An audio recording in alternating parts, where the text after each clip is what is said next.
Good morning, everybody, and welcome to day 2 of the SPI Symposium. For those of you who don't know, I'm Emma McGarvey, and I head up the Sustainable Policy Institute.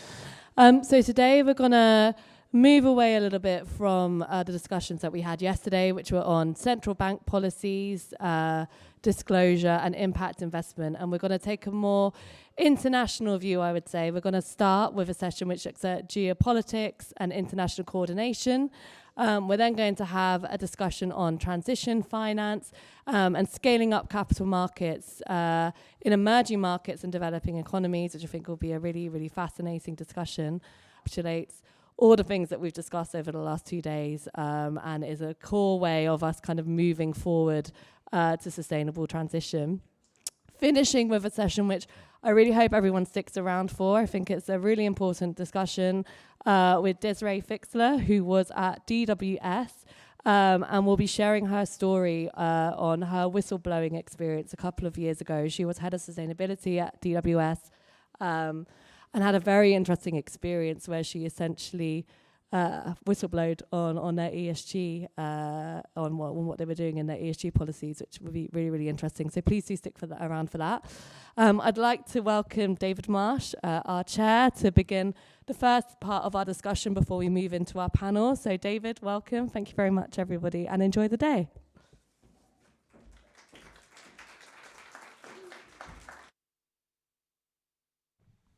Yes, good morning, everybody. We have, I hope, with us from Oslo, Øystein Olsen, who will be appearing on the screen, I hope. Øystein, unfortunately, hasn't been able to come with us for various reasons and be here physically, but I'm hoping we'll be able to call him up. And I can see you, Øystein. Yes, good morning to you in Oslo. And good morning, David. It's really kind of you. Sorry I couldn't join you physically, but I can see you and hear you. That's fantastic. No, we really miss you, and we would have missed your presence here, but we are sure that when the weather is a little bit better, you'll be back again. Øystein Olsen is well known to many people across Europe, but let me just give you a brief description. He was the governor of Norges Bank between 2011 and 2022. You stepped down actually less than a year ago, after being there for 11 years at a very, very formative time. And you have the stewardship of the world's biggest sovereign fund, the NBIM, Norges Bank Investment Management, which at the last count has got $1.4 trillion under management. Set up after Norway discovered oil in 1969, and Øystein has had a lot to do with the running of that fund, latterly in a stewardship capability as the governor of the Norges Bank.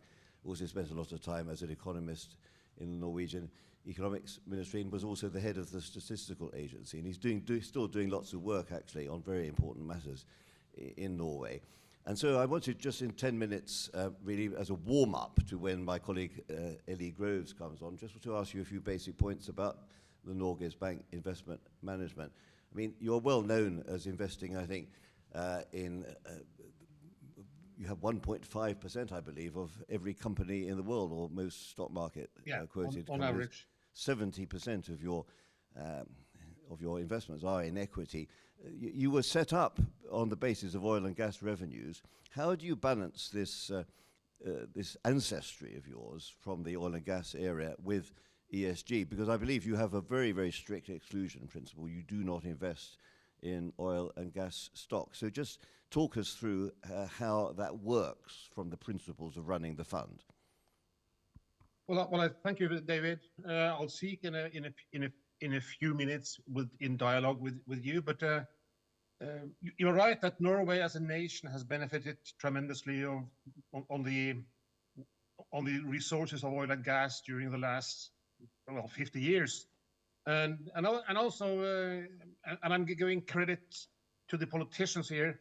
Over time, they have spent a lot of it, but they have saved financially the major part, so that we have gradually built up as you say, one of the world's largest financial sovereign wealth funds, giving us significant room of maneuver, of course, in financial policy and as a nation. And like any other oil producer, and as like any other financial investor, we are all in the same boat here. The green transition is taking place. Climate risk is all over and is at the attention both by oil producers, at least our own nation, and for investors.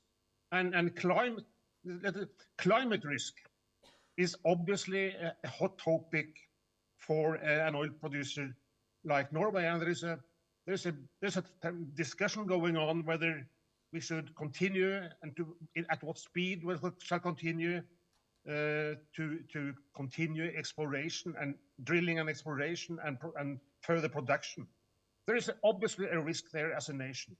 And then turning to the fund, as a financial investor, again, like any other major financial player in the world, we all have to take into account different ESG issues, among which climate risk is one of the most important.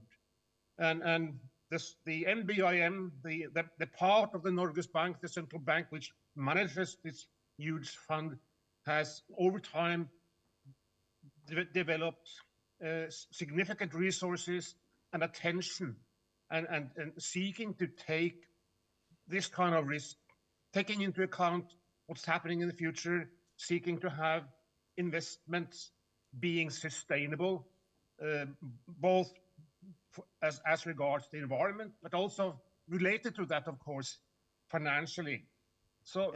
Could I just ask, Øystein, regarding last year, clearly we saw there all the oil stocks went up dramatically. There was a big rise in the oil stocks.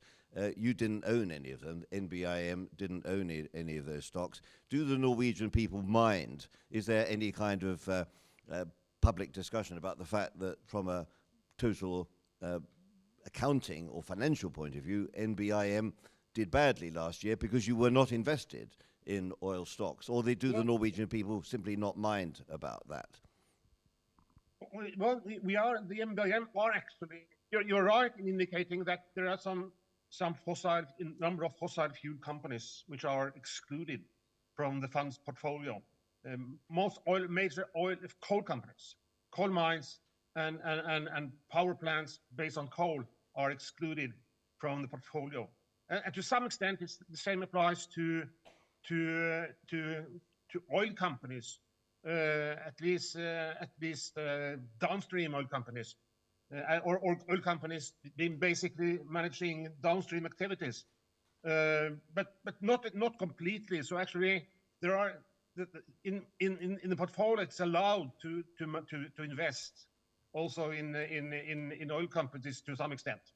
Okay, and do you embody transition finance? Because NBIM could be a really important player, I think, to encourage brown companies to become green. Yeah, as I said, they are putting a lot of resources and attention to these issues. And NBIM themselves, they like to characterize themselves as a world leader. And I mean, they should, since the problem is pressing. The global problem is pressing, and this fund is one of the largest sovereign wealth funds, at least in the world, and they have been working on these lines for a number of years. So they have a lot of experiences, and they're doing basically a good job, I think. Well, then of course, also we look forward to engaging with the NBIM people on the ground. There's more than 100 here. Clearly, you used to be their overall boss. Just one last question before I leave you, and then we'll hand over to Ellie Groves. But I know you're not a politician, but you've been very close to the Norwegian politicians over many years. Do you believe that Norway will carry on being this very important swing supplier of gas for the rest of Europe? You've played an enormously helpful and stabilizing role over the last 12 months since the invasion. Do you think that will continue, given the aversion of the Norwegian parliament to expanding some oil and gas fields, particularly in the north of the country? Yeah, my short answer is, and clear answer is yes. I think the the terrible invasion of the Russian invasion of Ukraine and the problems that Europe experienced as regards energy and gas supplies has turned around the opinions in the Norwegian public. And well, last year in 2022, actually, Norway increased its the overall production of natural gas by more than 10%. So I think we are doing everything to contribute to the supply of gas in Europe. And you're also right in indicating that as regards gas, these events have turned around the different opinions, although also among politicians who all previously were against further exploration. Good. Well, that's a very interesting and thoughtful and also rather optimistic note on which to end. So thank you very much for coming on board, Øystein. We look forward to seeing you here in person before too long. A round of applause, please, for Øystein Olsen. Thank you very much indeed. I'm now going to hand over in real time to Ellie Groves, who will introduce the rest of the panel. Over to you, Ellie. Thanks, David. And I welcome the panel who are all sat up here to please join us. Thank you. Please do just take a seat wherever. Thank you so much. And it's always a pleasure to hear from Øystein. So I'm Ellie Groves. If you saw me yesterday, then you know I'm the Managing Director for the Economic and Monetary Policy Institute here at UMFIF, and we're very, very pleased to have everyone here for the second day at this excellent conference. As Emma said, today we are looking slightly out into the world, so I am really pleased that we can start off with talking around the geopolitics, ESG objectives, and then also the international cooperation. So it is my great pleasure to introduce the panelists. I will let you introduce yourselves, and then I will go to you for some specific questions, and then we'll open out to the audience. So please be ready to think of some questions that you want to challenge our panelists to on this first thing on a Thursday morning. So please, we'll start from the furthest and then come in. So Marcel. Okay, good morning. It's my pleasure to be here this morning. My name is Marcel Haag. I am a director for inter alia sustainable finance at the Financial Stability, Financial Markets and Capital Markets Union, Director General at the European Commission. Thank you. Jean. Good morning and thank you for your invitation. My name is Jean-Marie Pogam. I am the Deputy Director General of the WTO and particularly in charge of the environment, trade and environment and climate. Thank you. Thank you. Yeah, very good morning also from me. I'm Maya Hennekes. I'm the Director for Green Financial Systems at the European Bank for Reconstruction and Development. We're based here in London, but we invest in very diverse markets, some within the EU and many outside of the EU, from Caucasus, Central Asia, Turkey to Northern Africa. Hi, good morning. My name is Marina Petroleka. I'm Head of Research for Sustainable Fitch. Wonderful. I want to start with you, Jean-Marie, to talk about the WTO, which has raised concerns around the decoupling of the global economy. So could you tell me a little bit more about that, the potential fragmentation, and the consequences that that might have and mean for international and green finance? Yes, thank you very much. I think my key message is that the dynamics of international markets has to be factored in when you want to incentivize the economy toward investing into low carbon or decarbonation. Why is that? It just the story starts everywhere the same.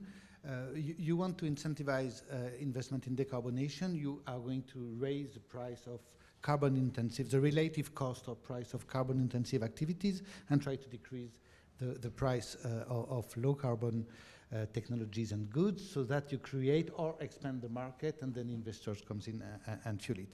So countries are going to do that, but the question is that there are different approaches and methodologies to do that. You have pricing strategies, like the EU are doing with cap and trade, for instance. Others are using carbon taxes. You have non-pricing strategies, more like the US are doing with subsidies or regulation or government procurement, any kind of other public instrument. And of course, every country is entitled and needs to use the instruments where it's more comfortable with to achieve its objective under the Paris Agreement. But at one point, the question is how are these different approaches going to interoperate and be compatible? And here come the problems of fragmentation. You have fragmentation, a risk of fragmentation of the markets on price. And for instance, we already identify more than 70 carbon taxes schemes in the world, which provide prices ranging from $1 for a ton of carbon to $137. And also fragmentation on the question of quantities, because here you find a very technical area, which is carbon standards measurement. How much of a carbon do you find in these products? And then you have several answers. For instance, the steel sector, which accounts for 8% of global emission, already has 20 standards, which are widely diverging. For instance, the Californian standards would find 4 tons of carbon per ton of steel. The EU standards is different, not because they are just not accurate, but they don't take the same scopes and the same methodologies. So the risk here is very important, both at a macro level and a micro level. At the macro level, because there are GDP losses, which can be generated by a fragmentation of the world trade system out of climate policies. And the world decoupling, which applies more to geopolitical tensions, can also serve as a reference. We have simulations which show that fragmenting the world would generate huge losses of GDP. You have the risk of trade frictions, trade tensions. And of course, you won't get your objectives in terms of emission reduction at the end. And all the mainstream economies converge to say, take out trade of the global economy, you will have a huge GDP loss, you won't have the significant reduction in emission. And of course, at the microeconomic level, which might be more immediately relevant to ESG, you are going to lose profitability perspective because the learning curve out of smaller markets is going to be reduced. And you are going to raise the uncertainty of the standards against which to invest. For instance, there has been a lot of discussion in the WTO around CBAM. Is CBAM compatible with WTO or not? There are a lot of discussion, just because the EU is a first mover in that case. But if I'm an industrial or an investor, am I going to invest 200 million on decarbonation technology if I do not know that the backstop of the CBAM is going to stand? So that kind of uncertainty is chilling out the dynamic toward the decarbonation.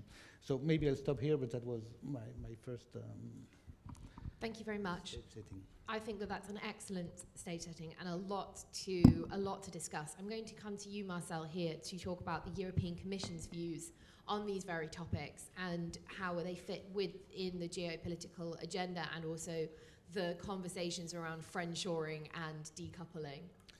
Yeah, thank you.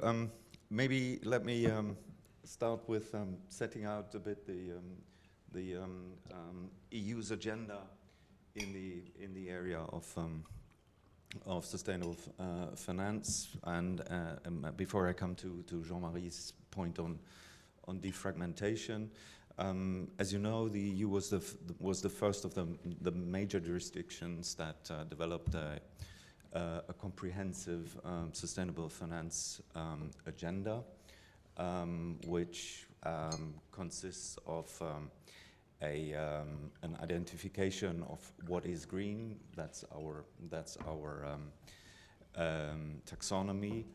A comprehensive agenda on disclosures and reporting, and then a number of instruments that build on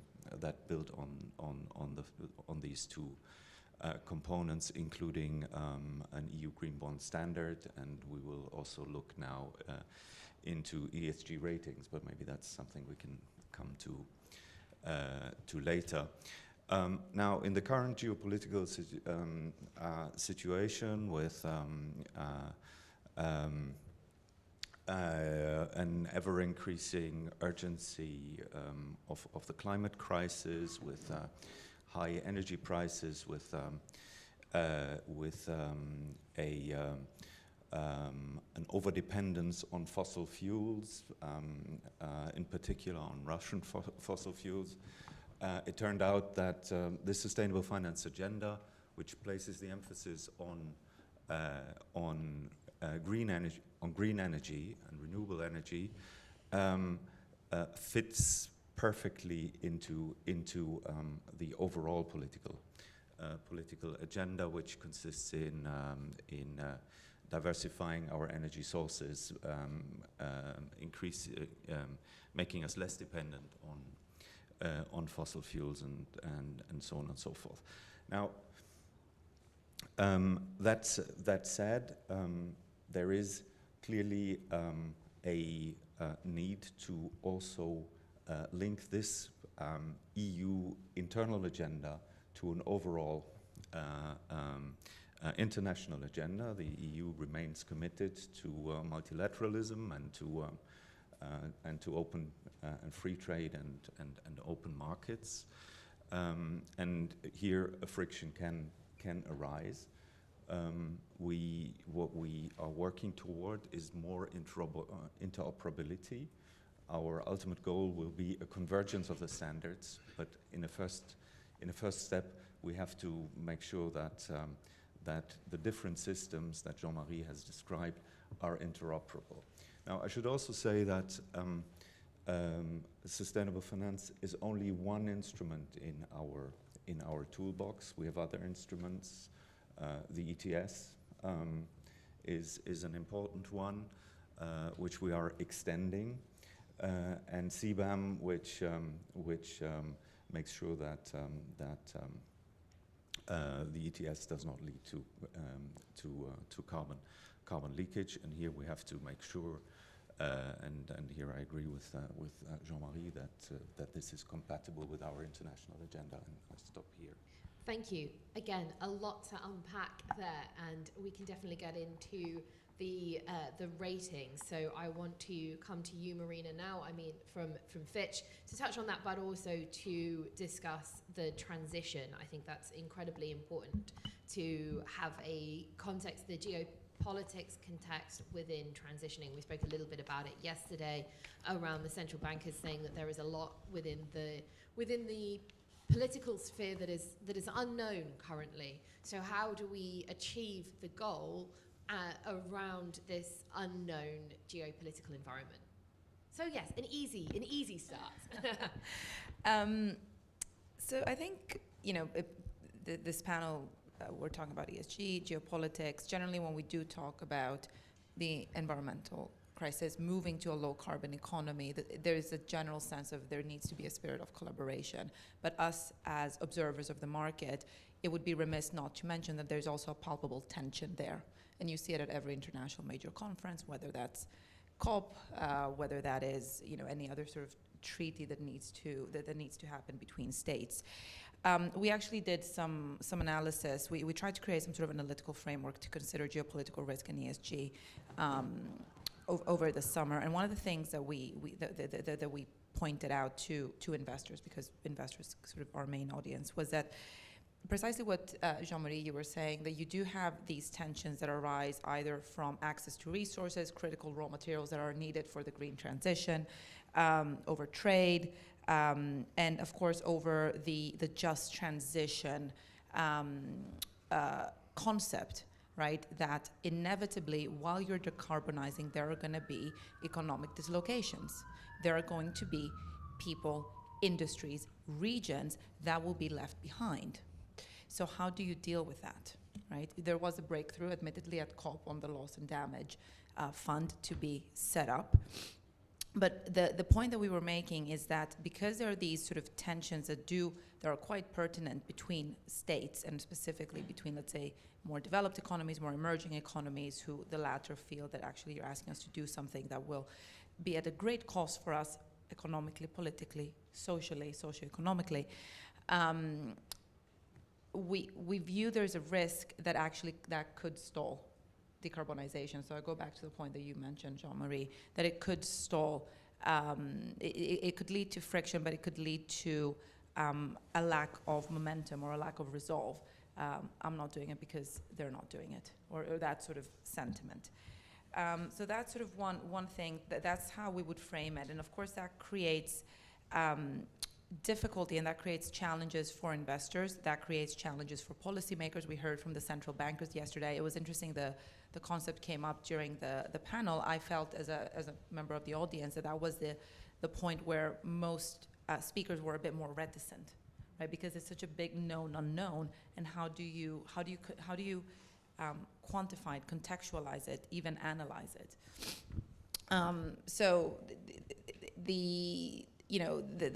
for investors, it creates a problem, because a lot of the decarbonization means investors do have to take a long-term risk. You have to invest in assets that are long lifespans, right? You have to invest in assets that have long payback periods. And this sort of, let's say, friction or underlying tension that does come part and parcel, I think, with the decarbonization path or journey, that is what perhaps is not as obvious how to navigate. And I think that brings us wonderfully on to Maya, who can talk about exactly that from an investor perspective, how you view the long-term risk that you are taking on, but also how you view that just transition and the transition finance agenda. Yeah, of course. I think for us, we really find ourselves precisely on sort of the crossroads of, the geopolitics, the international efforts, of course, in the scope of the Paris Agreement, also the SDGs, sort of our agreement where we need to move, I think, is pretty clear, but how to get there is quite difficult. And so the way we try to deal with this is, first, of course, we have designed our own approach, how we as an investor want to go about. We have a 50% target of all our financing to go towards green as of 2025. We've already been there last year, so this is sort of our current level of investment. So basically half of our financing is already going to green. But then, of course, we also felt, okay, but what about the rest? We want to be also make sure that the other 50% is not doing any damage to the same goals. So we've given ourselves quite a stringent approach to what we call Paris alignment. So as of January of this year, EBRD's funding is fully Paris aligned. That means for us that we would not finance anything anymore that takes us off the pathway to net zero by the mid-century, or that does in any other way harm to the goals of the Paris Agreement. So we try to do that. Now, here's exactly where for an investor the struggle comes in, because we could be net zero very quickly if we ourselves just said, okay, great, we're just going to put all our funding into renewable energy, and that's that. We'd be net zero within 24 hours, and but we would not be helping the countries then to decarbonize. What we want to do is really do the tricky stuff. We want to work in Turkey to decarbonize the steel sector. We want to work in Kazakhstan to help aviation decarbonize. So all of these things, as a development bank, we think are highly important, and that is also part of the just transition, and so is not seeing climate, obviously, with a very mono view. We need to think about this is why we're talking increasingly about the ESG as a context. We need to look at the social impact, and we need to take everybody on board. So this is what we do through maybe the third component of our own sustainable finance approach, if you want to call it like that, which is, of course, our environmental social policy and the framework where we look and make sure that there's a do no significant harm approach on all our financing, of course, also for social nature and many other matters. So it all goes hand in hand, I would say. And what we also see in reality, we're of course very strong supporters of, for example, the European approach. We take part in the in the EU Sustainable Finance Platform. We also work in the NGFS, for example. Yesterday you've been hearing a lot about central banks. So we're also working with central banks to really set the conducive environment right for sustainable finance. So we are very supportive of that, but we also see that there needs to be help for non-EU countries to implement and also get on that pathway. So it does require, I think, of course, national pathways. It also requires sectorial pathways, and they need to take, of course, into account what the, what does the country have? What's the legislative environment? What's the energy system in the given country, etc. And then we build on that. Thank you. I want to come to Jean-Marie to talk around the experiences from the WTO have had on these partnership models, and that same question to you around investing in how you see the challenge of the investing in those long-term risks, but also across different supply chains as well, and across an international environment that we find ourselves in. While you are answering that, please, audience, do think of your own questions, because I will come to you afterwards. I've got a few of my own, so we can keep the conversation going, but I really do want to make sure that this is interactive. So, Jean. Thank you, Ellie. The question of just transition, which was mentioned, is central for the WTO, because it means that we have to keep on board all the developing countries which might be evicted from the dynamic of decarbonization. What is it that we can do at the trade policy level? Two things. One is prevent the defragmentation, the fragmentation of the economy. And there we are trying to start 3 work streams, which are mid-term, long-term, but it needs to be started now. The first one is maybe the meta one, is work towards some sort of global framework for carbon pricing in the world. The IMF has been doing that. We are working with them and the OECD to try to get some sort of basic methodologies that could be shared. The second one is the interoperability of systems. That is very much a tricky one, because how are you going to build the equivalence between an emission permit scheme like in the EU or a regulation-based or standardization-based decarbonation? Quite frankly, nobody knows at this stage. So the work is starting. The OECD is animating some sort of club on that we are going to join. And the third work stream is about promoting some convergence in the carbon measurement standards. It's a very much an nitty-gritty business, but this is a daily bread and butter for industrial, for companies. And also at one point you have a custom officer who needs to know what is going to tax. So other than that, the good would not flow. So this is the first part, preventing this fragmentation. The second part is trying to promote and amplify the decarbonation effort. And here you have a lot of space, if countries want to use them, to leverage tariffs, for instance. The brown tariffs, it happens that we have some economic research which shown that brown tariffs are lower than green tariffs or on green goods. So there is a lot to be done in liberalizing pro-climate or pro-sustainable in general goods and technologies. You have a huge chapter, very complicated to tackle, but it has been started, on reform of fossil fuel subsidies. The UN Secretary General is calling upon that. This is a business which has a discussion which has started in the WTO. So in a nutshell, preventing fragmentation, promoting liberalization of pro-climate agenda is what could help, we think, the investment in decarbonization. Marcel, you're nodding, but does anybody have any burning questions following up from that at the moment? So I'm going to come to you, Marcel, and ask, from the European Commission perspective, could you give a little bit of an example on how you are forwarding and thinking around those, ensuring that fragmentation doesn't happen, and putting yourselves forward within the world as the clarification on some of the carbon pricing, but also wider than that, what a just transition looks like? Yeah, clearly the Commission and the European Union as a whole has been promoting the international dialogue and international cooperation in this field, also at a time when the conversation was going very slow. So we see ourselves really as one of the drivers of international cooperation in this field, and we do that through all the channels that are available from the OECD, the FSB, the G20 working group on sustainable finance. We have created an international platform on sustainable finance, which brings together not only industrialized jurisdictions, but also emerging economies, and is also very much supported by China.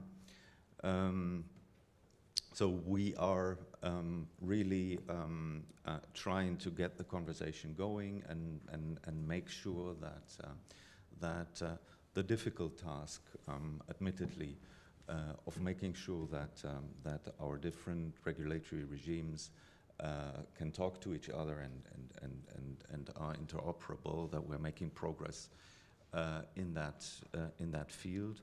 More specifically, with the developing world, we are pursuing a dialogue on the development of financial instruments for the green transition, also in the developing world.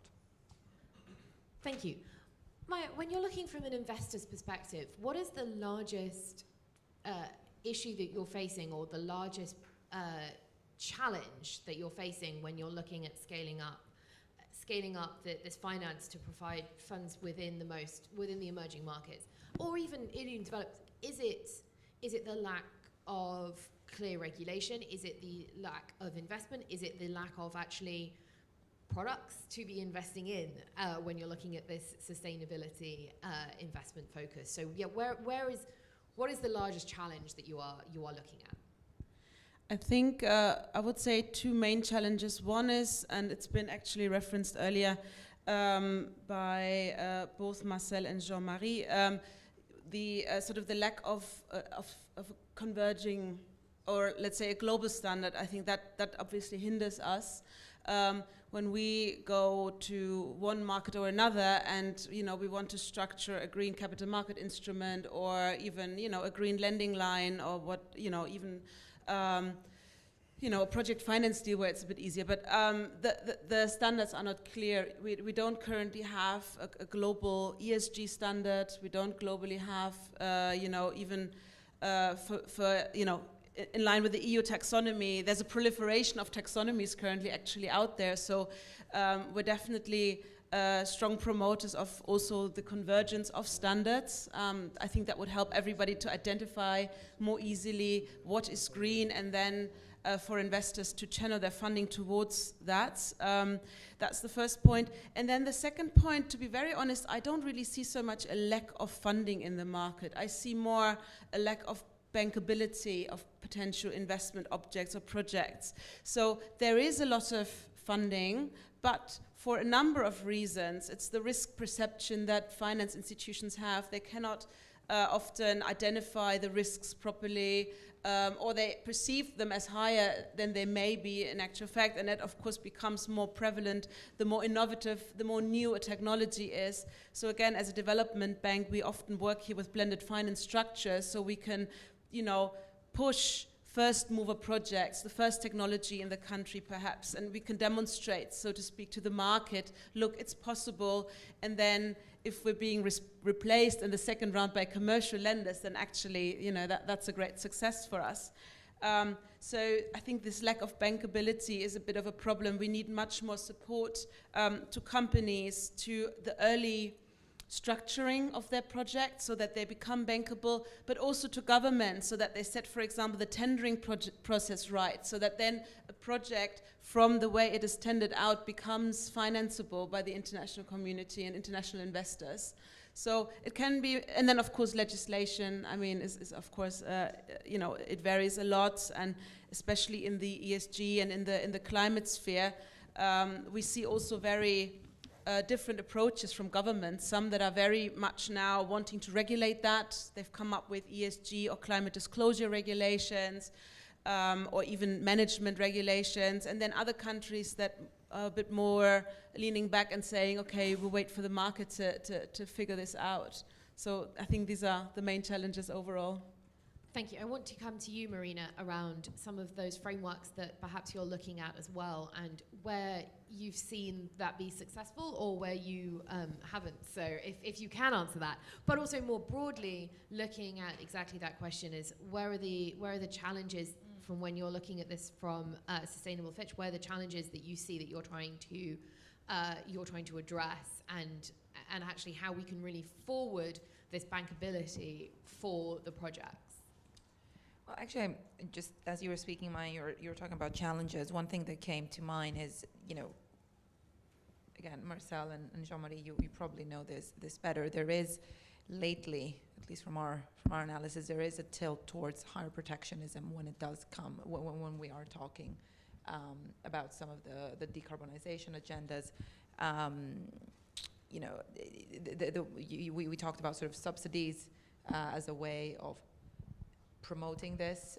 Inevitably, part of that regime, setting up such regimes, does create tensions, and in our view has tilted more protectionist in recent years.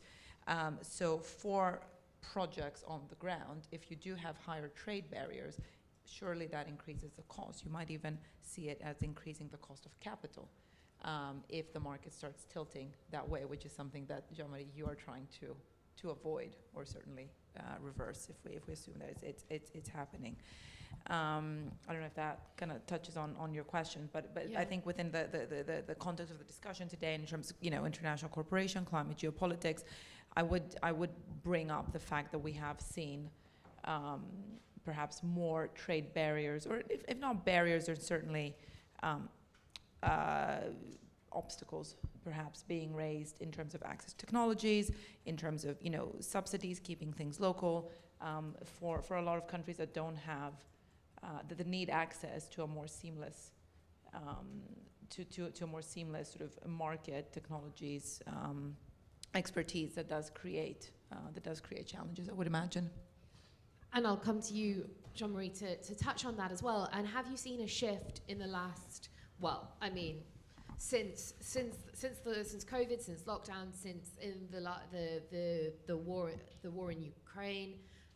Have you seen a political or a geopolitical shift and that has echoed into reality around the barriers for trade, and how has that framed your thinking around the future for this transition that we're looking at? Yes and no. No, in the figures, we do not see this decoupling or this fragmentation happening yet, or deglobalization.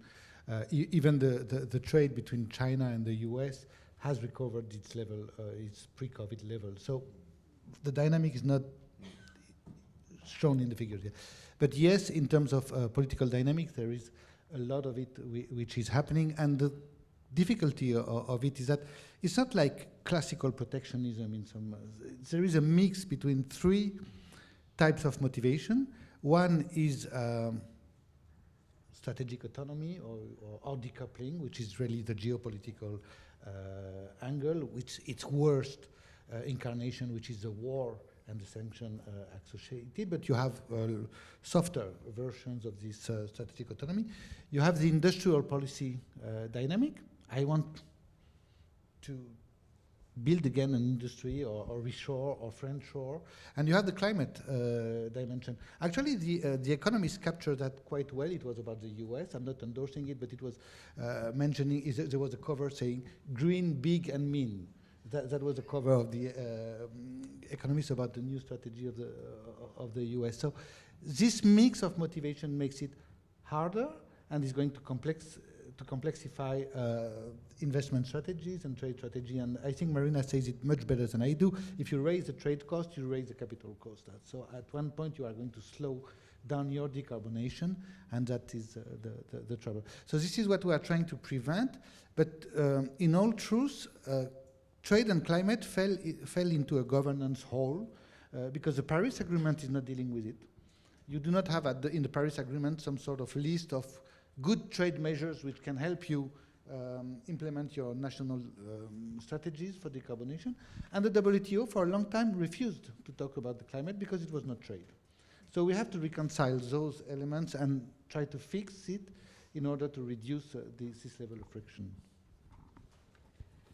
Marcel, I want to come to you to touch on the similar question, but also I want to ask, has the war in Ukraine taken Europe backwards or the world backwards within some of these conversations? I mean, Oystein, I've actually asked him once, and if he was still on, then I would ask him again. But actually, because we have taken away the Russian gas due to the sanctions, you see in the UK that we've therefore had to reopen or delay the closure of coal mines because we need to plug that fuel quickly.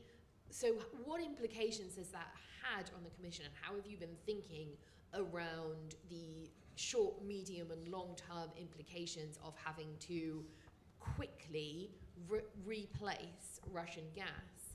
And also, how has the international cooperation been playing out within that? Yeah, let me start with your last point. I think very clearly our green transition agenda came in neatly, or it was very good that we had this. We already had a strategy in place, because that strategy is also supportive of helping us to become less dependent on fossil fuels overall, and in particular on Russian fossil fuels. In the immediate term, it was clear that this creating more independence from Russian fossil fuels leads to an increased use of coal, but that's just the short-term effect. Our agenda of increasing the share of renewables and the emphasis on renewable energy savings, energy efficiency is a strategy that will also help us in a new geopolitical context. Let me also maybe say two sentences, if you may, on the tension between the different policy objectives. I think here clearly the green transition can be used as an excuse for more protectionism, and we should be aware of that.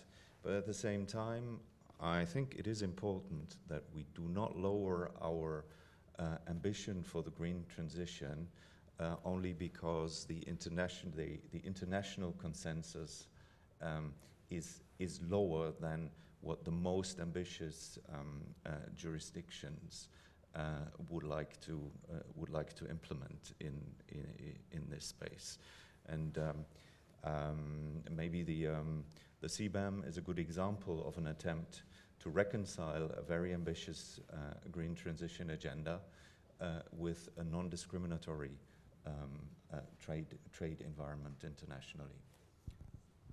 Could I just make one comment? I just want to offer a slightly optimistic note, because first of all, from data from the IEA, we did see that Europe last year had a record year for new renewable energy commissioning. So I think, of course, there will be a time lag. It takes a long time to plan for, commission, build, and then get to operation, you know, a large solar plant or a large wind farm. But I think that's conciliatory. And I think for us also, our personal experience as EBRD, we were very concerned when the war on Ukraine started that, you know, there would be a strong pressure for us to finance to go backwards in our green development that we had been doing over the last years. And the truth is, it wasn't the case. We've had very strong demand, absolutely, for, of course, renewable energy, because it also helps the countries to secure their own energy, become less reliant on imports. But not only in the prime sector of energy, also we've seen it, when we talk to, let's say, Egypt about food security, and they say to us, look, we want to make our food security higher, we want to be more resilient, and that for them also means to make their agriculture more resilient to climate change. So to be honest, on a bit more of a positive note, I think there will of course be a time lag, and yeah, it might be that we will keep some coal mines open a little bit longer. I don't see a case for opening new ones. I don't see a case for turning the time back to the 50s, like definitely not. That's very heartening to hear, and I'm sure everyone in this room knows it or is very pleased that that is reconfirmed. Does anybody have a question for the panelists, or anything that they want to kind of put forward from their perspective in the environment that they're working on? We have two questions here, so we'll take this gentleman on the fourth row first, and then there's one just. Please do say who you are, and then... This is Angel Gaviero from AG Strategy, and thank you very much for the panelists for sharing all these insights. A couple of questions, quick, to the European Commission. Marcel, definitely EU is spearheading green transition worldwide. At the same time, that means that it's closer to the moment to deal with, in earnest, stranded assets. Wanted to see what is the thought about the options about tackling that, pros and cons, and conversations with financial institutions. And then the second for Maya, EBRD. MDBs have been as well critical. EBRD has done a great job as well in green transition. Now the question is, traditionally has been done with funding, direct funding, and the question is how we can more cleverly use your scarce capital by using more of balance sheet, first losses, insurance of country risk, working with the private sector so that they take more the brand, and then also you multiply your volume and your capability. So what is the status of all of that, maybe across NDBs and your own institution? Thank you. Thank you very much. So let's start with the stranded assets, and then we'll move to around the financing question. Yeah. Tricky question. Avoiding stranded assets is one of the big ticket items when it comes to sustainable finance. We are in the EU trying to provide a framework that sets the goalposts, that helps investors to avoid investing in stranded assets, and we're doing this firstly by putting in place a taxonomy that identifies dark green activities, that are in line with our objective of climate neutrality. That can give an orientation to investors, and secondly, we are also putting in place a comprehensive disclosures and reporting framework that allows investors to identify investments that would avoid the risk of stranded assets, and that can also be used. And there we will do some more work in that area that can also be used for transition finance, because I think it's obvious that the green transition is not a binary one where you switch on, switch off, and you're from brown to green. But for most sectors, for most companies, it is a journey, and transition finance allows to finance the investments that are necessary on that journey. And we try to give guidance on that journey. Marina, do you have anything to add on the stranded assets question? I think it's absolutely crucial. By stranded assets, it can be in various sectors of an economy. It can be fossil fuels, but it can be agriculture, Maya, as you said. It can be real estate. the built environment, especially when we're talking about rising sea levels and coastal areas. So it's not just, I would say, Marcel, it's not just about guiding investors to avoid potential stranded assets. A big question that comes especially from developed economies is we will have stranded assets. Who pays for that? Is it the state that has to absorb these losses? And I believe there is a, if I'm not mistaken, if my memory is correct, there is a just transition fund that perhaps would extend into that sort of area. But I think it's one of the most crucial real life impacts that's happening as a result of climate change, that's happening as a result of decarbonization to mitigate climate change. It's a very, very difficult, it's a very painful question, I think, for policymakers. Because, and again, it kind of feeds into, I'm sorry, I don't mean to be negative, it kind of feeds into this tension for a lot of countries, effectively, because they do see this either in front of them or down the line for them. And they do try and sort of raise barriers and say, look, I will look after my own first and foremost. Maya, I'll come to you and then also ask to touch on the second question that was put forward as well. But if you do want to speak on stranded assets, then please do. No, look, I think both Marina and Marcel have laid out the challenge very well. And I mean, the challenge is real, and we need to think about those matters. So I don't really have anything much additional to contribute to that. Maybe on the questions you asked a very good question, how we can use the scarce resources more cleverly. I mean, we ask ourselves that question, I think, quite frequently. I think development banks have a role here, which is a little bit different from a commercial bank. And EBRD, I mean, we finance about 80% of our financing goes to the private sector, so we're clearly financing already with a market, on the basis of market pricing, normal market conditionalities. This is important for us. We measure the impact of our investments, not just financially, but on many, many other impact points as well. And for example, one of them is also, what does this project or what does this financing do, for example, to enhance or support the capital market in the country or the financial market in the country. So there's hopefully some sort of ripple effect from our financing it's a bit more systemic. Then, of course, mobilization is a big one. We would never finance any project alone. We always try to bring in as much as possible others with us, and ideally private lenders, ideally commercial lenders. So again, that may be a bit counterintuitive, but for a development, in fact, the smaller our own participation is, and if, again, we do like maybe early mover projects and then we're being replaced by the market, that's actually a sign of success for us. So that's definitely important for us. And then I've mentioned before, blended finance structures are a good tool that we've been using for many, many years, and we keep sort of tightening the screws to see how we can really use the minimum amount of any concessional finance, which is of course it's very expensive for donors to give us funding for technical assistance.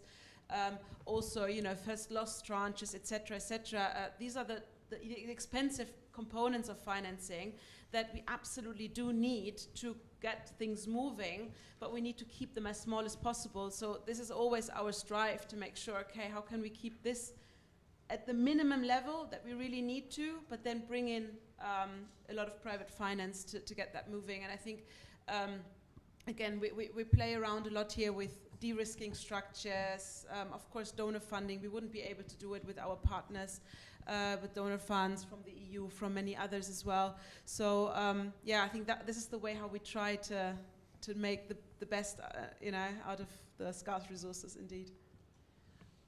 I think that's wonderful to hear about the cooperation both internationally but also across sectors as well within the market. So please do put your question. Mark Cliff from LIBF. Given that the international community got caught with its pants down over the Ukraine invasion, what is it going to do about contingency planning for a potential Chinese blockade or indeed invasion of Taiwan and the possibility of a renewables trade war? So perhaps Jean-Marie, you could talk to how is the WTO thinking about potential geopolitical tensions that would have an implication on a shift towards the long trade supply chains, and also a very open in global trading environment, a shift towards actually protectionism, but also heightened by what I've heard say that someone asked me the other day, do you think the next war will be sort of tanks and trench war, or will it be on sanctions? And actually, if it's sanctions, that is going to hit the work that you do at the WTA very highly, I imagine. So what is your thinking behind that, and what contingency planning are you putting in place? Well, the thinking is simple. We try to advocate against the decoupling of the global economy. We even issued a study, I think, last year, showing simulating a world divided in two blocks. That reminds us all memories, fully divided in two blocks, and the result is that you have a loss of 5% of GDP in the mid to long term. So clearly, our message is that this is not the direction that we want to go in. Second element, the war and sanctions are covered by legally by a national security exception. So the WTO is not entitled to come into that debate. How is this national security exception used is also a matter of legal debate. Some countries, the US, thinks it's self-judging. Others consider that there should be some objective criteria, and this is an unresolved dispute. So we are entering into an area where theoretically we are not fully comfortable in terms of preventing that. What we did is practically try to keep the channel open and some avenues for international cooperation, even in the case of conflict. And I must say that we have been quite successful, thanks to the leadership of my DG, Dr. Okonzo Iweala. We had a ministerial conference last June, which provided several agreements, and Ukraine and Russia, which are both members of the WTO, let it happen, which did not happen in other international organizations where you had all this walkout and interruptions of negotiation. So that means that even in a scenario of open hostility, war, and aggression, countries may find an interest in keeping some channels of cooperation open. So we try to promote that line of thought, of course, to the extent possible. Thank you. That makes a lot of sense around keeping those channels open, and I think that the European Commission will probably have quite a lot of work cut out for them as well to establish those channels and to keep those open as well in the future, if that is the future that we see. Hopefully not. But that's me personally worried. Please, you had a question as well. Just to say that we're coming up to sort of the final few questions. We're coming up to sort of the final 7 minutes. So. Yeah, thank you very much. And thank you to the panelists for an excellent session on the geopolitics, climate geopolitics. And I just wanted to talk a bit from the region I come from, Africa. And just to talk about the geopolitics of it. Africa contributes about 3% to global warming, which is negligible, but has borne the brunt of a lot of climate vagrancies. The eastern seaboard of Africa is just coming out of a 40-year drought, which threatened a lot of lives. We had a tropical cyclone, which is for the first time in like 100 years. Africa is now having tropical cyclone. And this was the longest tropical cyclone on record, 5 weeks. Took away about 400 lives. So Africa does understand the need to keep up with the climate agenda. However, I think my question to Maya and Jean-Marie is, how do we then get African governments and sovereigns and organizations in Africa, manufacturing firms, access to finance, and how do we then create policies at WTO level to get this feeling of disproportionate feeling from countries that don't contribute a lot to the global warming, to sort of balance this disproportionate feeling that African economies have in the climate agenda. Thank you very much. Thank you very much. And that is an excellent point that you were bringing up, Marina, earlier as well in your opening remarks. So I'm pleased that we can come back to that as well. So Maya, please do put forward your perspective from the EBRD on how we balance that very real reality. Yeah, so for now we're only active in Northern Africa, but Africa is of course very a continent that we look towards. We had the African COP just now in Egypt, and look, I think access to finance is highly important. We need to foster it, we need to help open it up. I think it can be opened up with a few of the things that we've already talked about earlier, such as convergence of requirements, understanding. Okay, so if I would like, as as an African company, I would like to secure financing from an investor who cares about green. So how can I fit into this taxonomy, so to speak? I think Africa is, of course, for the reasons that you've outlined correctly, we're going to have to do a lot of work on climate adaptation, precisely, in the agricultural sector, for example. And we have the instruments to do so. Again, it requires what we've also alluded for. We need maybe a bit more of donor funding here, and a bit, we can maybe not do it entirely on market rates in all countries yet, and that's fine. I think we need to adjust to whatever the local legislation has to provide. We need to adjust to local requirements. So our financing in general, it has always been very flexible, I think, to recognize different emerging but also developing market contexts, and it needs to do so. Now, of course, from an investor perspective, we need to take that into consideration when we look at financial risks, et cetera.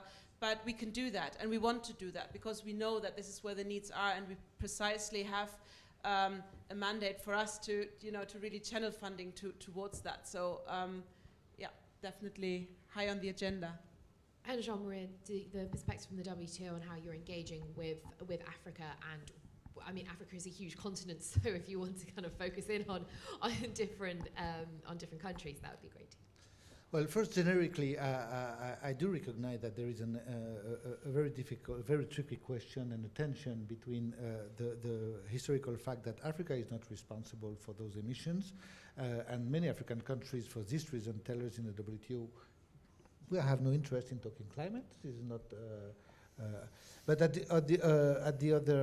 the other hand, and the injustice is there, Africa is being impacted very fast, especially in its agriculture, by climate change. So the question, first, Africans have to resolve this tension. Do they want to engage into this trade and climate discussion now to try to promote their interest?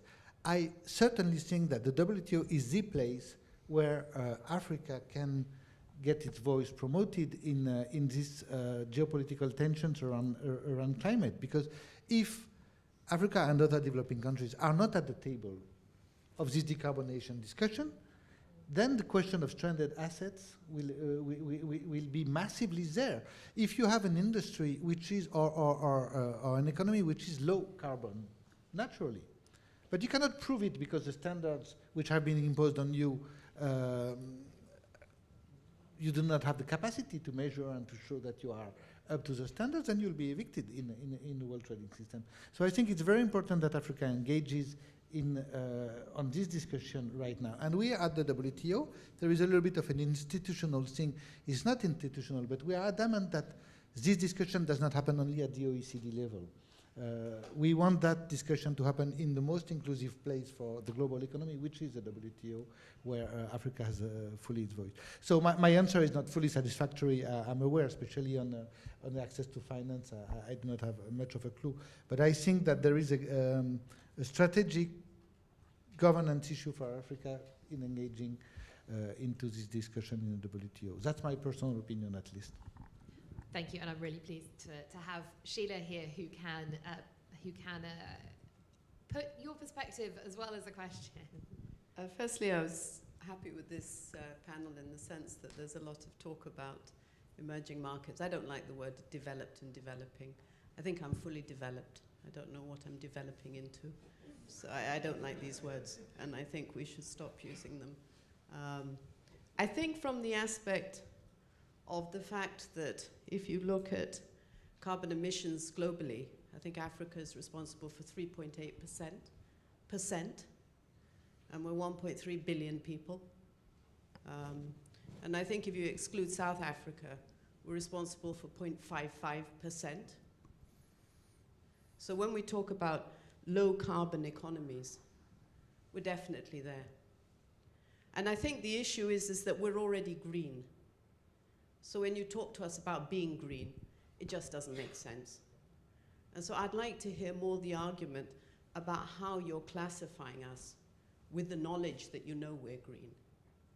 So in the sense that when you come to us, we've already got 50 points, positive points. I don't think it's that complicated. And then we say that Africans are saying it's not their fault, so they don't want to get involved in it, which is nonsense. COVID wasn't our fault. We certainly got involved in it. So it's the same issue. We have to be involved in it. We're in a globe. We have to be part of it. We have to discuss. But what we don't want to do is follow a conversation that's been set by others.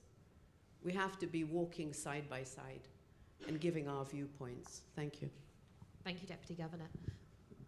I want to put this, we need to be closing now, which is a shame, but I think we will be touching on that. Deputy Governor will be speaking later as well, so very pleased that we can continue this very important conversation. But Marina, first of all, I think it would be, you made the point at the beginning about making sure that we didn't fall into this this trap around, and that we were walking side by side together. So from Fitch, how are you looking at Africa as well?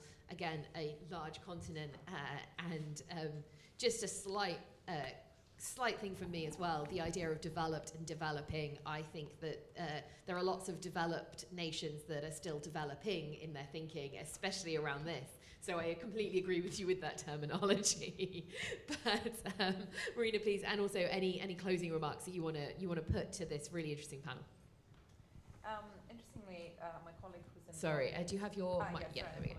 I was going to say, interestingly, my colleague who's in the audience, William Outwell, just did a piece of research on emerging markets, sub-Saharan Africa specifically, and financing, and what are the challenges for accessing financing specifically for adaptation, decarbonization, because that is applicable in areas, and perhaps that could be. I think that will be touched upon the next session as well. There's an emerging markets panel, right? There is, yeah. So will definitely be. The problem for a lot of emerging markets is, and Maya would know that, or can certainly speak to that, is, for investors, it's an unknown. There are risks that are unknown. There are risks that are, investors might be uncomfortable with. There are governance issues, and that is a bottleneck for capital flows, for money to flow into these areas. Countries are not responsible for climate change, or are not big contributors, because the two big contributors are China and the United States. Not even Europe is that big of a contributor, really, in many ways. They will need adaptation financing, and that is not a profitable area for a lot of investors, right? So, again, that's why you have institutions like the EBRD, like other multilateral institutions, that can de-risk, that can plug these gaps. And even if a project is not profitable because it provides, let's say, protection for a coastal area, that's not going to generate a revenue. But it has to be built, and it has to be built at great expense, engineering skill, right? You need to be, a lot of the skills are not necessarily on the ground for a lot of markets. So I suppose I'm not sure I'm answering your question directly. It's just, we have been looking at emerging markets. We've very recently looked at sub-Saharan Africa and green finance and what are the bottlenecks governance, lack of expertise, and investor reticence. And then the adaptation financing point, I think, is very important. Thank you. I am aware that, first of all, excellently, we're going to be continuing this conversation in the next panel. And secondly, that we are running out of time. I've gone over. I did promise to you, Emma, that I would keep to time. So I will do that. I want to thank you all for joining us. And I actually think just hopefully today we can also keep in our minds that last point. I moderated a panel yesterday on biodiversity, and there was an excellent question around how much should we be responding to the things that we know, so responding to the risks that we've seen on biodiversity, or taking action before they become a problem. And actually, how do we put that into how do we articulate that into a framework of that that means that we can then justify the spend on that taking action? So hopefully today we can really focus in on those two questions and get to a point where we are taking action as well. So thank you all for joining us. Thank you for listening. Thank you for those who are virtually listening as well. And I please join me in a round of applause for the speakers.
Thank you all.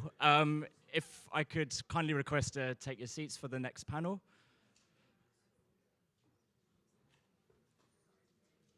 We'll be having a refreshment break after this one,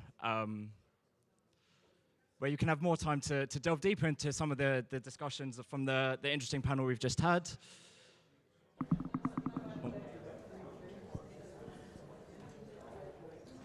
Just give everyone a few moments just to take their seats for this panel.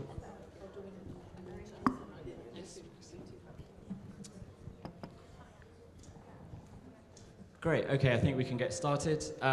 So my name is Nikhil Sangani, I'm the Managing Director of Research at OMFIF, and yeah, I'm delighted to be joined by four very distinguished guests to talk about, well, feeding off the last session really, talking about driving sustainable capital markets in emerging markets, which is perhaps not a label we should be using. So I'm joined here today by Rami Abdulnagar, the Deputy Governor from the Central Bank of Egypt, Irene Espinosa from the Deputy Governor of the Bank of Mexico, Sheila Mbejiwe, the Deputy Governor of the Central Bank of Kenya, and Sarah Kemet, who is not a Deputy Governor, but is from the Lead Secretariat at the Net Zero Banking Alliance at the UN Environmental Programme Finance Initiative. Well done. Yes, got that all. So I want to pick up where we left off from the previous panel, and starting with a poll actually for those in the room and those tuning in virtually.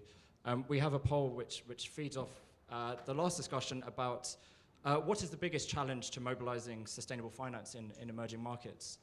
There are four options here.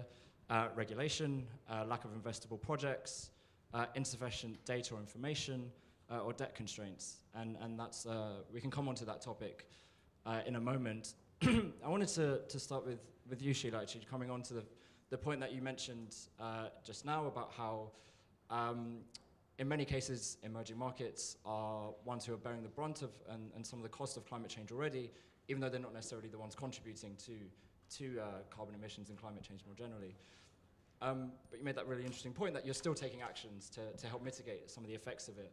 Could you give us a sense of what actions is being taken right now by the Central Bank of Kenya to help and your focus on sustainability right now?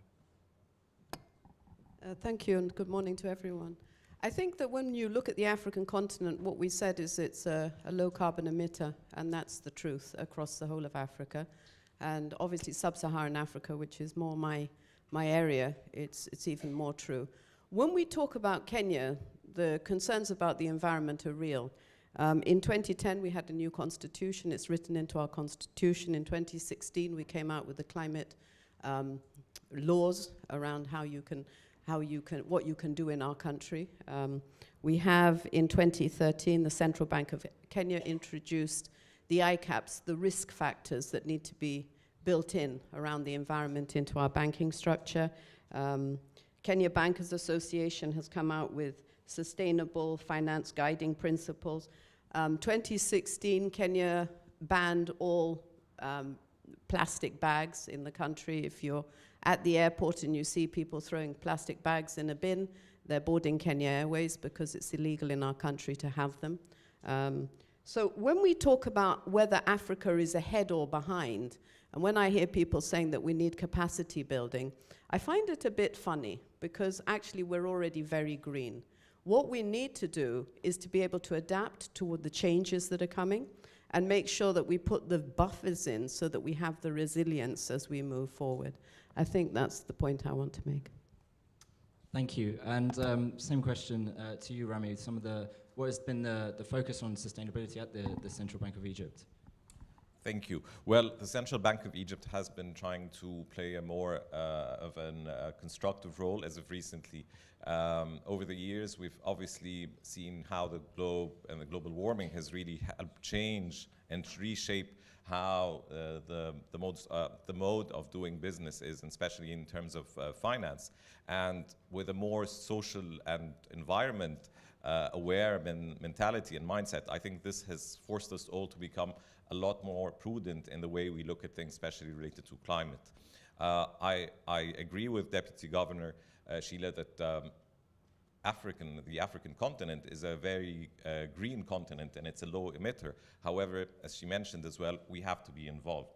It's our duty, it's our role. Yesterday, the Deputy Governor from the Central Bank of the Philippines said we have to be enablers, mobilizers, and doers.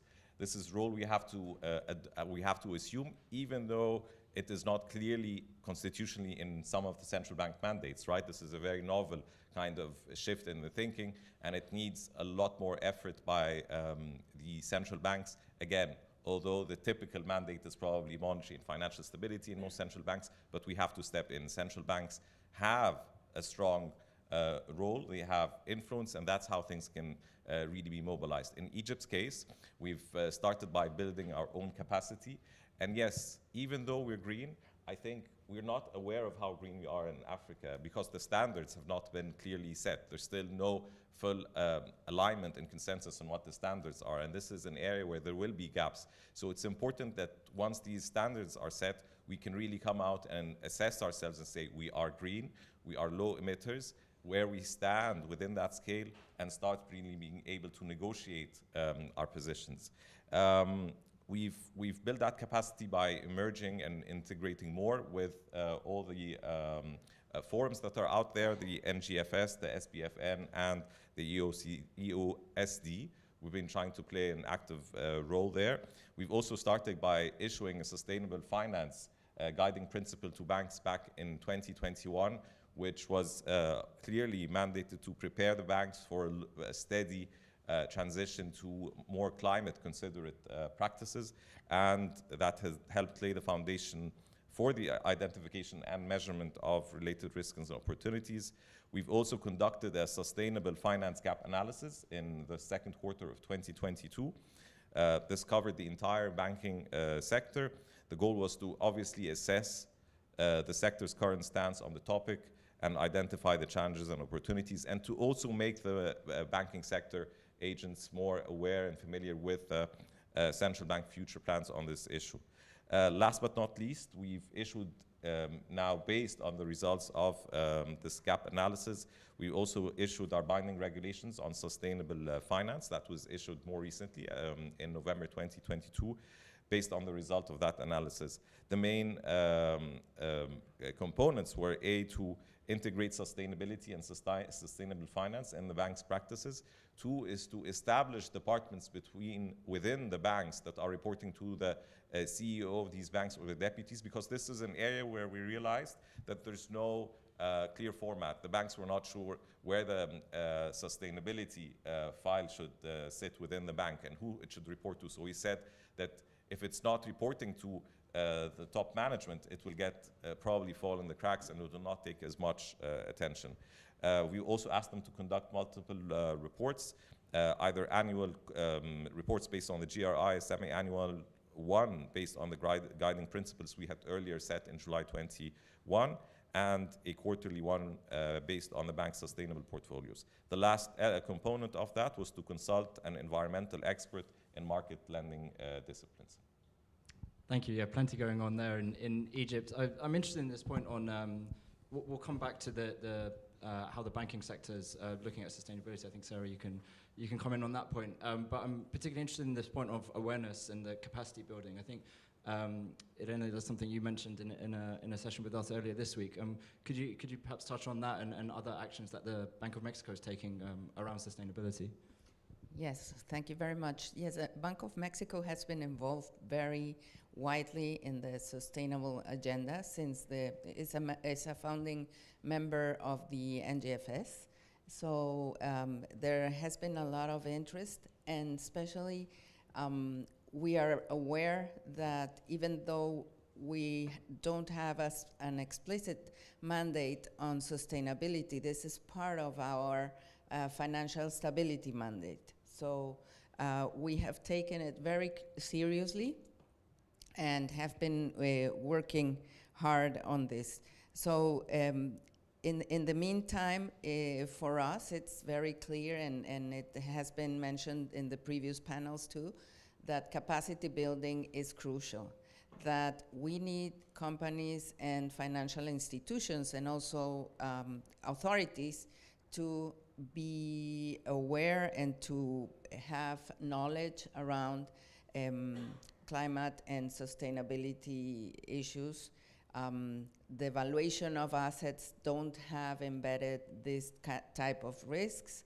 Also, the frameworks for action and the business models don't have these type of risks in their risks analysis. So we know that our task is to build an enabling architecture in terms of regulation and in terms of supervision that really helps to do that. But in the meantime, as I said, what we need is to build capacities. So this is just a very recent initiative. The central bank with other financial authorities is building a training hub, which we are convinced that is crucial to be accessible for all of the public, all of the audiences. It's going to have all of the learning materials and training materials in Spanish. It will be available 24/7. It will be free for all kinds of audiences, authorities, academics, also financial institutions, non-financial institutions, and so on. So that we think that this is going to be a very important pillar of building the whole architecture for sustainability.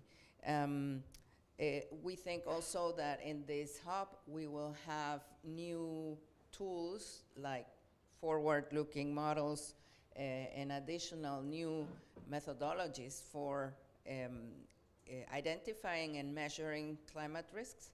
So we have a lot of hopes on this, in addition to an institutional arrangement where different financial authorities have a huge dialogue. We have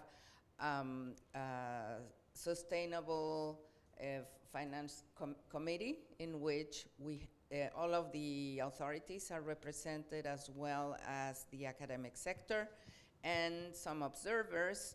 And I think a very important player there is also a representative from the central government that is in charge of the MDGs. So I think that this puts together all of the parts that are needed for this to advance in a very gradual but very strong manner. Thank you. Coming to you, Sarah, on we've heard a lot here about some of the strategies that are being implemented in Kenya, Egypt, and Mexico. How important is it from your perspective as getting the end goal towards financial sectors heading towards net zero? How big a role do central banks have in providing that framework and basis to get the financial sector moving in that direction? Thanks, Nikhil. I would say it's hugely important. My experience before being with UNEP-FI, I was in financial regulation in the UK for a decade, and I think the kind of arc of activity from the central bank and regulatory authorities that we saw in the UK has had an enormous impact really on how financial services firms see the risk, understand it, and have been developing their capacity to manage it. And so just a few reflections on the kind of the arc of that journey. I think that, the first port of call for any central bank really is thinking about the risk, both at an idiosyncratic sort of microprudential level, and how there needs to be sort of supervisory guidance on how climate risk feeds through to all the normal risk types that banks deal with every day. So, operational risk, market risk, and credit risk, but also on a systemic kind of macroprudential level where, the introduction of stress testing can really help, because stress testing for climate is so very different to the stress testing that's normally done for, credit risk and that kind of market disruption. I think there's, we can see that there's been such a huge shift in central bank thinking. I think recently the US Treasury Secretary talked about the potential systemic risk to the US financial system, and there are estimates of potential stranded asset risks, which we heard a little bit about earlier, of up to the magnitude of 100 trillion across all financial markets. So I mean those numbers are unfathomable really, and potential impacts are massive. So I think it's been hugely important, and I know some central banks have then sort of started to put their money where their mouth is and do their own TCFD report, which is an incredibly interesting learning experience and helps to feed through to, I think, the supervisory approaches where banks, look at things like their corporate bond purchase schemes or the collateral that they're holding from banks in their own operations, etc.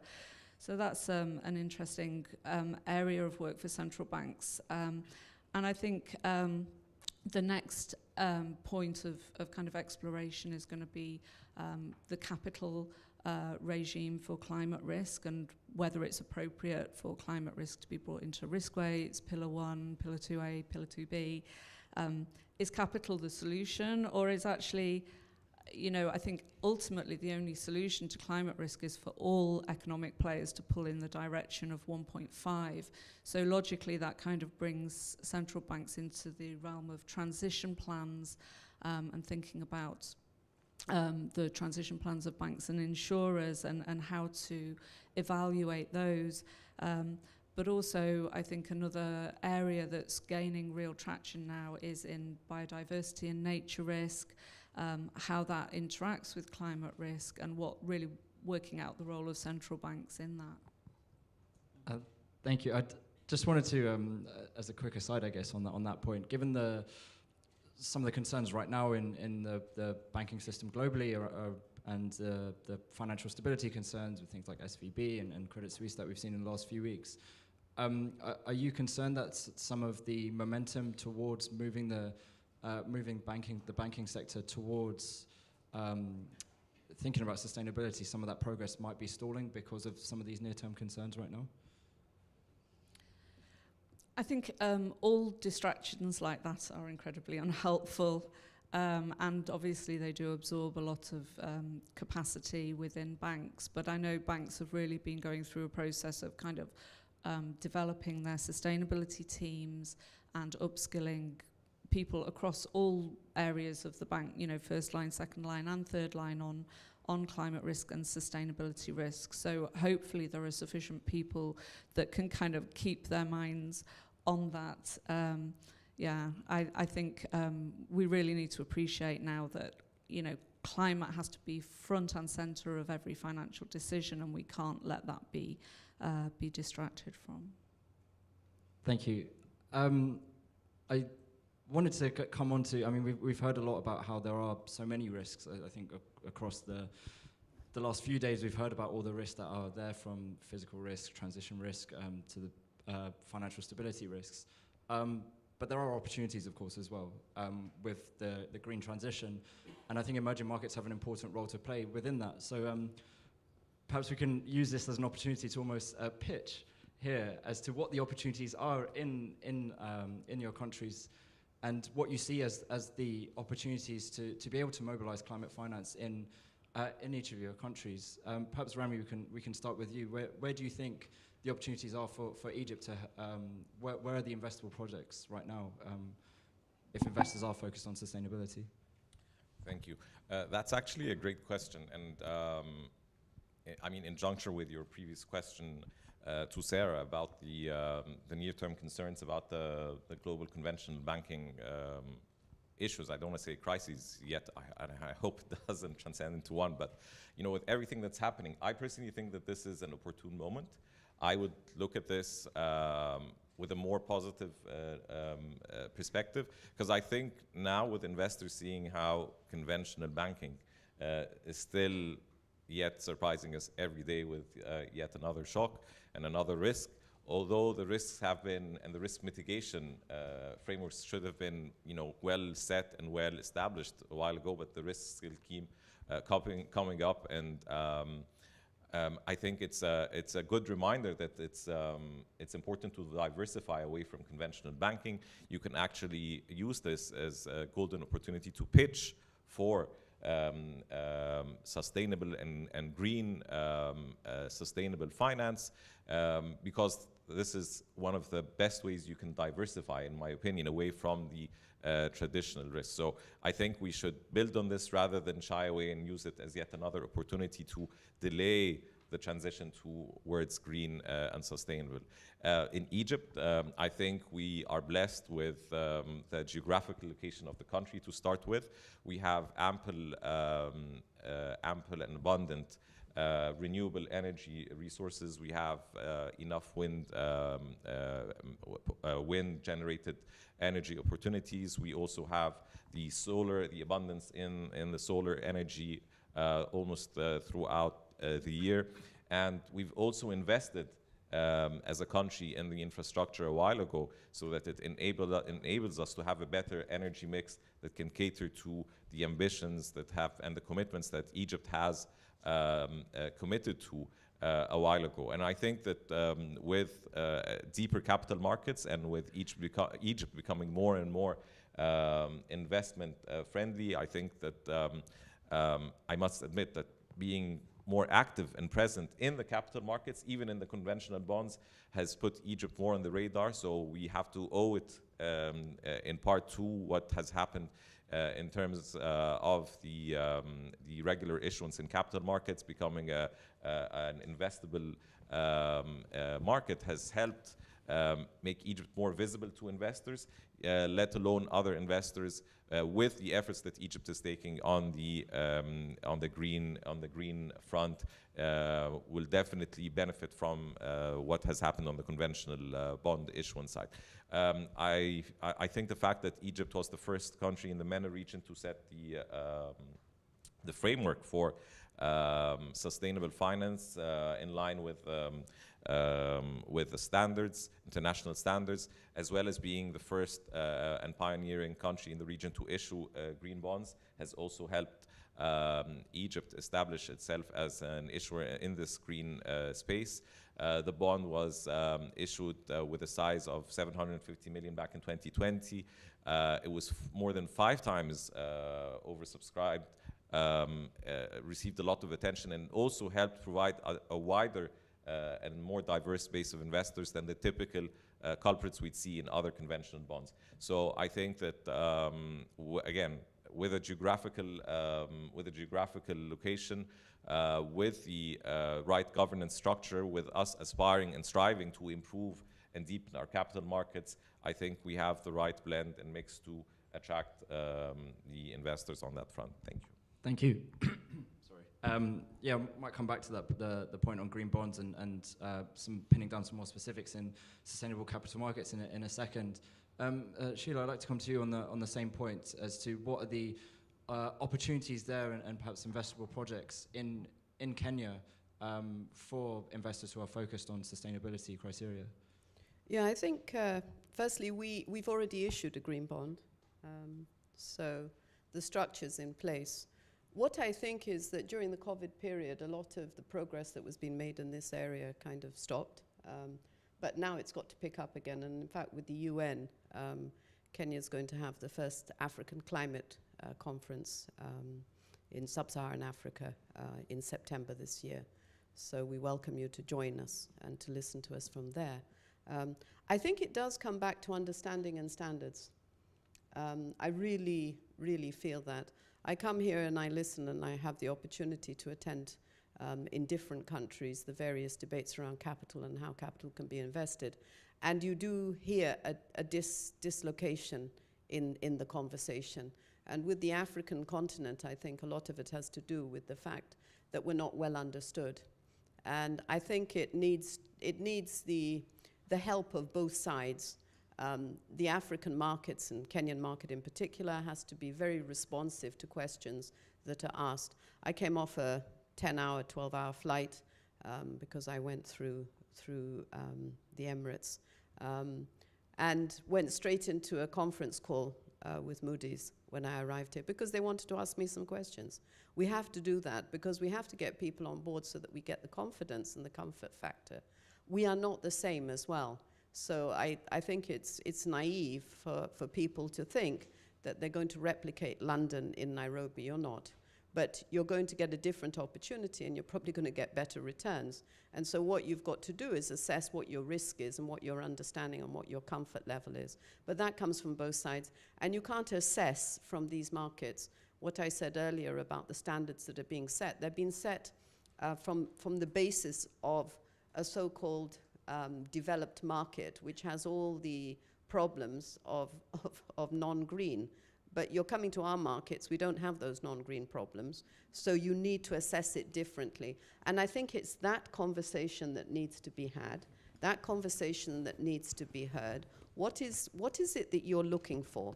And also when they talk about why don't you come to the capital markets, our capital markets are not as deep, but we're very happy to make them deep. You say you want products. Which products do you want? Tell us what you want, and then we'll tell you what we can't do, and we'll tell you what we can do so that we can have an engagement. I think the point that's still kind of a little difficult between us is the size of projects, and I know this is something that you struggle with. But surely, if you could just test us with smaller projects, that might actually help.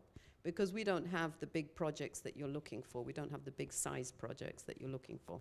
But maybe it's a good idea to come in with something small and just get to know us. Just get to know us.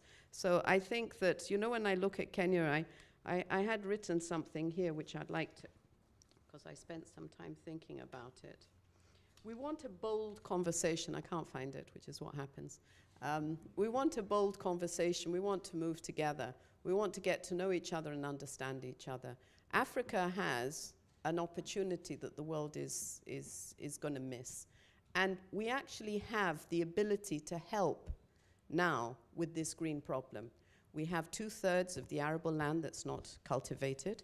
We have 70% of the people in Africa, sub-Saharan Africa, are below the age of 30. So you have the manpower, you have the youth, you have the energy. And then the third thing that we have as well is we have the climatical conditions. Kenya has 88% renewable today.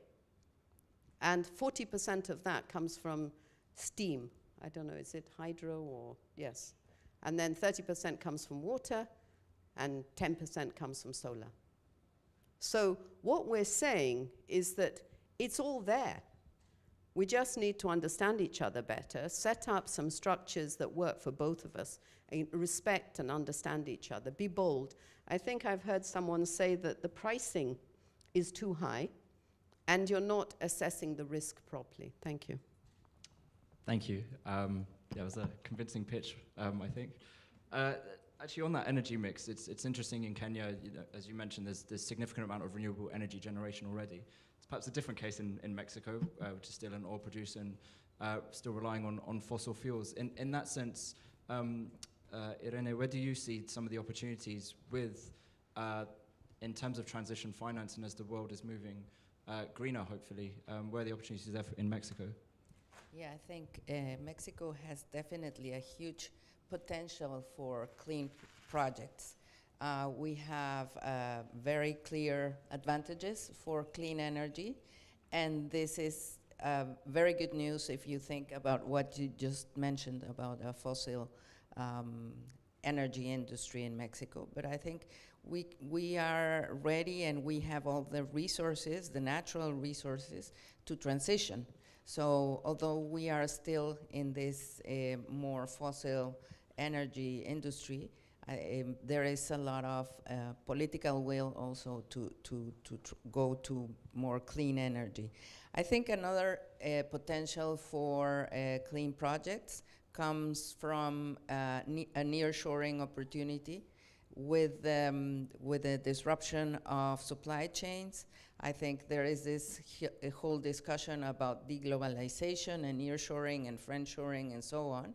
And the location of Mexico, it makes it very attractive, and especially because we have also many free trade agreements, but especially within the renegotiation of NAFTA, which is now USMCA, I think we have sustainable criteria that can help to lead in terms of making nearshoring in a sustainable manner. So I think there is a huge opportunity also to set some kind of sustainable strategy that really brings in a win-win model that can also be an example for many new initiatives. And I think there's a lot to be done. There's a lot of potential. There is a capital. I think there are resources. But the thing is mainly how to build all of these initiatives so that, as was mentioned in the previous panel, to make them bankable and attractive and reconcile long-term returns with short-term strategies. So I think there is a lot of potential. Thank you. Sarah, two-sided question. So first, in terms of the opportunities in emerging markets, specifically when it comes to the banking sector and how they're able to decarbonize, but also what are the key challenges there that you're finding right now? Yeah, I think, I mean, the opportunity is really clear that there is an investment gap in emerging markets and developing countries. You know, investment in clean energy needs to grow to $1 trillion a year by the end of this by the end of this decade, and it needs to be at that level every year out to 2050. So absolutely massive opportunity there. Maybe I can come on in a while to talk about some of the reasons why that's not happening at the pace it needs to. But I think there are some big opportunities. So one is to build into these capital markets sustainability in a really holistic way from the outset. So, climate's obviously vital, mitigation and adaptation, but also think about issues like water and nature and human rights and other sort of SDG-related factors at the same time. Because there are so many opportunities for win-wins across these things. Some of the climate initiatives can really help to improve people's health and well-being. So, and I think another opportunity is the opportunity for partnerships and collaborations. So to bring together organisations like the UN bodies, UNEP, UNEP-FI, the development finance institutions, central banks, the networks like NGFS and the Glasgow Finance Alliance for Net Zero. And also, importantly, are the local banks that ultimately will be channeling this kind of investment because, as capital markets aren't so extensive in emerging markets, the banks have such an outsized role there. And I think there are some good opportunities, really. I think one of the key things that's come out is that not all countries are the same. You can't just lump emerging markets and developing countries together. There's such a different context for each in terms of the energy system, the maturity of different industries, and things like that, and the regulatory and policy frameworks. So I think, that's hugely important, and to develop kind of country-level platforms. So there's a few really good examples, like the Nexus for Water, Food and Energy in Egypt, the Climate Finance Leadership Initiative in Colombia, and there's one in India, and the JETPs, so that's the Just Energy Transition Partnerships.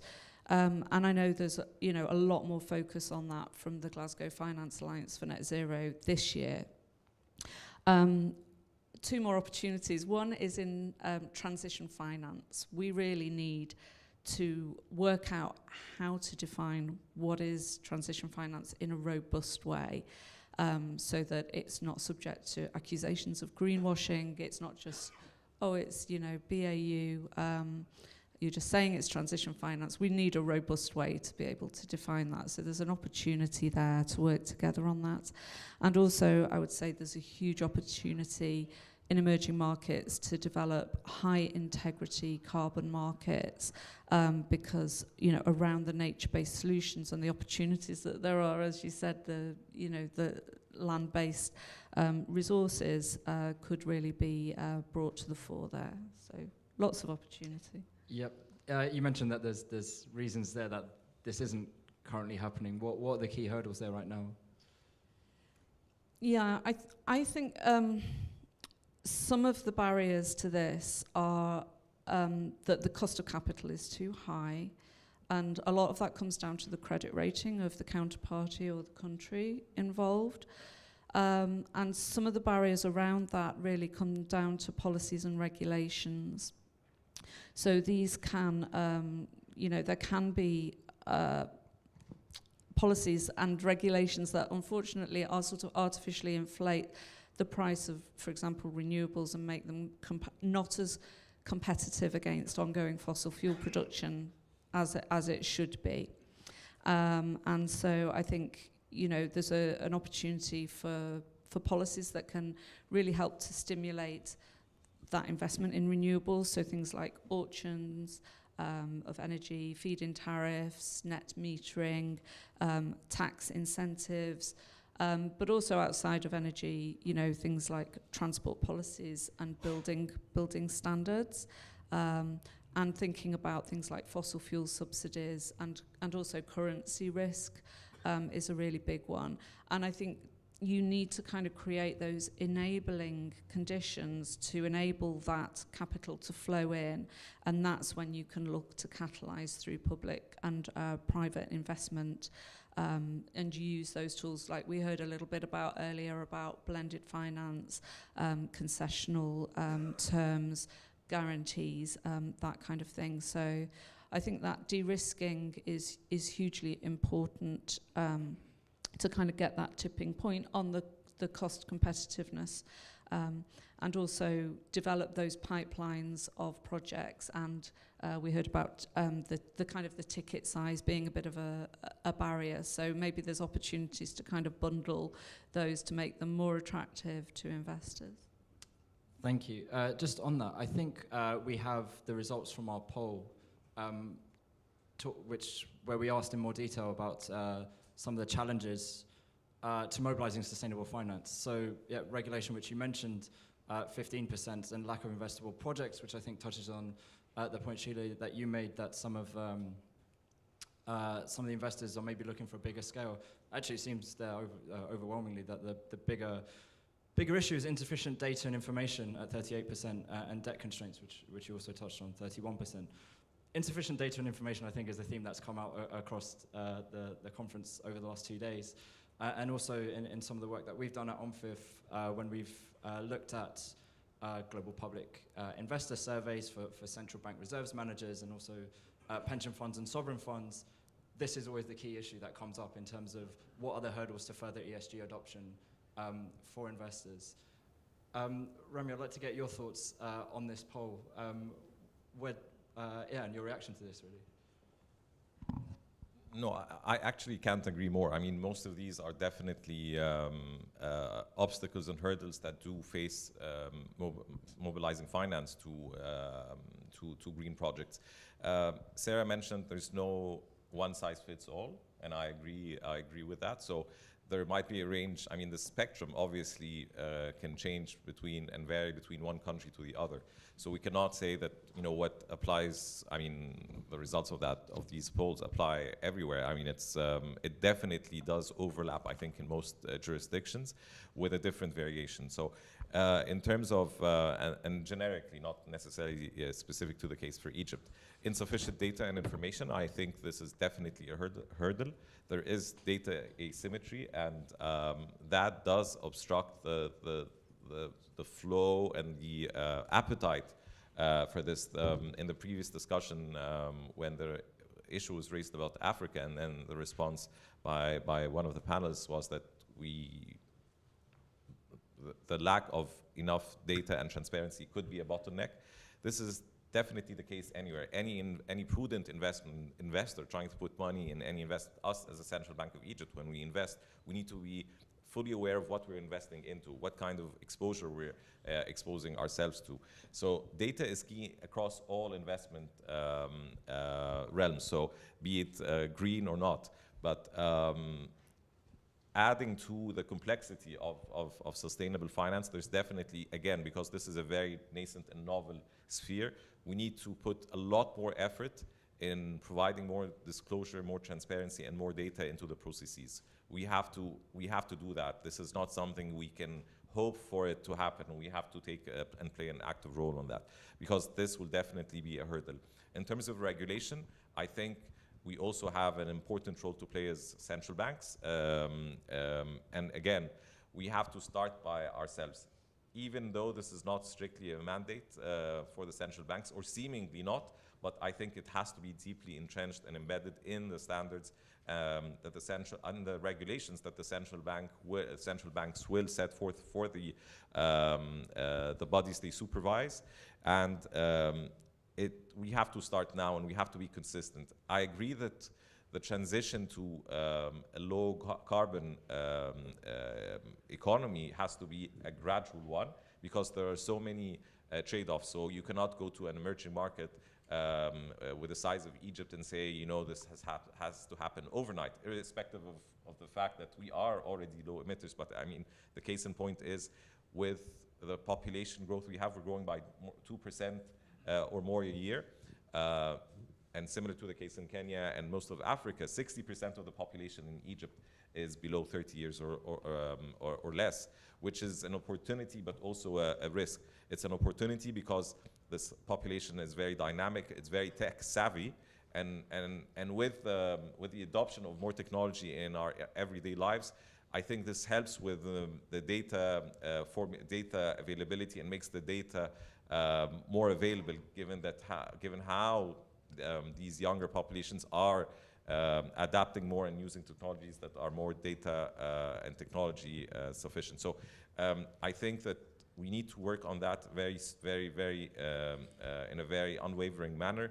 And of course, issues such as the lack of investable projects. I think the projects are there, but the full package is not there. So you need to do more on the disclosure, you need to do more on governance, debt constraints. There's no doubt that with the countries that are already overly burdened with a lot of debt, it makes the window for borrowing even tighter. So there has to be consideration from the borrowers on the overall debt situation, away from the typical and classic, debt ratios that would otherwise be really impeding their ability to borrow. Thank you. I'm conscious that unfortunately we are starting to run out of time. We have a few minutes left where I want to open it up to audience questions. Yeah, we've got one in the back there. Sure. Hi, William Atwell from Sustainable Fitch. I want to ask the panel about their views on the future of sustainability disclosures in emerging markets. It's clearly insufficient data and information is the big issue, and I know there's been some progress with the disclosure guidelines linked to the voluntary disclosure guidelines linked to the South Africa Green Taxonomy, for instance, guidelines coming out from the Johannesburg Stock Exchange. Do you think in the coming years we're going to see a lot more movement in this area in emerging market jurisdictions like we've seen, in the EU and so on so far? I think, Irene, this would be a good opportunity for you to talk about Mexico's taxonomy, which was released last week. Yeah, right. So we have a brand new taxonomy that was released just last week, and I think it's a very complete taxonomy with more than 129 elements or sectors. And as an additional feature of this taxonomy this is the first one that includes this social dimension. It includes a gender index for all of the sectors, and I think this is one step beyond and brings a very important step towards going there. Now that you were asking about disclosure, I think to get to disclosure, we have to be aware of the risks and measure them.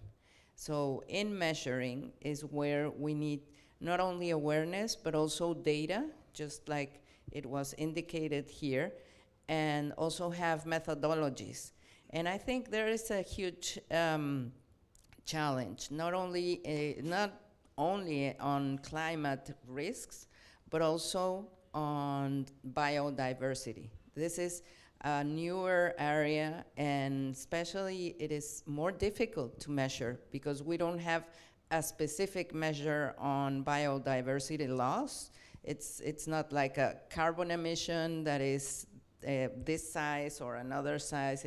It's much more difficult to include it. So I agree that disclosure is a very important issue to be happening in the coming years, but we would need to first measure in order to be able to disclosure. And I think that disclosure and accountability is key for investors, for mobilizing capital. So I would also now highlight the role of development institutions, because markets are not able to bring in resources into sustainable, friendly investments by itself. So we need third parties like development institutions, not only to give all of this financing in terms of guarantees and blended financing, but also in providing the frameworks for, especially for tackling also the scales of the projects, and to have to reduce the costs, especially for smaller projects, in order to go to a transition project or a green project, and to be able to report, because reporting is very costly. So I think that international and multilateral institutions should bring in a lot of technical support, but also a lot of these other tools like frameworks and additional tools for different markets to be able to make projects more bankable. Thank you. Do we have any other questions in the audience? Yep, there's one in the front.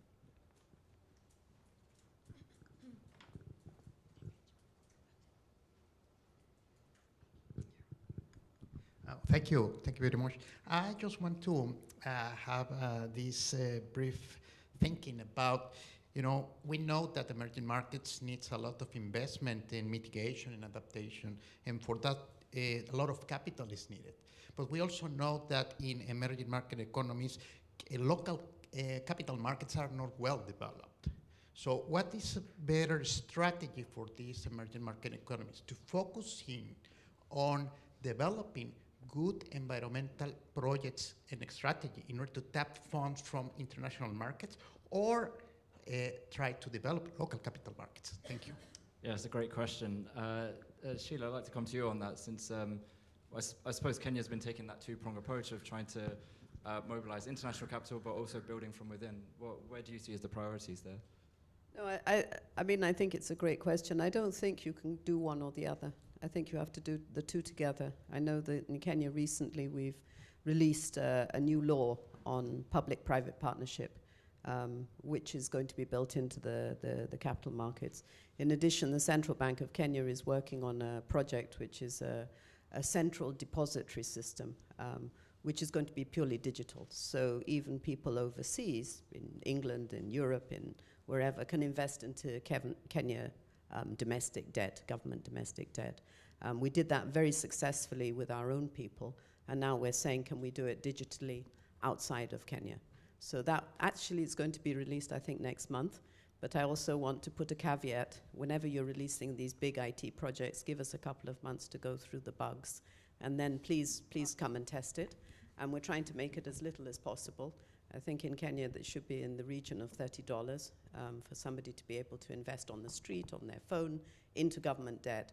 So we're trying to develop these markets. And at the same time, what I'm asking is that when I hear you talk, you say things that I didn't know. And that's why I'm saying, can we please talk to each other?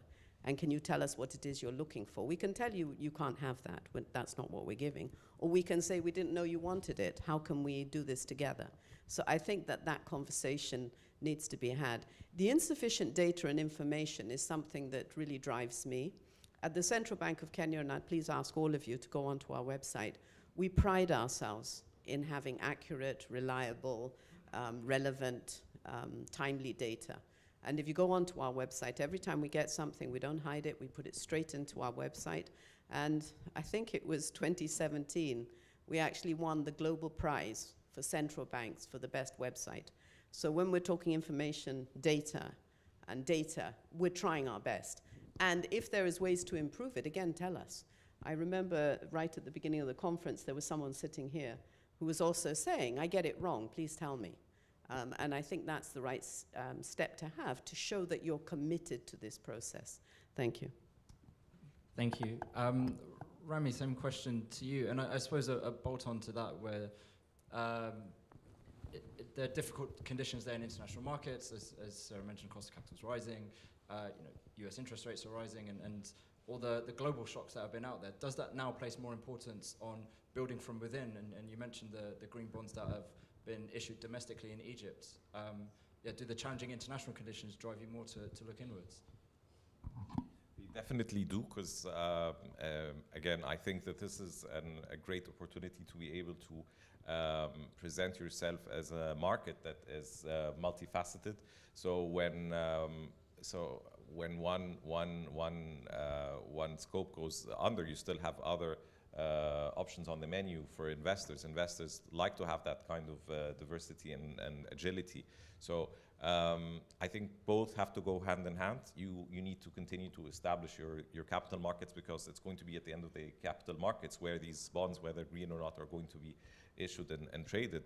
And there's a whole scope of an educational curve, that learning curve that needs to be acquired in all cases. So you need to make sure that everyone in the market is apt and well educated and well aware of the importance of having capital markets in some, because in some cases the public is not fully engaged in capital markets. So this is a problem. You do not have the public invested in government bonds, although they end up investing or lending banks, which ultimately are investing in government bonds. But the awareness is not there yet. So you need to educate. You need to have a lot of financial literacy, especially where financial literacy is not quite deep. So while doing that, you should also be indulging in building your own capacities from within, which of course will help you again be able to cater to all kinds of markets. So use this moment, use this opportunity, I think, on both sides to converge and to understand better, educate ourselves, and make the best out of not the best markets out there. Great. Thank you. We have just 5 minutes left. Are there any other questions here from the audience? Otherwise, I still have a few of my own. I think, Sarah, I'd like to come to you. In terms of a lot of the goals that you're working towards, I suppose, in particular, the Net Zero Banking Alliance is around 2050 targets to get to net zero. But in the more medium term, say 5 to 10 years, what would you deem a success in terms of, in particular with emerging markets, in going towards decarbonisation or building their own capital markets and financial sectors to take into account sustainability? Well, I think a lot of the talk around net zero is always around 2050, but you just cannot emphasize enough the need for near-term action. So, we can't be looking that far ahead. In the Net Zero Banking Alliance, our members have to make targets for 2030 or sooner, in line with 1.5 scenarios, with low or no overshoot. So that is really the priority. I mean, if you think the end of this decade is only 7 years away, and by then we have to have almost halved our emissions compared to a 2019 baseline, which is a staggering thought. And how we get our capital markets to support that is, it really needs a lot of focus. Again, I come to the point on data. Many of our members in emerging markets really struggle with, just measuring their financed emissions because the data just isn't there. And I think, globally, we need a push to get environmental data onto an equal footing with financial data in terms of timeliness, decision usefulness, accuracy, etc. And we really do need to try to make sure that all the standards, taxonomies and everything that people are working towards are at least interoperable, but really to try to avoid the kind of fragmentation. And I just want to stress the importance of the chain of data from the real economy. And it's not just large corporates, it's SMEs. SMEs play such a vital role in emerging markets. And we need that data to trickle through from SMEs, corporates, through the real economy and then into the financial sector, so that the financial sector is able to measure what they need to in order to steer things towards 1.5 goals.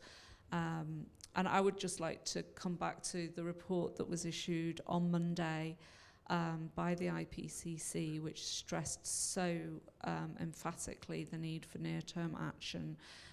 So let's make this focus on net zero, on immediacy of action. There is absolutely, no time to waste at all.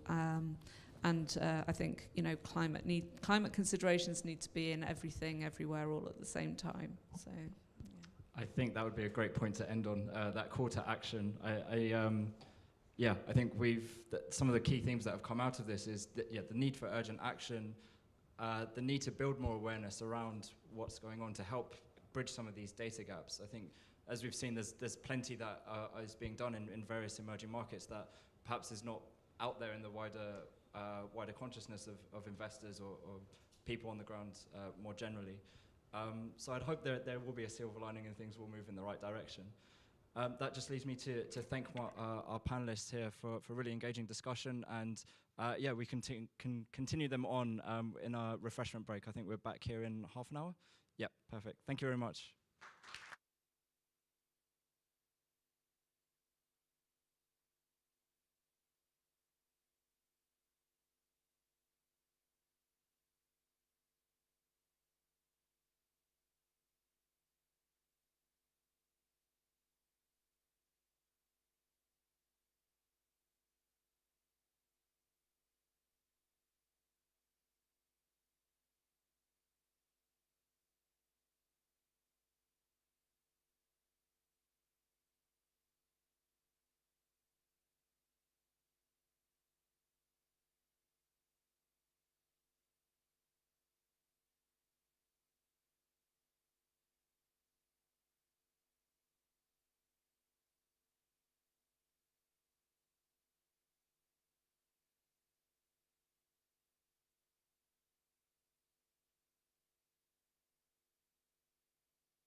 Has everyone come back? I'll just give it a few more moments.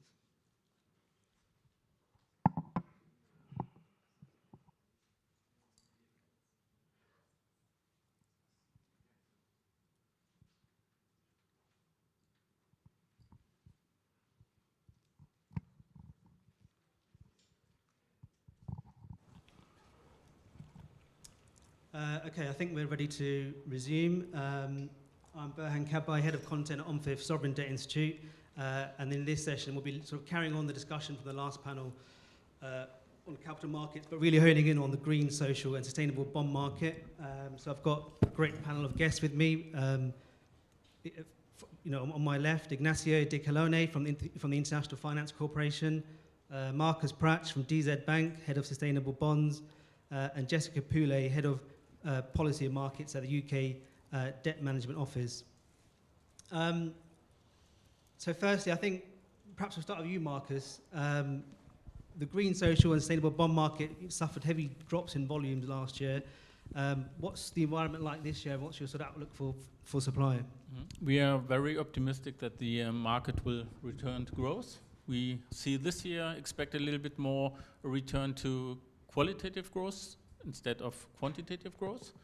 But we expect in 2024 at least the market to kick really off again. I mean, we have this big sustainability agenda, also all this transition and transformation topics, so there is enough market potential, and we always get it reflected from investors that there is still too much demand chasing too few supply. I mean, 2022 was a very special year for the sustainable bond market. In the first time for more than a decade, we saw really a drop, and it was a little bit different, like this external shock in COVID 2 years ago. The market couldn't recover so much like 2022 when everyone turned from green to social, more to say. But, I mean, if the war in Ukraine will be hopefully soon over, this is also very, very big potential for the sustainable bond markets for doing a kind of restructuring Ukraine programs, for example. And I mean, it was not everything bad last year. I mean, the overall new issuance volume of the sustainable bond market decreased by around 23%. The overall market decreased by 25%, so overall sustainable bonds were much more resilient. Also the green bonds, who only declined by 13%, were very robust at the end of the day, and they reached the 2 billion accumulative milestones, so to say. And we also saw positive signs, for example, that green bond issuance from financial institutions last year even grow in a very shaky market environment. So overall, we expect that this year the market will grow by around 32%. At the end of the day, a growth in all segments, and also the everybody darlings of the past, which were a little bit under scrutiny last year, the sustainability-linked bonds. We expect that there will be a further qualitative growth in the market. Yeah, we'll touch on the evolution of the SLB products later on. But what's the big driver for GSS volumes this year? Is it the return of the green issuance, which you saw fall out during COVID, or is it other parts of the market? I mean, honestly, we have to speak also from a transition point of view. There is not only an environmental transition, there's also a social transition. We have so much potential. And if you look, I mean, climate change is one of the issues, but think of new topics like biodiversity, which will kick off in the future. There are a lot of social challenges. When it comes to reaching the SDGs, we are really behind in many SDGs. And the new geopolitical situation, and also COVID, put many of this more or less goals behind, and there is a huge sustainability financing gap, so to say, and we can only do this with the help of private capital, because public capital is not enough at the end of the day. Yeah, and it's interesting you mentioned about the Ukraine reconstruction, because that could really open up opportunities for Ukraine to develop a large, a GSS program to finance that reconstruction recovery, right? Yeah, for example, I mean, even before the war, a lot of Ukraine cities had kind of green development programs. And now if you look at rebuilding all the infrastructure, this has to be done in a sustainable way at the end of the day. And these are huge opportunities for the EU or for MDBs or for whomsoever to do this in a kind of capital market transaction way. Okay, and just moving on to we mentioned SLBs.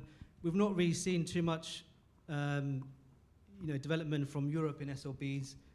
Well, from sovereign perspective anyway.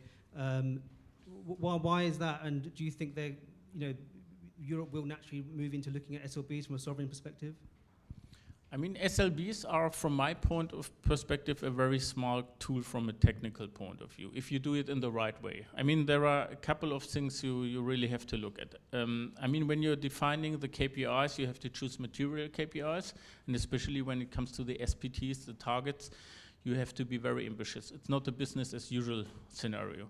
I would say an SLB is not suitable for everyone. I mean, if you have enough assets, do use of proceeds, green, social, or whatsoever bond. When you are a smaller player, and for example, we are also serving a lot of small and medium-sized enterprises, it's a very good kickoff for sustainable funding. But you have to do it in the right way. When it comes to sovereign sustainable funding, I think it's a very smart way because a lot of sovereigns already have sustainability strategies. They have their Paris climate change goals, more or less to say, and it's a good opportunity to connect. And I mean, we have seen with Chile and Uruguay, for example, that it can be very successful, especially Uruguay also was very smart connecting this to forestry, for example. So if you do it in a credible way, it really works, and I expect more or less smaller sovereigns to do a similar thing at the end of the day. Okay, and Ignacio, turning to you, I mean, what are your thoughts on the sustainability-linked bond product, and are there sort of issues with, strengthening the product and to sort of avoid sort of greenwashing and things like that? Yeah, I mean, there's been I suppose a huge every second day there's an article on greenwashing. So I think there's increased scrutiny, which is quite right for a nascent market. I think in the previous panel there's a lot of discussion about data, and I think if you're talking about one way of addressing this greenwashing is data and the quality of data, and I think whether it's through some of the regulatory sort of initiatives, whether it's through TCFD, SEC, a number of other sort of initiatives to improve the disclosure and transparency of data around climate and social data, and I think that's one thing that has to be done. But I think the other thing is, it's also for sustainability coordinators, as sort of banks or institutions, as well as second-party opinions, to really sharpen their pens and pull their socks up. I think Marcus referenced, I think there are key mistakes that are done in sustainability-linked financings often, and you can say the materiality of the KPI is one, key one. We've seen lots of instances where the issuer has forgotten about a critical KPI. Scope 3 is a prime example. A port that is having a KPI on Scope 1 and 2, fantastic, love your electric cranes, but hey, you're the largest port exporting coal from a certain country. Well, if you forget about that part of the equation, don't be surprised that there will be accusations of greenwashing. So I think a lot of that about materiality of KPIs, a lot of it is around Scope 3, but not only, there are others. I think in terms of ambitiousness, also, and I think ambitiousness is difficult because it can be quite qualitative. What is ambitious? It's very contextual, and we invest and lend in emerging markets, and I think it's even more complicated in those contexts. So I think there is a bit of, there are some criteria. You can look at SBTI and other sort of, parameters. But I think it is quite qualitative what is ambitious and what isn't. And we do a lot of work as IFC, where we work with our issuers to sort of look at that and try to make sure that we're comfortable with that level of ambitiousness. But again, I think there's been a learning curve for second-party opinion providers, for banks, for others, and investors in what is ambitious. And I think the third element in terms of greenwashing is, all right, that's all great. You've got a relatively material KPI, but how about your holistic sustainability strategy? And sometimes what happens is they may have great climate KPIs, and they may be, material, or social KPIs may be material, but there may be some elements of how they're conducting their business which which isn't consistent with that sort of sustainability, be it human rights around the supply chain, be it biodiversity issues, etc., which at first glance don't seem to be material KPIs because it doesn't sort of register, but there are, the company doesn't have that holistic sustainability strategy. And so that's a sort of third big bucket of where we see greenwashing risk. So again, look, it's a nascent market. I think there have been some lessons learned. And I'm hoping we're getting there, as Marcus says. I think now the era is scrutiny on quality from all sides. Yeah, thanks, Ignacio. Before I turn to Jessica to talk about your sort of approach to the green bond market, I just want you to just maybe respond to what Ignacio is saying about those greenwashing risks. Do you agree with those, and are there any others that you'd add to that? So first of all, good afternoon, everybody, and thank you very much indeed. I hope you can hear me at the back. Hope the microphone's working. Yes, thank you. It's a great pleasure to be here, and I'd like to thank you, Burhan, and also OMFIF colleagues for the kind introduction, and also to all both Ignacio and to Marcus for the very good summaries. In terms of greenwashing, I think it's fair to say that that is a topic which is taken very seriously here in government in the UK. Indeed, a private-public forum has been set up. It was set up a while ago with ministerial encouragement to bring together parties both on the government side and in the private sector on the investor side to try and tackle this issue. And I think it's an absolutely fundamental issue for the future of the sustainable bond market in all its forms. So I very much endorse some of the issues which Ignacio pointed to just now. Maybe I should just talk a little bit about, Burhan, unless you've got another question on greenwashing. I was going to turn to your sort of approach to the, obviously the UK made its debut in the green bond market a couple of years ago. Did you want to talk about your approach? Did you ever think about doing an SLB? Obviously went through the more traditional use of proceeds framework, and what the evolution has been since your arrival, yeah. Yes, well, thank you very much indeed for that. Maybe just to recap on the UK's green financing programme. This was launched in 2021 in June with the publication of our Green Finance Framework. It certainly represented a huge milestone for us at the UK Debt Management Office, also for our colleagues in the Treasury, but I think arguably also for the sustainable finance market more broadly. We brought some innovations into that market which have subsequently been replicated.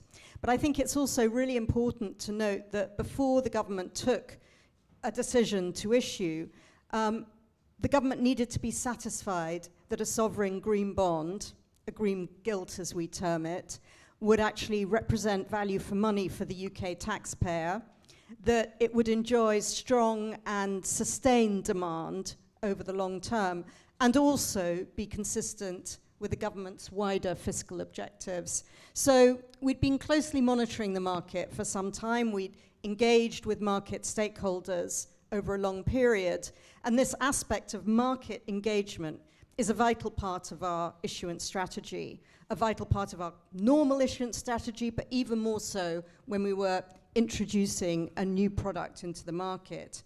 We have regular consultation meetings with our primary dealers. We call them here in the UK gilt-edged market makers, or GEMs.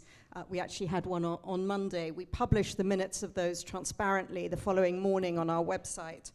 But we also engage bilaterally with a wide group, including investors, including other banks, and so on.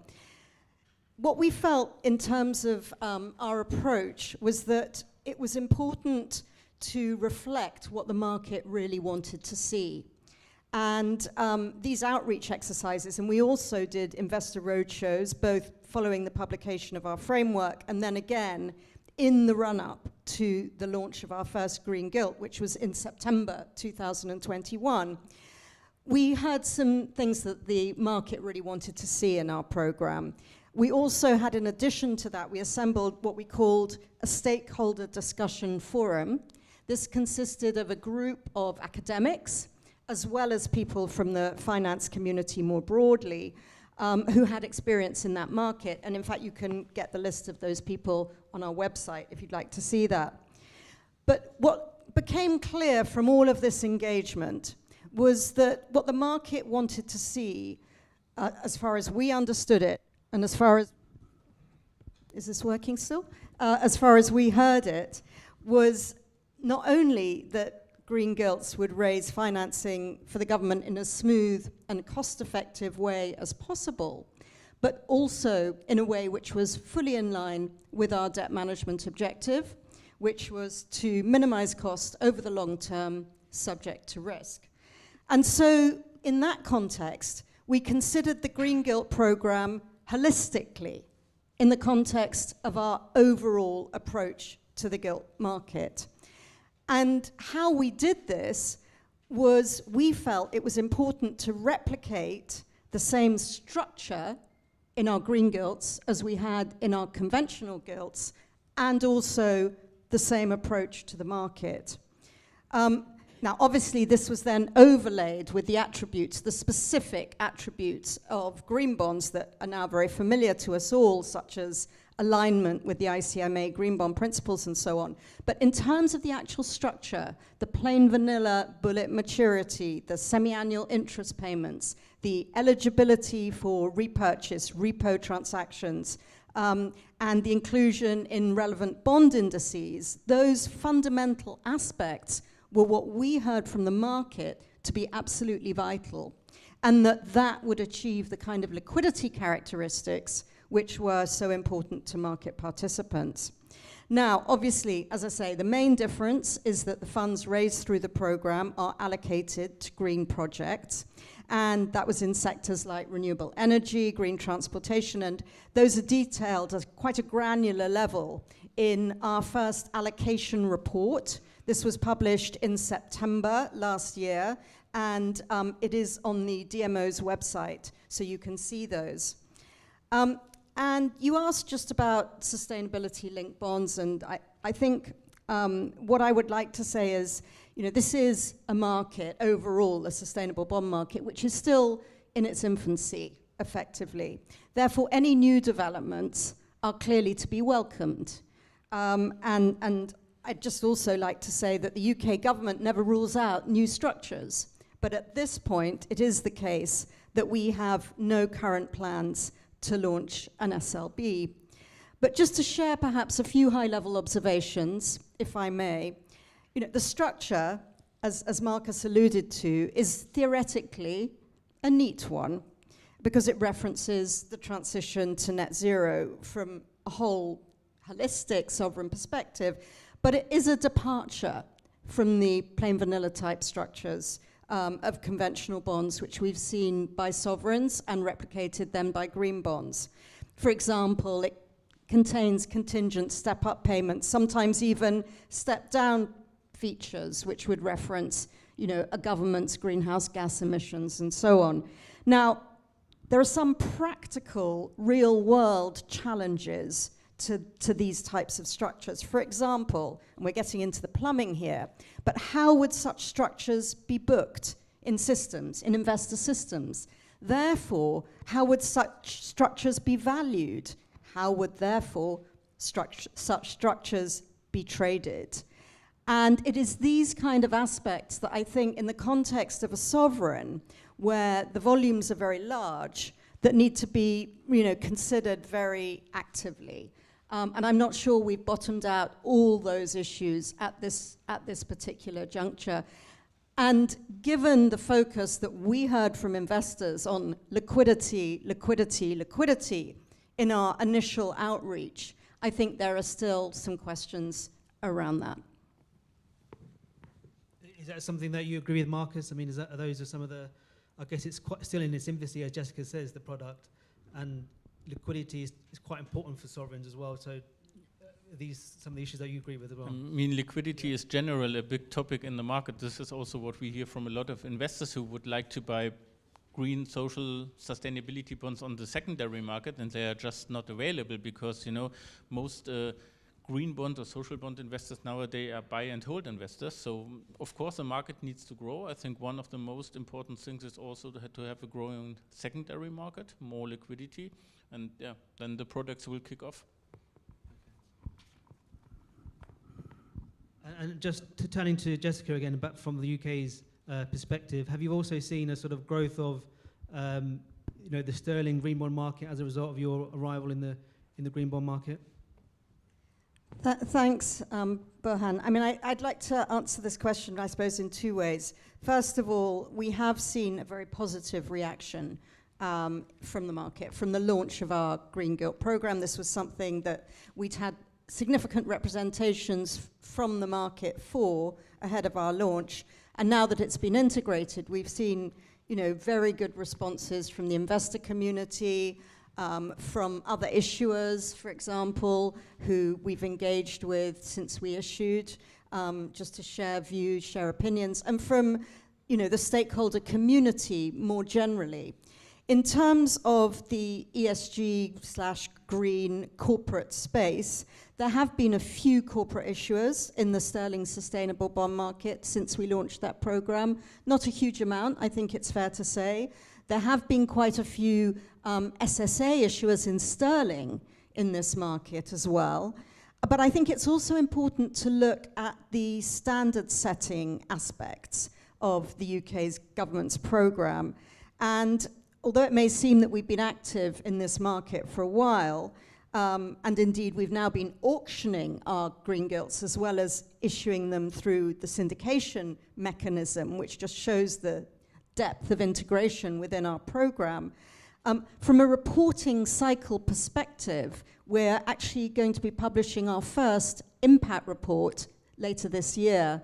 And that's important because one of the innovations which we brought to the green bond market was to report not only on the environmental impacts of funds raised under the program, but also the social co-benefits of that. So I think the standard setting side, which we've tried to bring to the market, has been important for the, for the issuers world more generally. I mentioned also the allocation report, which was published last September. And this transparency, I think, has also been quite welcomed by investors. Again, I think it's quite helpful for the standard setting for other issuers in this market as well. We've had positive feedback not only from institutional investors on that report, but also from retail investors who have accessed green products through our sister institution, NS&I, National Savings and Investments. Now, they launched retail green savings bonds. Now, this was another innovation that the UK brought. Now, what they liked was that we included case studies in our report. So it's quite user-friendly, I would say, quite accessible.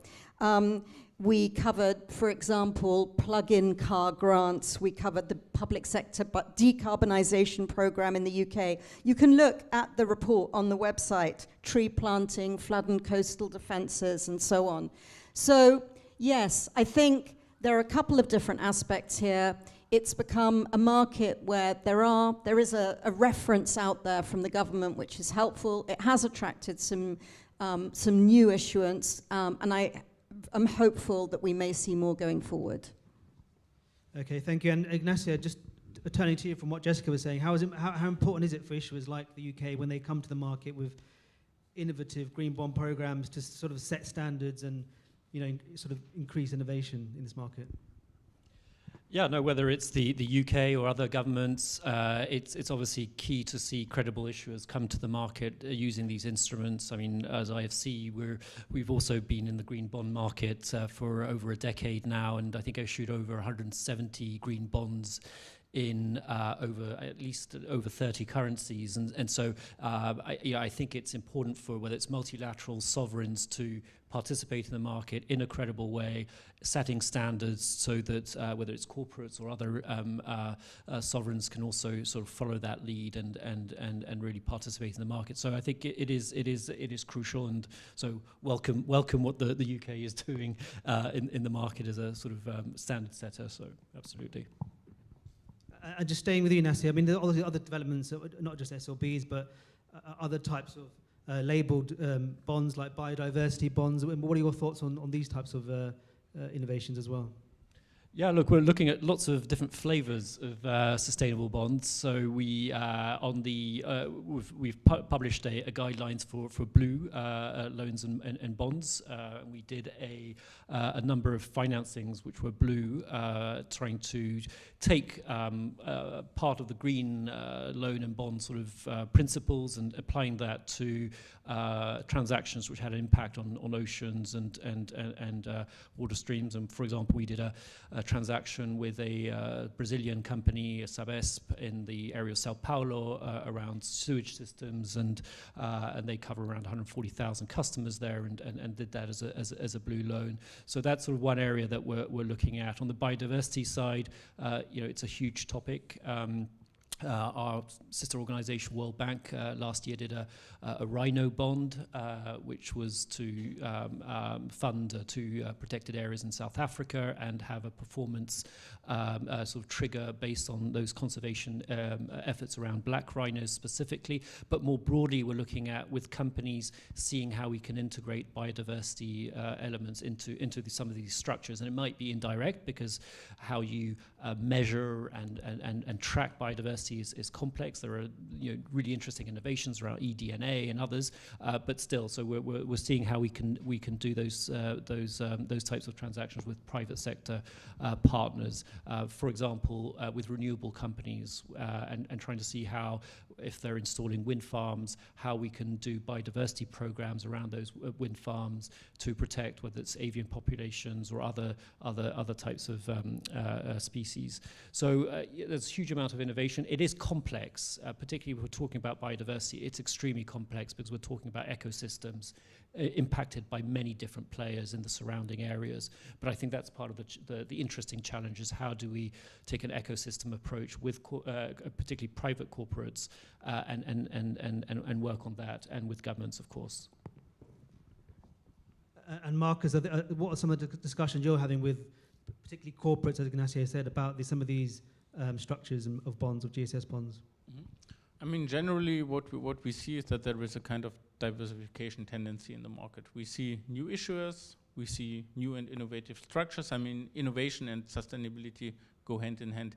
Anyway, we also see a little bit a trend, we call it green goes rainbow. So a lot of issuers are moving beyond the pure green perspective, making the bonds a little bit more colorful, including social topics. I mean, as I say, biodiversity is a kind of new climate change when it comes to urgency from my point of view. We have the topics also with a blue topic, with water, which is very urgent, more or less to see. So these are all the things we are talking about with issuers. Of course, then there are a lot of questions also coming from the issuers. Do we really need a label bond? What is really, let's say, an advantage of issuing a green, social, or sustainability at the end of the day? There is always the question of the greenium. Does the greenium exist? I mean, as you know, it also depends on the market conditions. Sometimes you have a greenium, sometimes you don't. I mean, I always say the greenium is not the most important aspect of the issuance. It's more or less having sustainable funding, having a credible contribution to the sustainability agenda, maybe broadening your investors book, because you often see, especially with the maiden issuance, a lot of new investors in the books you never have seen before. And of course, it's also a kind of, reputational thing. From my point of view, sustainable finance becomes the new normal anyway. We also will have the unsustainable business, but that's a niche business of the future, more or less to say. So, and just to add to that, I think mentioning social. For us who work in emerging markets, social is key, and we tend to like the belt and braces approach. So we, even if we're doing just a green financing, we actually do like to incorporate sustainability-linked features, maybe using the social KPIs to sort of complement that, because I think just transition is key in making sure that there's that integrated approach. So we're not only looking at climate, we're looking at social aspects, and so very often we have it's a gender KPI or another sort of social KPI in addition to maybe a climate KPI or a green use of proceeds sort of loan. So I think that's very important, particularly in the emerging markets that we work in. Yeah, that's interesting. I think the social KPI aspect is still developing as well, as we've seen in SLBs. And Marcus, did you want to say something on that? Or? Yeah, I mean, it's an important topic. I mean, we have all learned that sustainability is more than environmental issues, so social issues are at least as important as all the other things, like also economic and government things. I mean, when we talk about transition, from my point of view, there's not only an environmental transition, we also have a social transition. We need to go on with the social things of the end of the day. I mean, it's the same. If you have an SLB, you can also do it, of course, with social KPIs. Here again, they need to be material. You need to have ambitious SPTs. Sometimes, of course, social. I mean, the challenge is social impact is a little bit more difficult to measure. I give an example.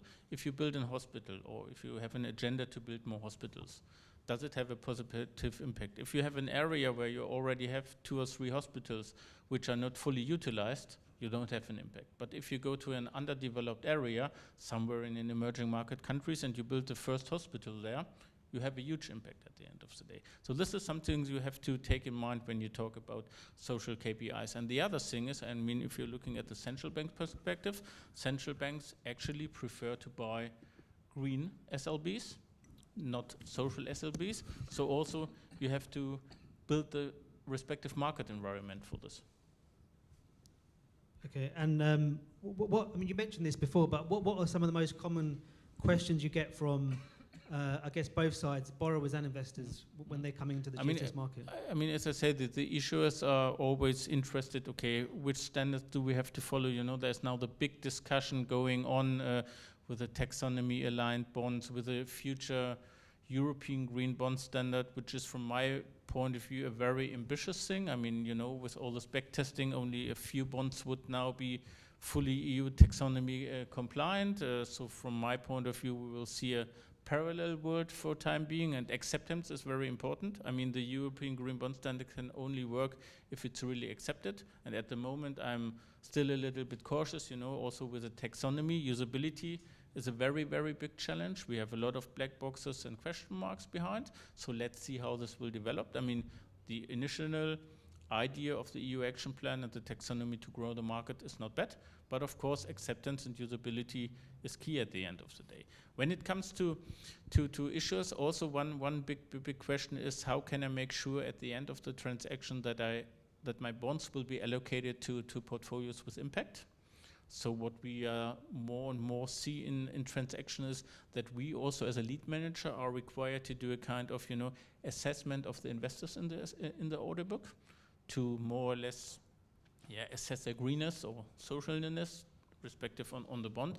And when it comes, of course, to investors, it's always the important question, okay, how do I set up a good ESG investment strategy? Do I focus really on the use of proceeds, or do I focus on the sustainability of the issuer in general, or do I do a combination? How maybe also to cope with, let's say, this transition topics? I mean, we see a kind of new, let's say, philosophy among investors, which is called transform instead of divest. You know, in the past there was very much a black and white decision, sustainable, non-sustainable. If it was not sustainable, it wasn't bought.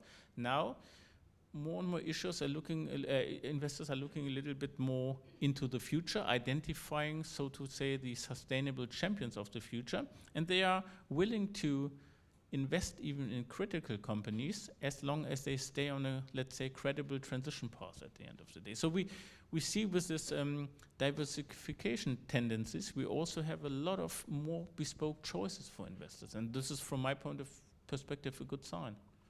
Maybe just to add to that, because I see, you know, they were a lender and investor, and I think what we find really interesting in these new instruments, it precisely allows us to engage with companies in a more strategic discussion and dialogue. It's no longer, I'm going to just lend you some money to build a renewable, project in Kenya or wherever it may be. It's right, we'll do that, but let's sit down and understand your long-term strategy around sustainability, on climate, on social, etc. And let's make sure that we're seeing eye to eye, that you're going down the right trajectory, and frankly where we can help you, down the line. And I think that elevates the level of strategic discussion around sustainability to a very different level. So in a way, these instruments are an excuse to have that discussion, have that sit down and strategic discussion. And I think it's great for companies, it's great for us, and it just enriches. And look, sometimes there are no rights and wrongs or black and whites. There are nuances in things, but at least it lets us have that discussion and hopefully help companies to on the transition path. And does that in turn sort of make investors create sort of more sort of dedicated investment strategies and dedicated funds to invest in these products? Yeah, I mean, we don't have dedicated funds. We just invest our balance sheet. We do have increasing percentages of our balance sheet and that are going to be dedicated to climate finance. Actually, by 2025, 100% of all our investments have to be Paris aligned. We're already virtually there. So we've got some very strict screening criteria around Paris alignment, and that's we can't do anything else than that. What it is requiring from investors, at least from us, is getting the resources to engage in these discussions, doing the analysis, and making sure we don't fall into greenwashing type traps, because there are nuances, and it takes a lot of knowledge to make sure that something is ambitious, that they are doing the right thing. Particularly in complex contexts or countries where there aren't easy benchmarks or comparables.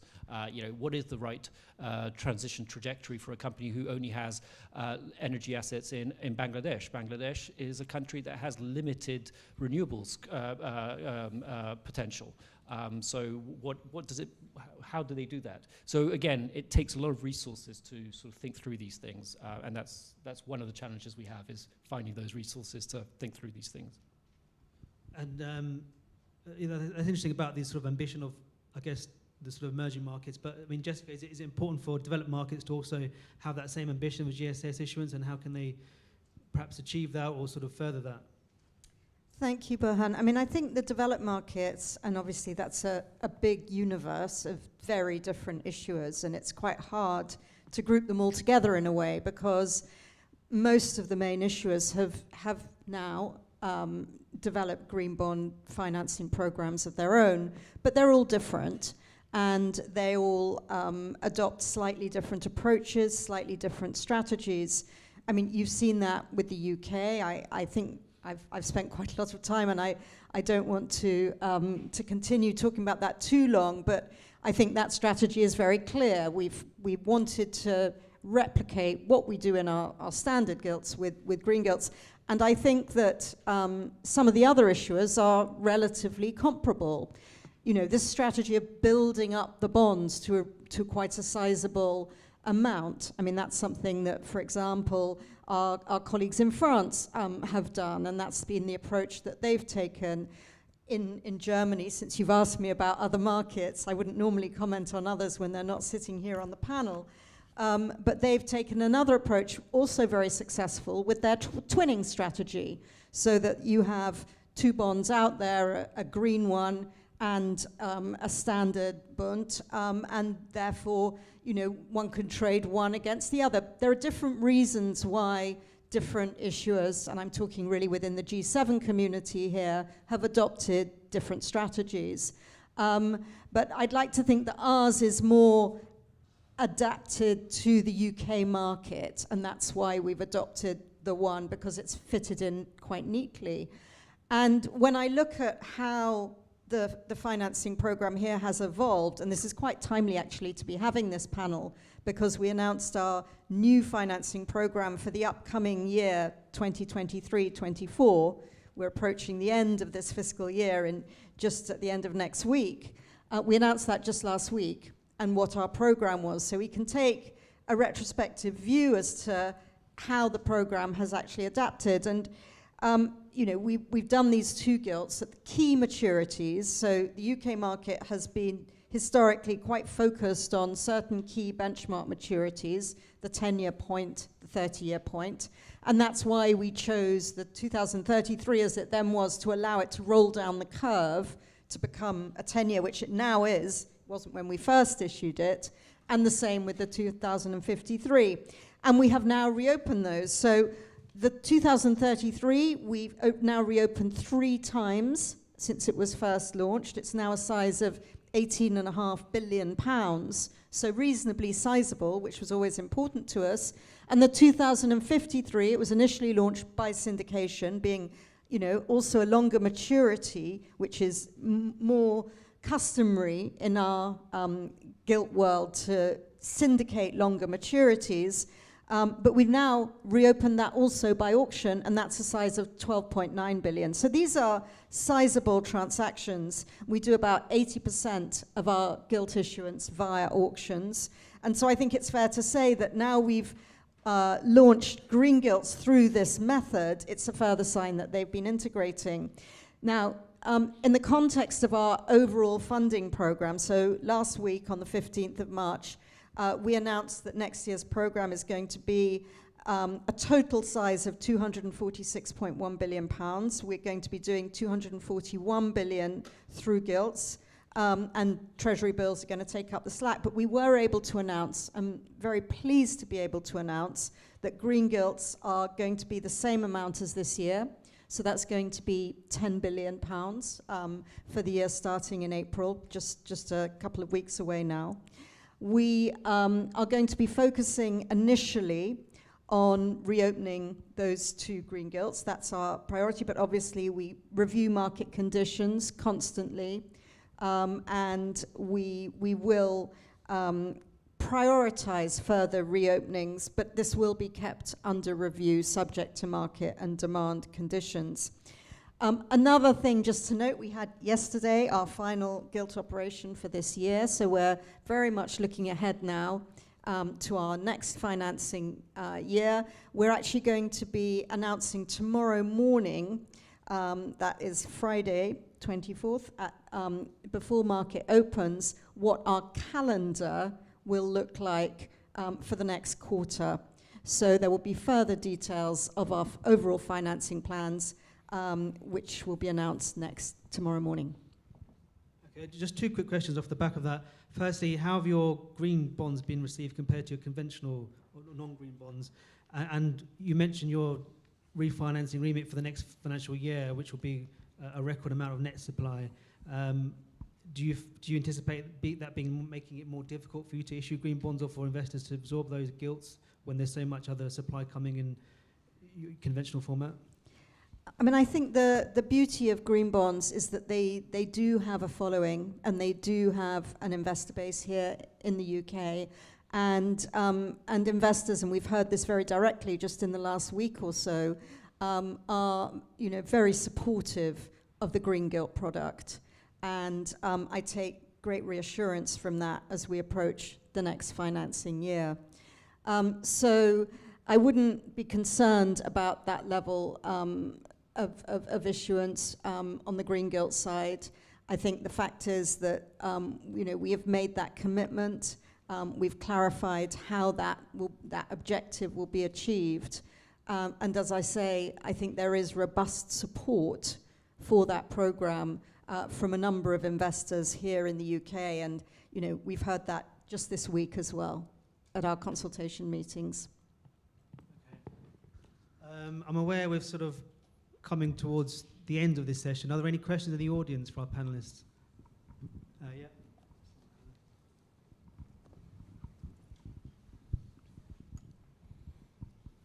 Hi, I'm Jake Hallam from NatWest Climate and ESG Capital Markets team.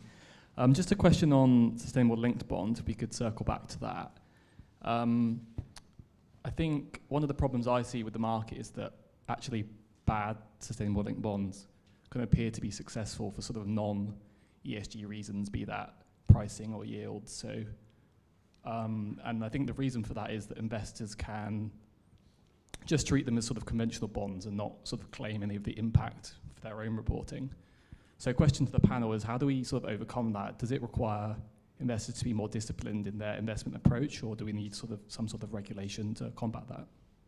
Yeah, I think we touched on sort of strengthening the sort of SLB product, but Marcus, do you want to take that?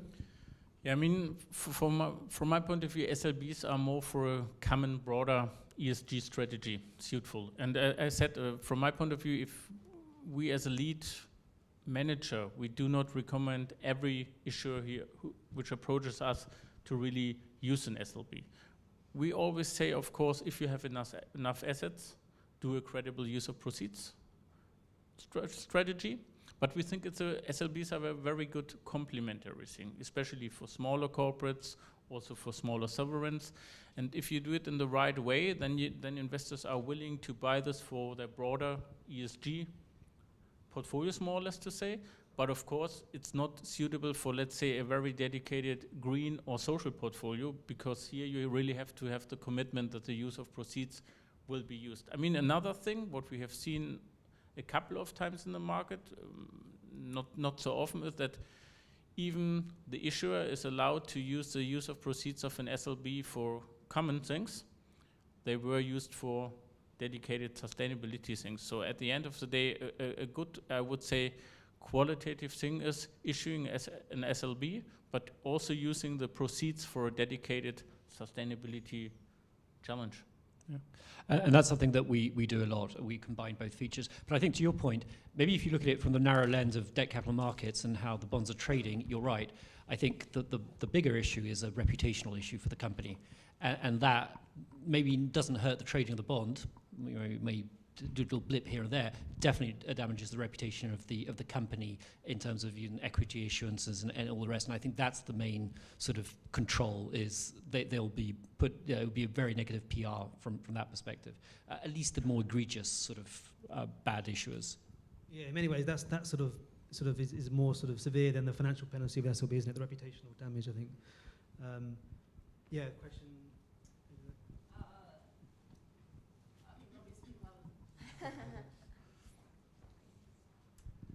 Galia Wells, PricewaterhouseCoopers, Sustainable Finance.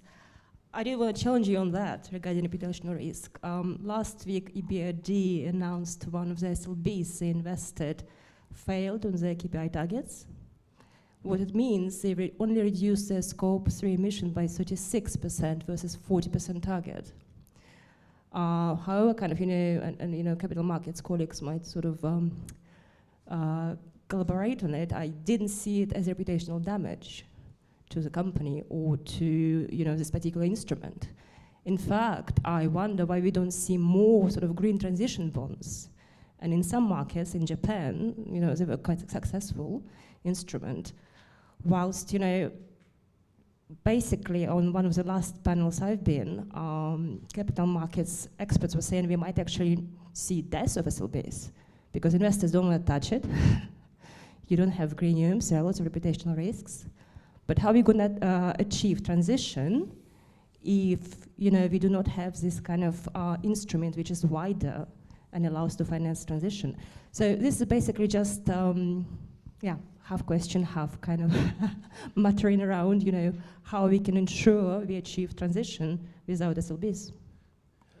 So there's quite a bit of overlap between transition finance and SLBs and how you approach those instruments. I didn't understand. Did you say you mentioned EBRD SLB that didn't achieve the target, right? They invested, I think it was a Greek. The Greek. Yeah. But the fact that they didn't achieve the target for me is not an issue, in the sense that actually the issue will be as we go further down this market. If everybody achieves the target, actually that will be an issue. So I think my rule of thumb is there has to be a 50-50 chance whether they'll meet the target or not. It has to be ambitious enough that there's a reasonable chance that they won't meet the target. And for me, that's not a reputational issue. The reputational issue is they try to, a company who doesn't, or misrepresents, or doesn't take into account some of the key issues that they have to deal with from a sustainability perspective. So that for me is, fine, if they don't meet the target, but they've actually tried and they're close to the target, it shouldn't have a reputational impact, from my perspective. Because there are good reasons why companies can't reach a target. They couldn't deploy the renewables that they wanted to because of permitting issues or whatever, and that's fine. But it does take a bit of sophistication for the market to recognize that.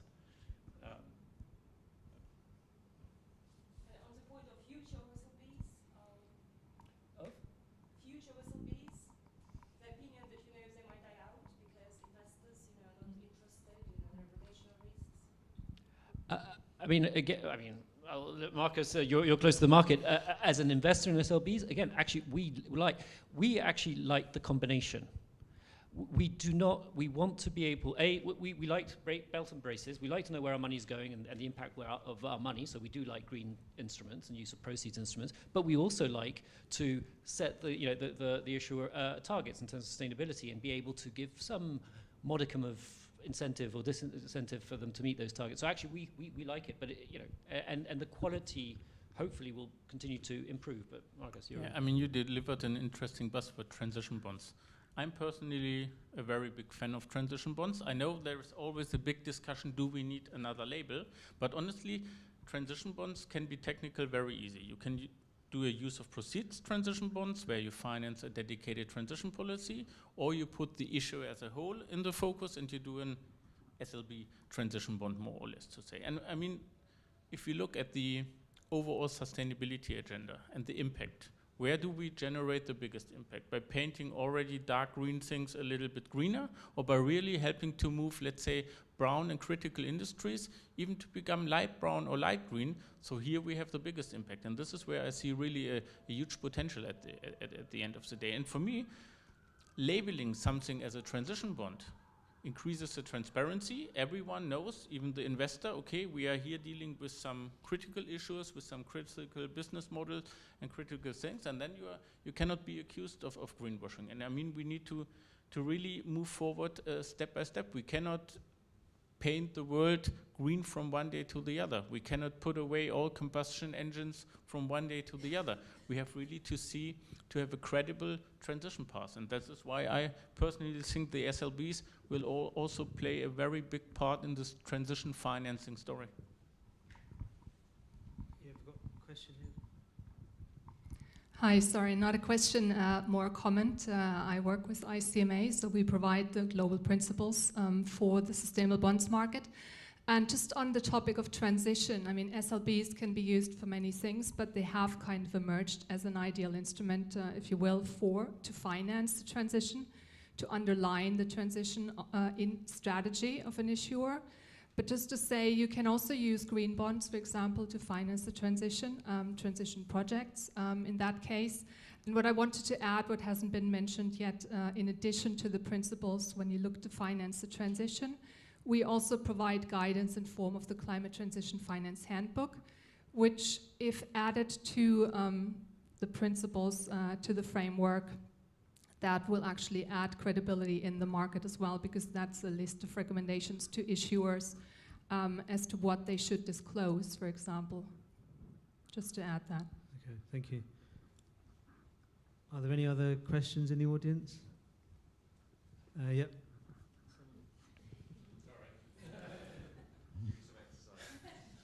Yeah, Anthony Belcher from ICE. I just wonder, when I look at the kind of carbon credit markets, there's always a big focus on additionality.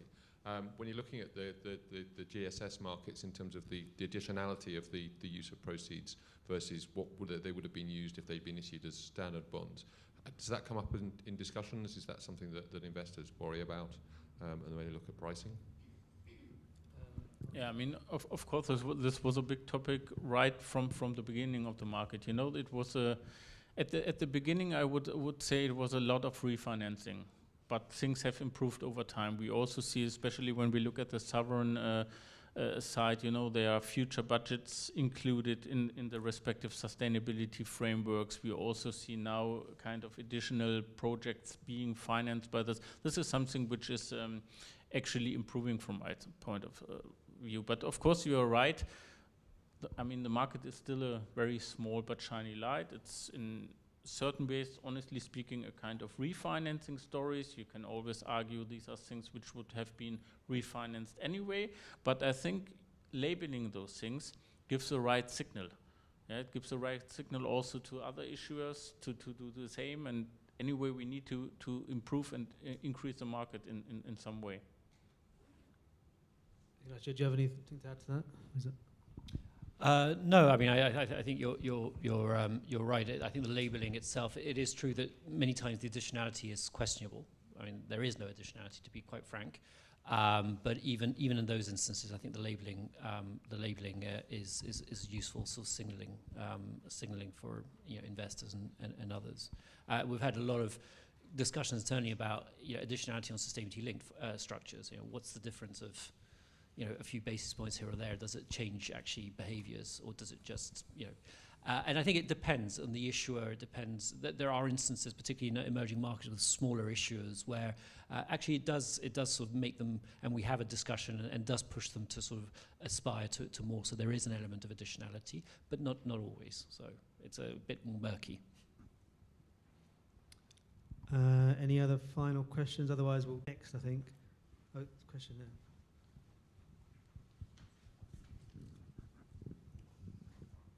Hi, Anna. I'm on the Sustainable Cluster Development Initiative working for emerging markets.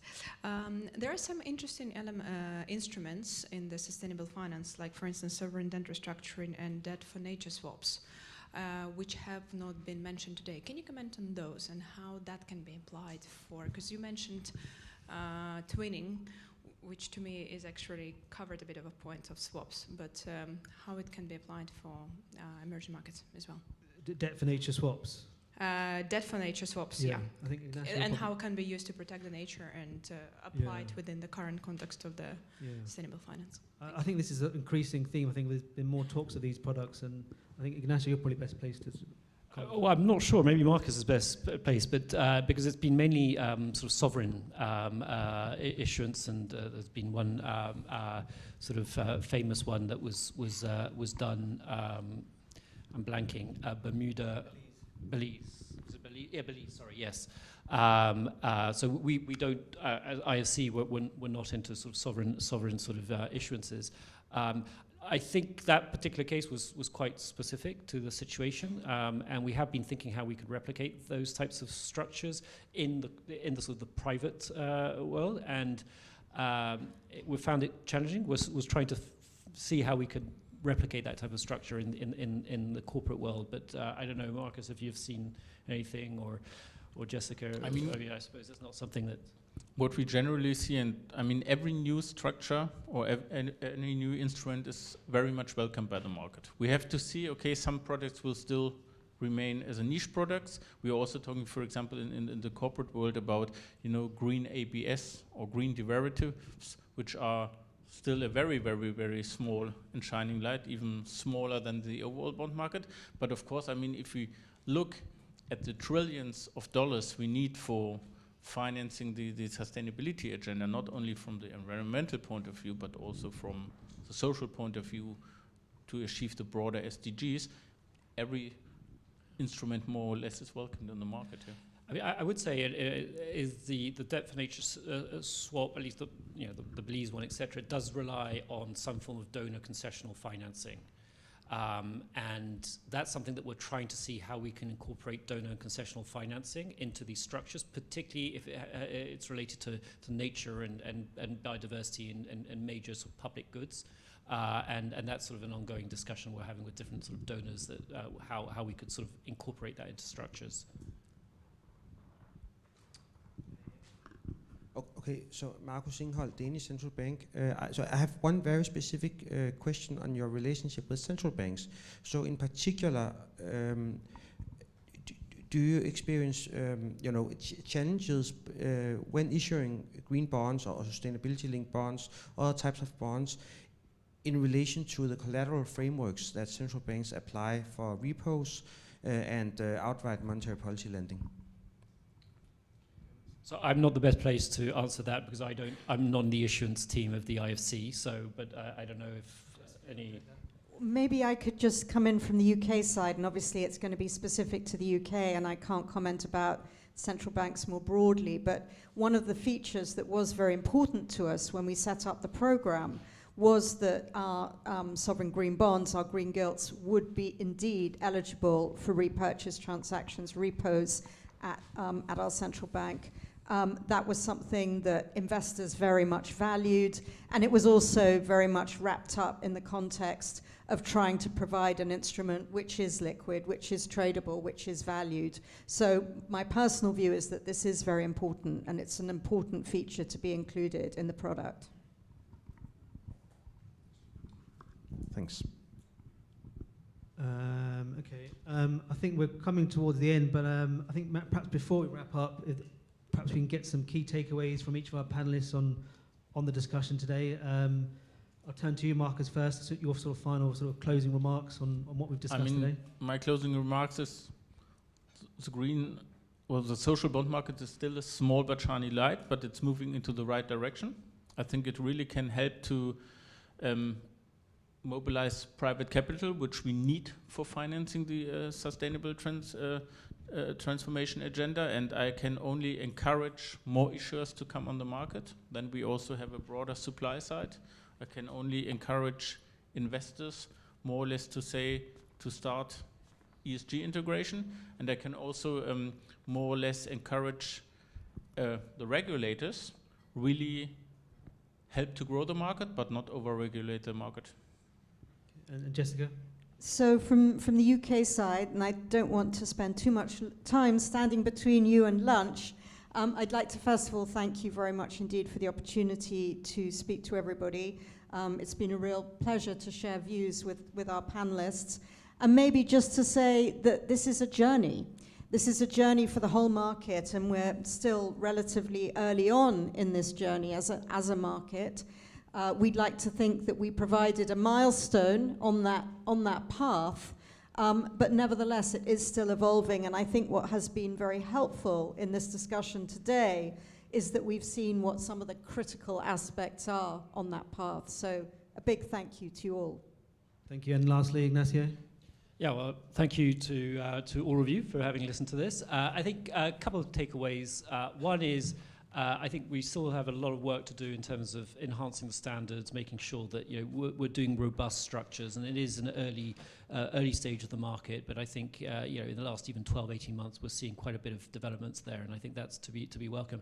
I think the other thing that I would say is we as IFC we're helping emerging market sort of issuers to get into this market. And one advantage is that emerging markets have come a bit later into the game as compared to developed markets, and I think there are some really good lessons learned that we can take from some of the successes and mistakes done by certain developed market issuers, and see how we can ensure that at least in the emerging markets they do the most robust transactions that are possible. So. Okay, thank you. I'd just like to thank the panelists for a really interesting discussion, and I think lunch is next, but then we'll resume with a session on ESG data after lunch.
We'll just give it one more minute. Hopefully some more people will trickle in.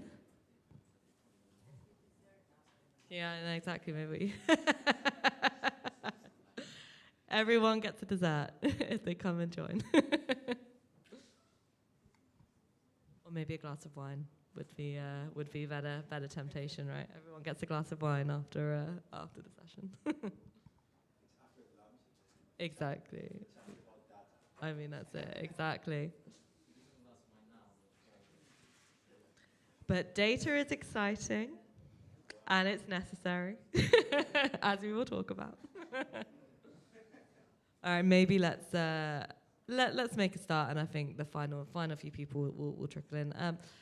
Thank you, everybody. Thank you for joining us for what will be the last panel of the day. We'll be closing with a keynote after this session, but this will be our final actual panel discussion.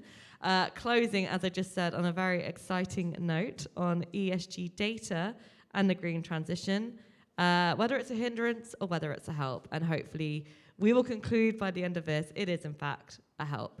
And I think ties into everything that we've discussed in the conference over the last 2 days.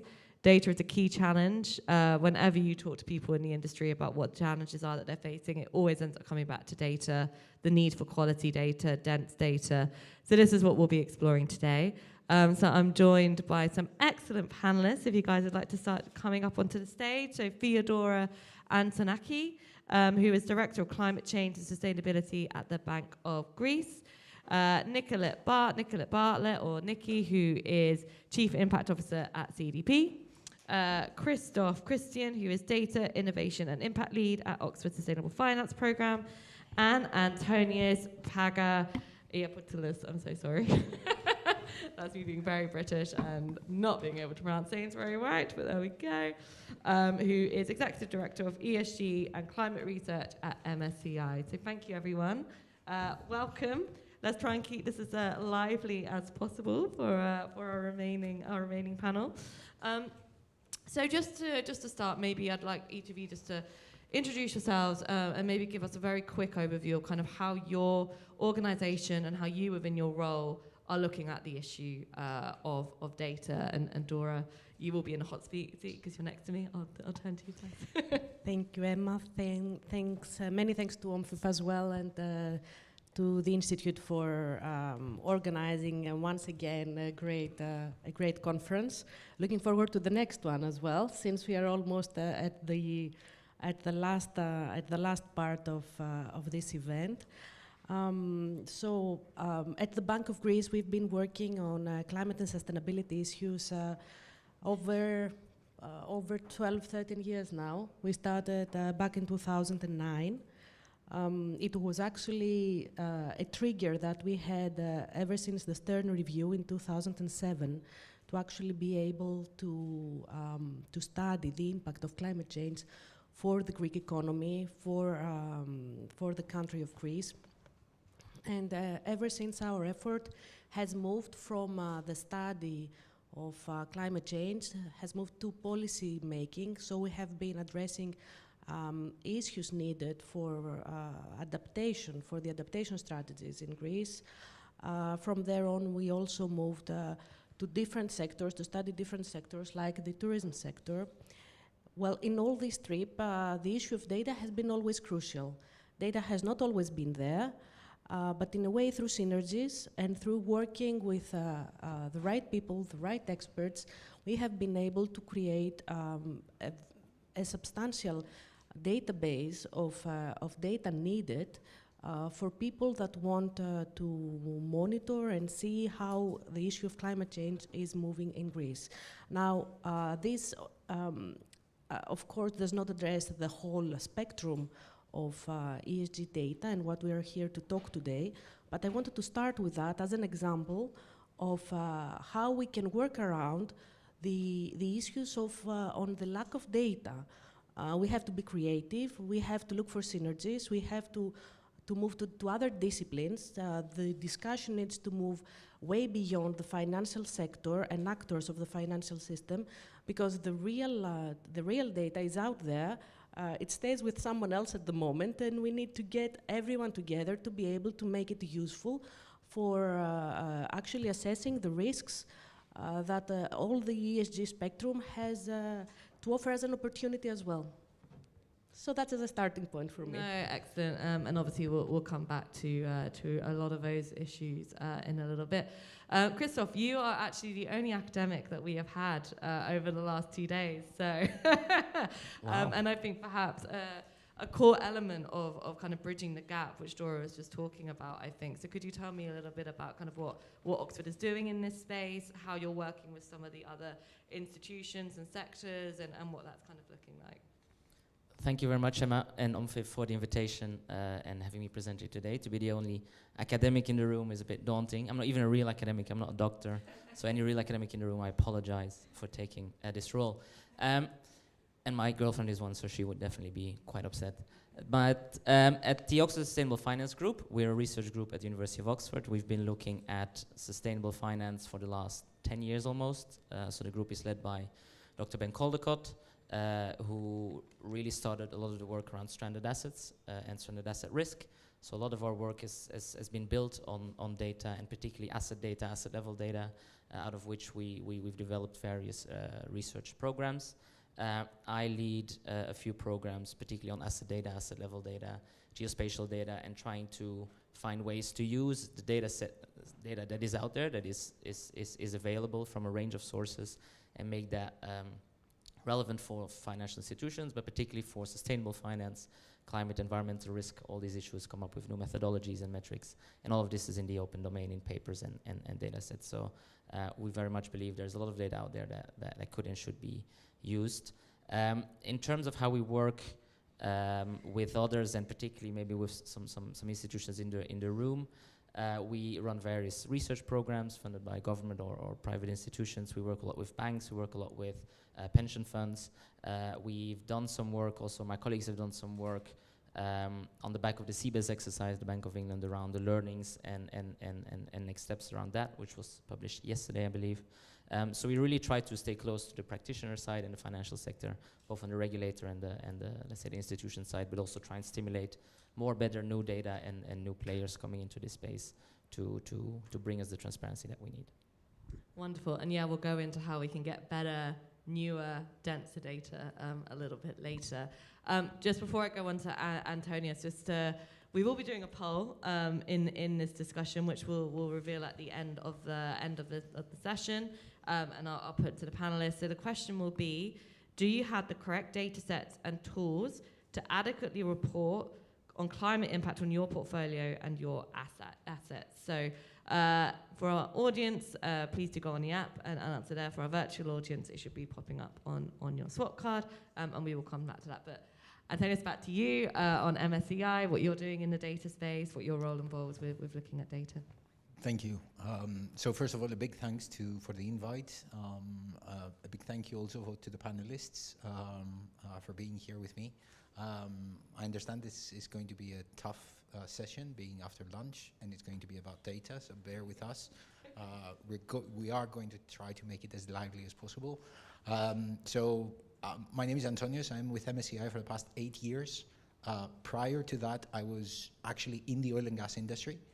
So after switching to the brighter side of things with sustainability, I've been the industry lead for oil and gas for past 7-8 years.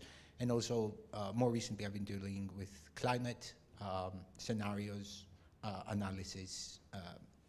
MSCI is the biggest ESG data provider.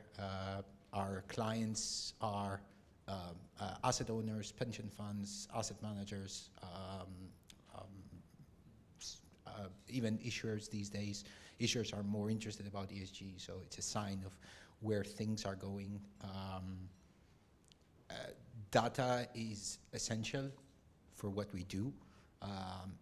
There is a very distinct, if you like, in my mind, a very distinct, a very valid, actually, distinction between reported and estimated data. This is what drives the discussion. Reported data is expected to increase, not only by the influence of regulations, but also by the demand of investors. So this is the upside, if you like, at the end of the journey. However, to get there, there are so many blind spots when it comes to investors, right? There are so many blind spots when it comes to portfolio, to risk management. There are so many gaps when it comes to asset classes, coverage. And again, I don't want to, I understand this is the after the lunch session. I'm going to stick to very basic numbers. Out of 10,000 companies, only 50% report scope 1 and 2. And when you go to scope 3, because it was mentioned before, and it's kind of my pet peeve, scope 3 emissions, only 25% of the 10,000 companies, so a fourth, report only one category of scope 3. So that doesn't mean, or we're very far away from complete disclosures in scope 3. And for the people in the audience that are more interested in scope 3, although I understand that this may be a bit of a novelty, most companies would report on employee commute and business travel, which are the parts that impact the least the footprint. So something is not actually working there, and that's why that highlights the fact that was mentioned in other sessions as well, the fact that we need methodologies, we need academia, we need ways to figure out what are the blind spots, because there are many. And I don't think that either investors or even at this stage the public can wait for when companies are going to be able to report. There is a bigger demand at the moment to have actual data in the same fashion that we do financial information. I'm going to stop here. Thank you very much. No, so would you say that there is still a kind of an uncertainty in terms of where the data gaps actually are, and then we need to move on to how to close them, or do you think we're kind of getting closer to understanding where the data gaps actually? There are so many data gaps, so I would start with the other kind of question. What do you want to achieve? And where do you want to achieve that? And then we can speak about what the appropriate data is going to be. Yeah. Sorry. To make this a bit more lively, maybe Yeah, just commenting, like, another question would be, what can we already do with the data that exists and is out there? So. Okay, let's come back to that. And Nikki, yes, please introduce yourself, CDP, and what CDP is doing in this space. Thank you. Thanks, Emma, and delighted to be at another one of your really well-run conferences. It's always a pleasure to have you. So Nikki Bartlett, Chief Impact Officer at CDP. CDP's a not-for-profit global that is the only independent global disclosure mechanism. We've been running for 22 years, and we cover climate, water, and forest issues. We're bringing in biodiversity and plastics and plan to expand across the entire environmental sort of boundary space. And I couldn't agree more with the gaps, right? And I think I tend to think of it in sort of 4 different ways. There's a breadth problem, a depth problem, a standardization problem, because even if you've solved those first 2 and you haven't standardized, you've still got a problem. And then critically, and most importantly, the whole point of it is to change decision making. And if you've done all that work and you don't change decision making, it was pointless. And I do worry about that sometimes, because our instinct will be where there is data. And we will do it simplistically, because we will try and compare environments and physics to financial. And they are very different things. And so, we've been very focused for 22 years on putting environmental information into decision making. But the point is that one comes from one domain of the world. The other comes from systems we've created. And the two, to translate one into the other, is clearly the road we're on right now. But we may have issues with that and make simplistic choices as a result, which could have unintended consequences while we're waiting for the perfect data. And so I just always remembering it's the right indicators, and that secondly, it's not the finance sector that changes the decisions. And it's not the finance sector that needs to do some serious capital allocation. It's the real economy. And this gets forgotten. right? So yes, the finance sector will provide a lot of that fuel. But the stuff's built and made by the real economy. And it's their CapEx decisions that matter, and it's the influence that investors have on that really matters, right? And also their influence they have even more critically on their supply chains. So I always kind of come back to that, so that we make sure we're focused on the right indicators, and we don't, try and, because we have data in an area, we therefore use that to make decisions, when actually that data is not at all meaningful for the decision you're trying to make, and that your point about reporting versus estimated and model data, couldn't agree more. And the point of reporting should be such that it drives better decision making in real economy. And that's the other side of the reporting conversation, which is not just, I sometimes say, to the irritation of a lot of people at CDP, we don't drive our mechanism to get data.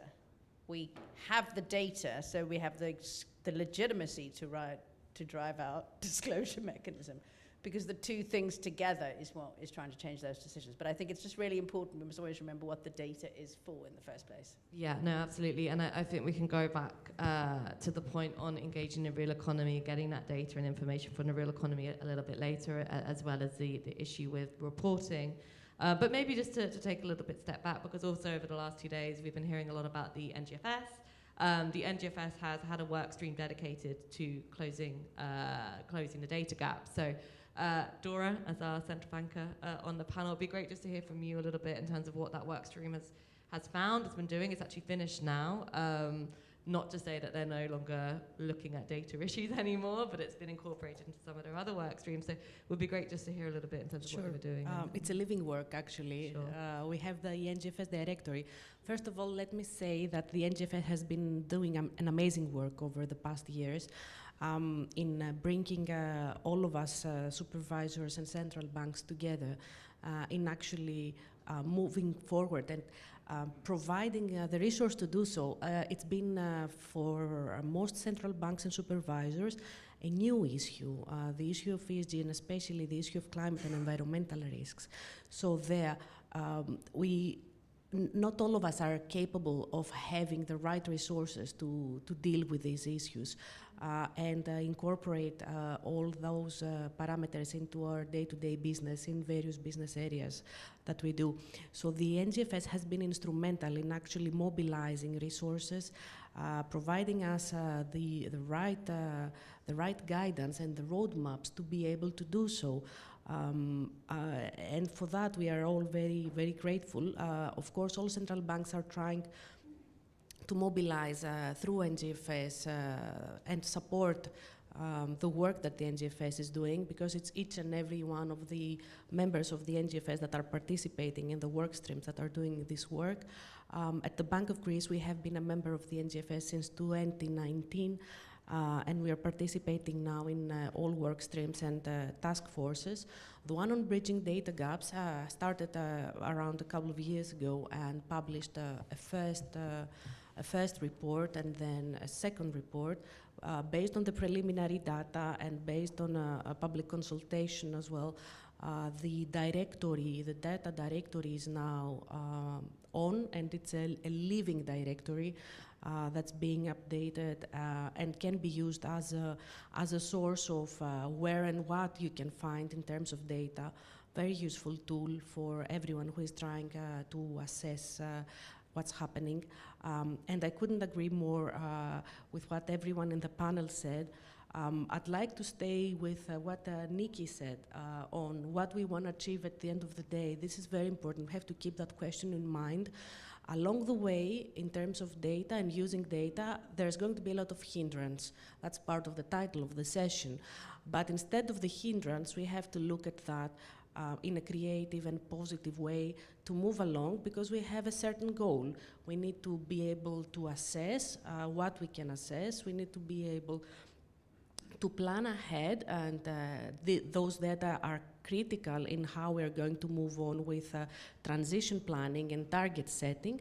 And of course, we have to improve, because at the end of the day, we all need a better footprint for everyone.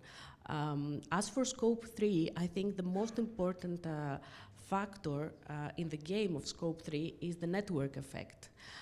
Because once you move out of how you're monitoring and assessing your own self and get in the game other players through Scope 3, I think we'll have a multiplier effect, the network effect on that. And we are looking forward to what Antonio said, that looking forward to more of us reporting on Scope 3 and being able to have that benefit of the network.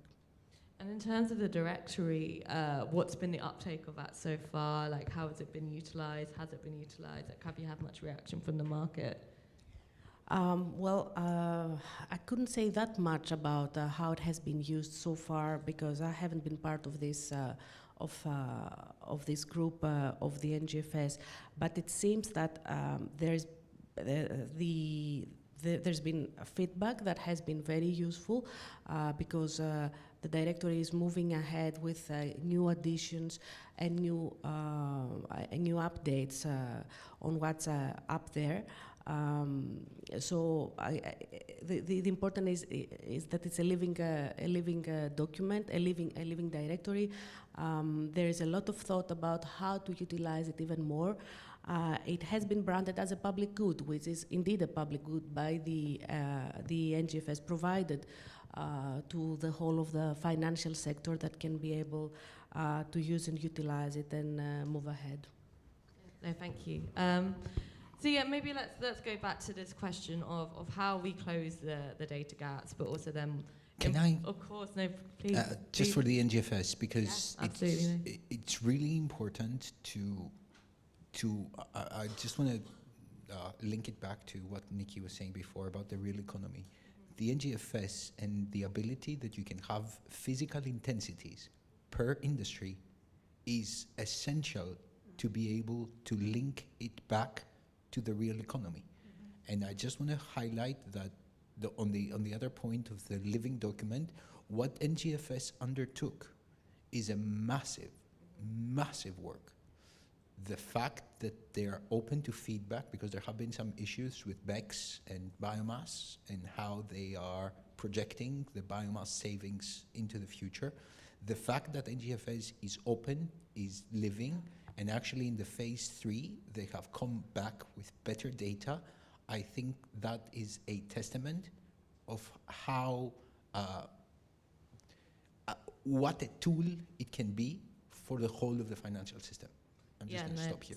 An excellent point. And maybe what we can do, connect with the NGFS after this and send it to our audience so you can see it. Is there anyone in our audience who has used the directory? No? Okay. We'll send it afterwards. We'll send it afterwards. But yeah, so going back to the question of how we close the data gaps, but also importantly, what do we do with the data? And actually, why are we trying to close these data gaps? What's the aim? What's the goal with this? Christoph, maybe I can go to you first with that. Why we try to close the data gaps? I think it's a good question, and I think so. I agree there's data gaps. I think particularly around the usability of them, comparability, quality of it. I don't think it's a quantity of data issue or the right type of data for particularly some transition or sustainability issues that we're interested in. I think there's a lot of data available in various sources, not necessarily all in disclosures. There's a lot of data information about the real economy that sits in NGOs, governments, academia, that can be used to build a picture about what's going on in the real economy. Then it's harder, of course, how do you link that to companies and portfolios, but it's not insurmountable. So I'm more interested in the question, like, what can we do with the data that we have rather than waiting for perfect and complete disclosure, which hopefully is going to come and is absolutely critical to refine all the insights that we need. But if we want to get to the transition, and if the point is to get a green transition, let's start with the data that we have looking at the real economy and the transition. We know there's pathways for each sector, more or less. There's a lot of data per sector about the biggest polluters, even like assets level data about the main sectors. There is a lot of modeling and estimation you can do for these sectors. So there's somewhere to start, and we don't need to wait for perfect, complete disclosure by all the companies in these sectors. I also don't fully agree. I mean, disclose data better than estimated data. Yes, maybe. I guess ideally a company discloses their own data, but it doesn't mean because data is disclosed, it's not also not estimated.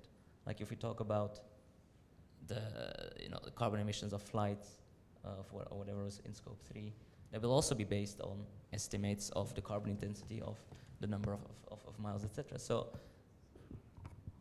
while I think there's obviously difference and nuances, it doesn't mean that starting with estimated data I don't think is a bad thing. And we shouldn't try and wait or keep saying we don't have the right data to take the next steps, the steps that we need to take, as Nikki said.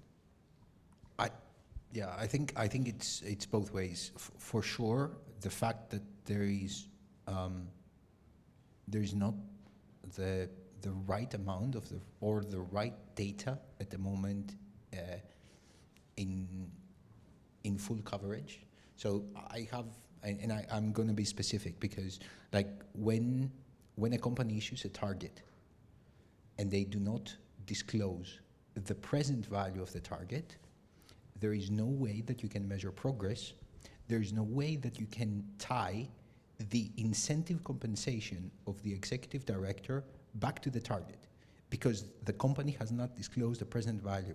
I can estimate what the present value is going to be, but unless this is a disclosed number by the company, me as an investor or the public cannot go back to them saying that you have not made your target, so why are you being paid?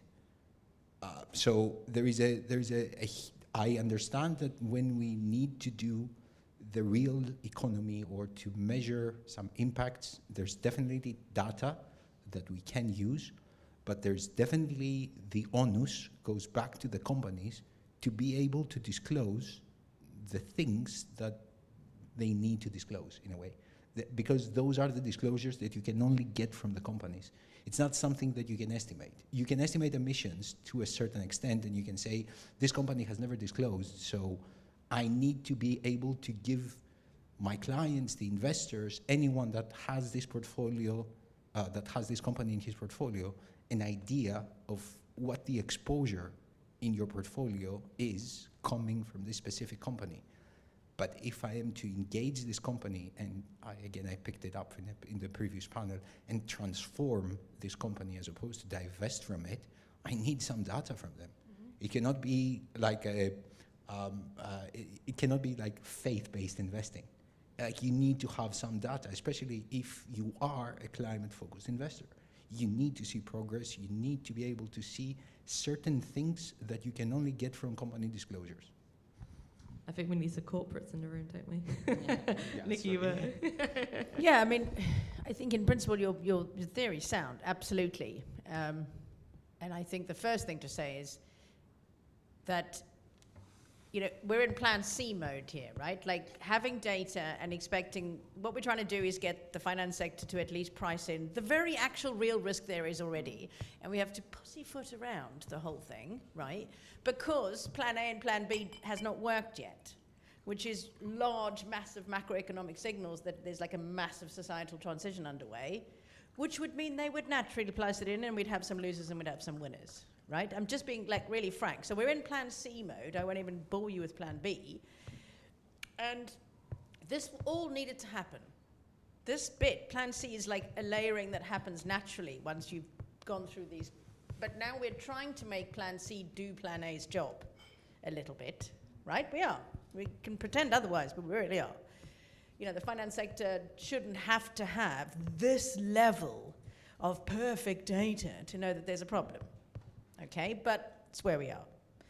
So from your perspective, yes, let's not let the perfect be the enemy of the good. On the other hand, the reporting data is less about the information and more about the accountability. Without the reporting piece, you have no mechanism. If you think about what happened in financial markets, you need something to be able to hold companies to account with.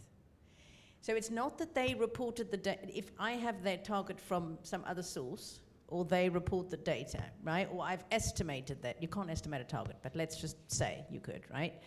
Bad example. Even between those two, I have nothing that I can hold them to account to if it's estimated on my part. And so I think we need to use the estimation as far as we can go. We need to be transparent about our methodologies for how we did some of that modeling. And I know that's tricky in today's world, because business models are built on that, and rightly so. You know, I've got a smart modeling team supposed to be making money from that, right? So you've got a tension, right? You're going to have a tension with open source data versus not behind paywall data. It's going to be the story of our lives, right? But I think we can't get away from the fact that the reporting is also about corporate governance. It's also about the finance sector's corporate governance. It having to report, which was a beautiful wake-up moment halfway through the TCFD. I loved it when suddenly the finance sector, no, oh, we're not just users of this data. This is really bad news. What is scope 3? What is do we have scope 3? It was a really funny moment in the finance sector. So I agree we should use what's there, and it shouldn't just be from reported data, and actually you can do a lot with asset level data and estimations, and you guys have done some amazing work. But we do have to get into corporate governance. And if we just, if I hear one more person do blockchain AI and we'll also have it all solved in satellite data, I'll just burst into tears, because unless it's in governance and changes decision making, it makes no difference. It's just data. Christoph, do you have a response to that, I guess? I mean, about the power of blockchain, AI, and satellite data. Maybe less of that. No, absolutely. I fully agree as well, right? If there's a governance thing, then fine. And a lot of engagements that I've seen of understand also are around making companies disclose. So it's a governance thing, perfectly fine. But if in the background, we also want to decarbonize the real economy. And when we're talking about getting corporates to disclose, again, we have the biggest ones or the publicly listed ones. There's a lot of other asset classes, or the role of banks with direct client relationships that can do a whole bunch of other things and have different levers to pull. So again, it depends on the situation you're in, the type of financial institution you are, what you try to achieve with the data, about what type of data you can already be using to make some of those decisions or capital allocations or whatever. So absolutely, this whole discussion is highly nuanced, but I am often frustrated in some of these debates or discussions, and in many kind of fora, including the ones we host ourselves, that data is still that often put forward as the main hindrance of doing what we need to do. And what we need to do is decarbonize the real economy. I fully agree. And the finance sector is it's not the one who's going to be doing it. But if everyone commits to becoming net zero by whenever, use your influence you have through whatever means to get there. Yeah, I want to come back to how we use the data that we do have, and also how we can maybe engage the real economy a little bit better to get that data. But Dora, I'd like just to hear from you in terms of how central banks are helping to support this kind of transition with data, and helping the financial sector kind of utilize that data and helping to develop that data as well. Oh, well, over the last couple of years, we had great developments in terms of central banking work, both through the NGFS, but also individually. So we've seen how the European Central Bank, for example, has started an action plan on climate change, how this all has fitted into its strategy. Actually, today we had the publication of the disclosures for the non-monetary policy portfolios, the carbon footprint. A few weeks ago, we had the publication, the start of a series of publications on new experimental statistical data about climate. So there's a lot of things going on in terms of data, both on how the central banks are utilizing existing data, but also in the way that they are actually driving the change that we need to move forward. Of course, a whole lot of those data is experimental. They come with disclaimers. They come with a first set of methodologies that we are committed to develop further, and come back to the target setting, and come back to how we assess the work that we are doing. It's very clear that it's just a starting point, and lack of or hindrance provided by the data, it's not going to stop us. We have to move along, and we have to head in this way. At the Bank of Greece as well, over the time, I also mentioned what we have been doing with data in different areas. And for example, when I talked about the earlier studies we did like 10 and 12 years ago, back then there were not methodologies to actually be able to discuss about the value in terms of the economic value of the impact of climate change. For many of those many of those instances, new methodologies were created, or best practices were we tried with best practices to kind of bring them back into the national context. We had to move somehow, and that's what we did. Being very, very clear about how little or how big we could be at any given moment. Just making small steps, but also being able to say, yes, we can do it better, and go back as well and progress even more the next time around. I think in terms of policy making, it's very clear that we have to everyone from the position that anyone is at the moment and working on. We have to move with disclosures. We have to move with reporting. The policy making needs to be there. States and governments need to move along and create the context for each and every one of us to play its own part in this game. No, yeah, very, very true. I'm going to ask one more question, and I would like to open it up to the floor for our audience to get some engagement from you guys as well. So please do have a couple of questions ready. So yeah, I'd just like to go back to kind of how we use the data that we have, and back to the ultimate question of how we drive more dense, more quality data. We talked a little bit already about kind of like corporations, but let's go a little bit deeper into that. And Nikki, maybe I can turn to you first. I mean, if I were to focus on reported data, the gaps are so massive it's almost silly. We've just been doing stuff like, we may have one of the biggest reported data sets on this, and it's tiny. It's absolutely tiny. The coverage is, if we compare it to what's needed for just taking the simplistic of, how many scope 1 emissions are sitting in the companies that report through us. So forget if they even report their whole scope 1. So just the scope 1 that we know they have, right? Because you can find it somewhere, against that country's, emissions. I mean, it's like these teeny little dots inside of this massive. So we're like, oh great, we're doing well. Because we have this but right now the scale of the momentum is massive, right? We have, for the last 3 years, I mean, we're creaking at the sides of our little funny old system, and we're transforming everything to try and deal with it, because it's 42% on average year-on-year growth coming into the system, and most of that is coming from Asia, and that's what's really exciting. But we are not even scratching. So we need to scale in Asian countries 7 to 8 times. Japan, it's very much already there. But the rest of APAC, 7 to 8 times. We've estimated for North America and Europe together, large companies, we probably need 3 to 4 times the scale. And millions of SMEs need to come into the system. And because of banking portfolios. Right, and they just don't have the data, and they could be a really powerful driver of this. How can we support SMEs? Because this is again a big issue that we hear, right? Yeah. Is that they don't have the capability to get the data to. Exactly, simplified tools for them. There's the SME Climate Hub. We've worked with others to build. People can partner to build very simple. So they just need we've got a simplified reporting framework for them. They can have estimated tools. There are all sorts of tools for them to use. Because remember, it's also about changing their decisions. But really, with SMEs, you're getting into the banking decisions. And that's where it gets interesting, because they're a big client-facing machine, right? They're very different to the other. They're like not the same as any of the other financial actors, because they're a big client. Their identity and their model is based on facing clients.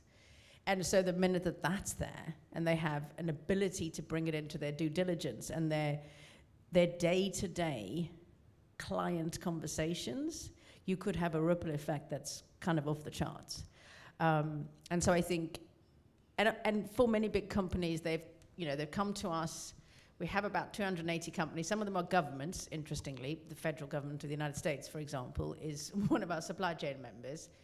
and their big procurers all have to disclose through CDP now. And we've got, you know, Walmart, all of these big companies around the world. They've got about 6.4 trillion in purchasing power. That's very powerful lever. And they've done their sort of stage one top tier procurers who, you know, people get excited about supply chains, thinks it's going to be SMEs. Your top tier of most top tiers is top tiers. So it's like the same companies. But the next layer down, now we're hitting completely new places, completely new markets, completely new size of companies. And so I think the gap is large, but I think we're starting to have the drivers that could scale it.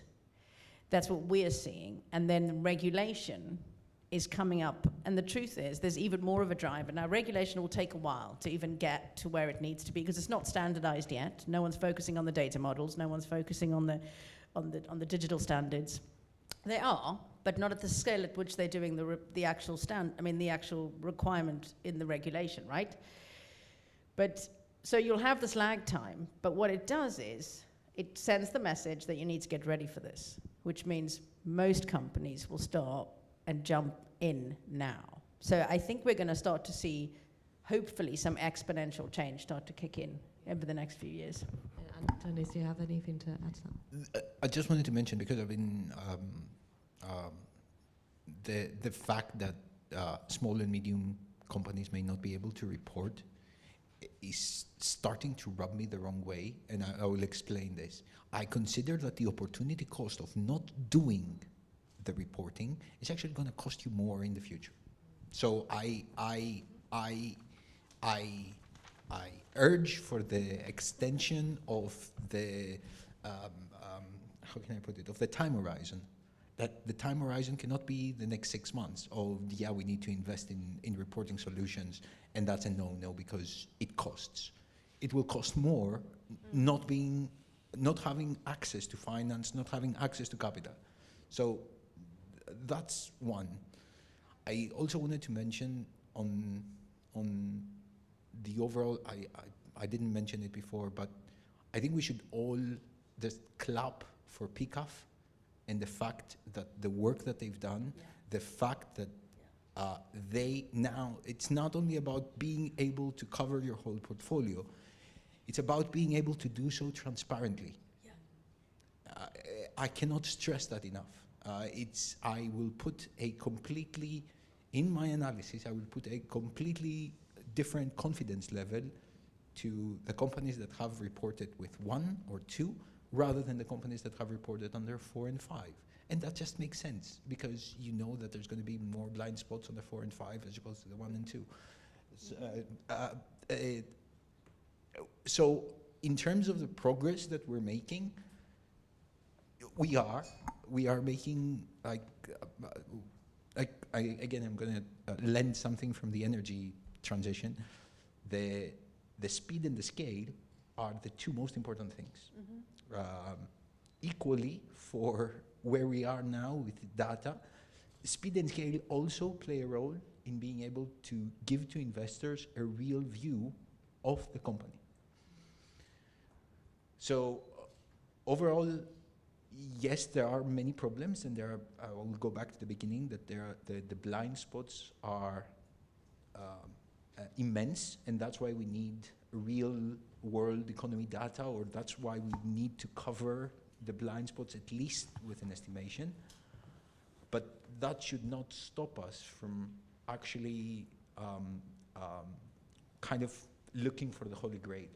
Again, the Holy Grail being the disclosed data, right? But not in that fashion. Yeah. But yeah, when it comes to regulations, and again to Nikki's point before, on Asia, Hong Kong, Singapore, Australia, they're moving ahead with climate regulations. So you should be expecting some influx from there. Africa was mentioned before. The efforts that South Africa is making are immense, and they should be highlighted.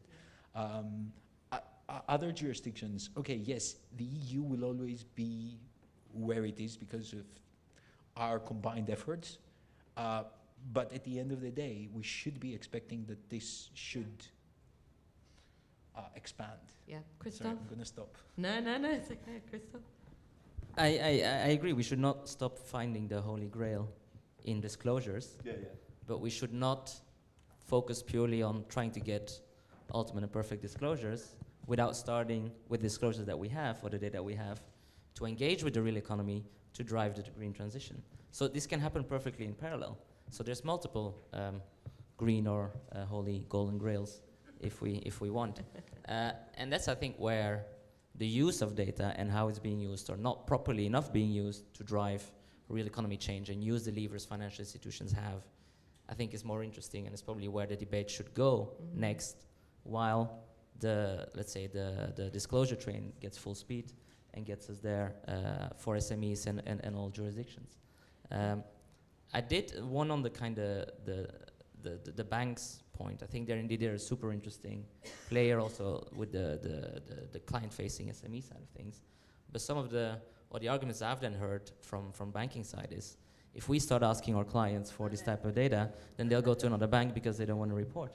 So, you can, again, it's another one of these data excuses, right? So they are terrified of it. They are terrified of it because you can clients. really see what drives a bank, their clients. This is where it wasn't the scope 3 that killed them. It was, they were kicking and screaming about that too, don't get me wrong. But now it's really getting scary because they have to talk to their clients about it. But they're pretty much getting that, the opportunity cost, the liability risk on them is so massive, right? Good. Yeah, exactly. But we all use our influence. But the same, like these SMEs, in the same way, they are starting to have to report also to their clients or their suppliers, right? There's pressure coming from their actual business models rather than from their financiers. So in a way, finance and that, or banking to some degree in SMEs, is running behind. So I don't know. I think it's time as a community to move on from that lack of data discussion to, with the data we have, what do we do, and then how do we get the last mile of the data? But I think there's good signs, but there's. Do we have any questions from the audience? Yeah, we have one over there. Thank you. Hi, Marina Petrola, Stamp of Edge. Thank you for the discussion. Very enlightening. Do you think the CSRD, when the data starts coming, will be kind of a watershed moment?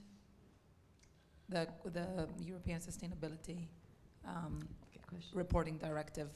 I think all of them, and the only I would say both the ESRS from the CRB, and then also the ISSB, which is the US, if you like, or global part. I think that they're definitely pushing towards the right direction. The only problem that we see as emerging is that for a global investor, you may need to arbitrage between different regions because there are going to be different standards. You need to be able to have the knowledge of the differences and then be able to bridge that within your portfolio. So this is the only problem that we are seeing, but then in terms of direction, definitely in the right direction, for sure. Talking about the real economy, and again, apologies for going so detailed into the data, we do not have a breakdown of capital expenditures. The companies themselves do not provide a breakdown, either that is taxonomy aligned or whether it's aligned within their corporate governance kind of principles, or what the plan is, the strategy. We have strategy X, and we allocate X capex to that strategy. That is not happening. So the regulations are definitely pushing towards that direction, and I think that we are all going to be pleased when more and more companies report under those regulations. Do we have any insight into kind of how corporates are responding to the fact that CSRD is coming, whether they're ready, what that's kind of gonna look like? It's maybe a very difficult question for this room, to be honest, but it's maybe one to think about. I think they're freaking out, for sure, on the sense that suddenly they need to. But again, if you are in an industry and you do not know the negative consequences of your operations or your supply chain or your product, if you want to go into the scope 3, maybe you shouldn't be in that business, right? I don't want to. It is part of the package. Like you need to know whether you're reporting or not. Eventually, you will report. But saying that you don't know, it's actually worse. Like I would be even happier with a company that says, I know, but I'm not reporting, as opposed to, oh, I don't know. Mm.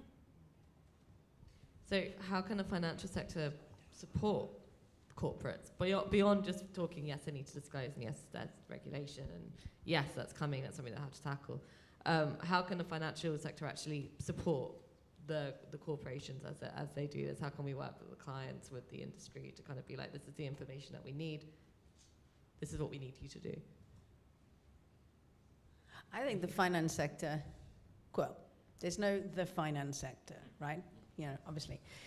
And what's happening in the United States right now is like off the charts silly, right? And bad and really damaging. It's the next phase of like really damaging headwinds.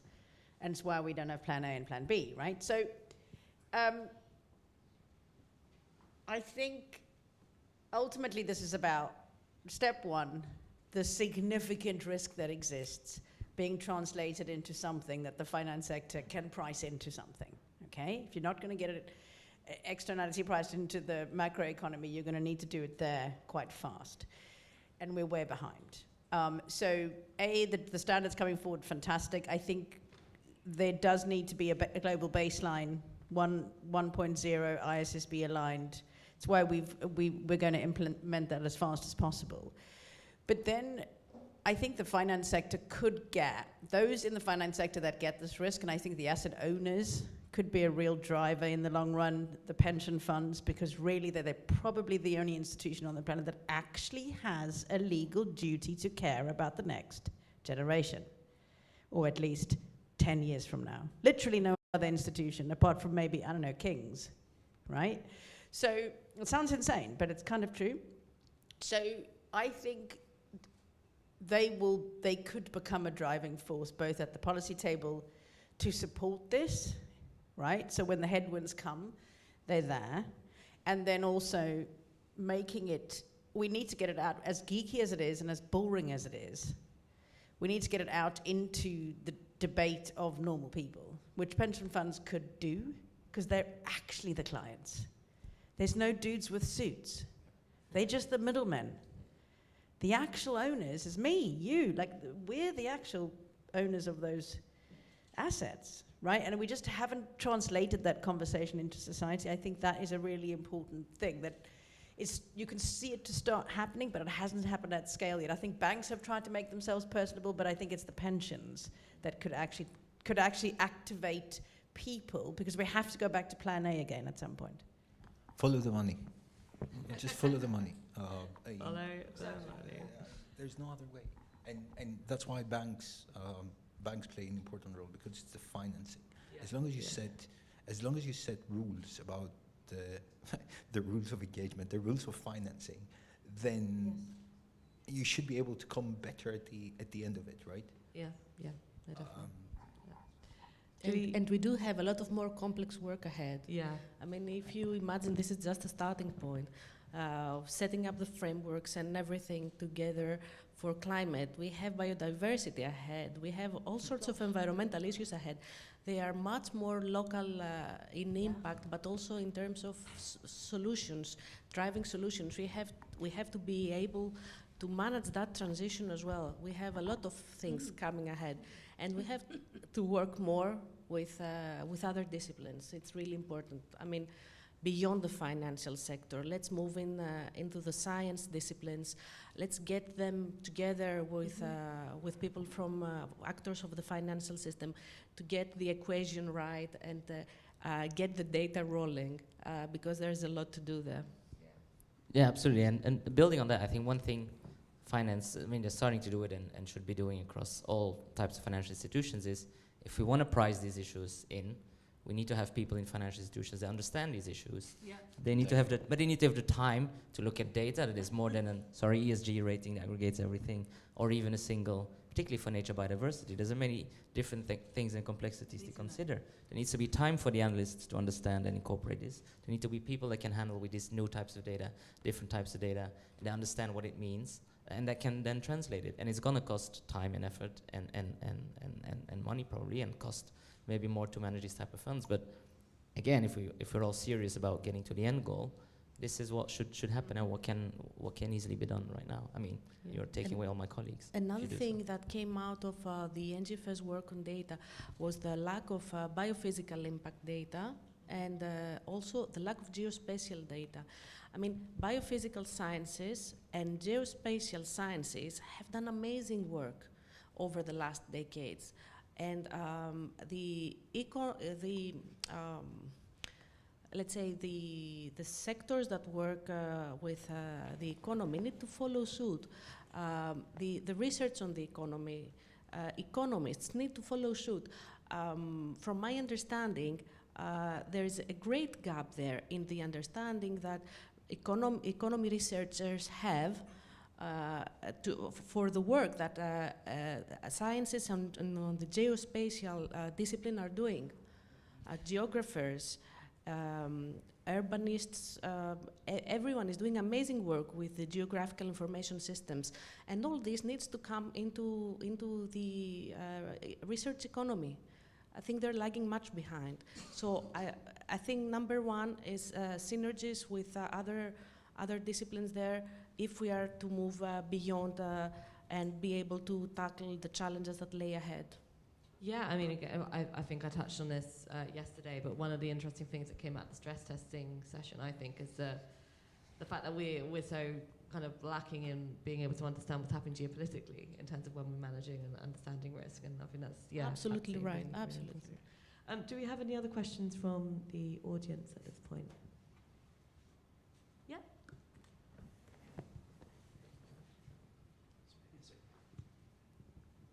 Emily Homer from Robeco.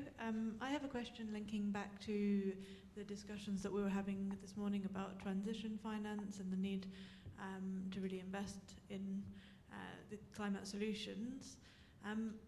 How, in your opinion, can data help with that? What type of data do we need? And you know, I think as an investor, we often struggle with where is the most impactful investment we can make. So I'd be interested to get the panel's view on that. Who would like to take that first? I think this is exactly the right question, right? Because that's really what we shouldn't let our focus on the perfect standardized, quite frankly, basic data yet stop us from the actual transition and the information we need for that.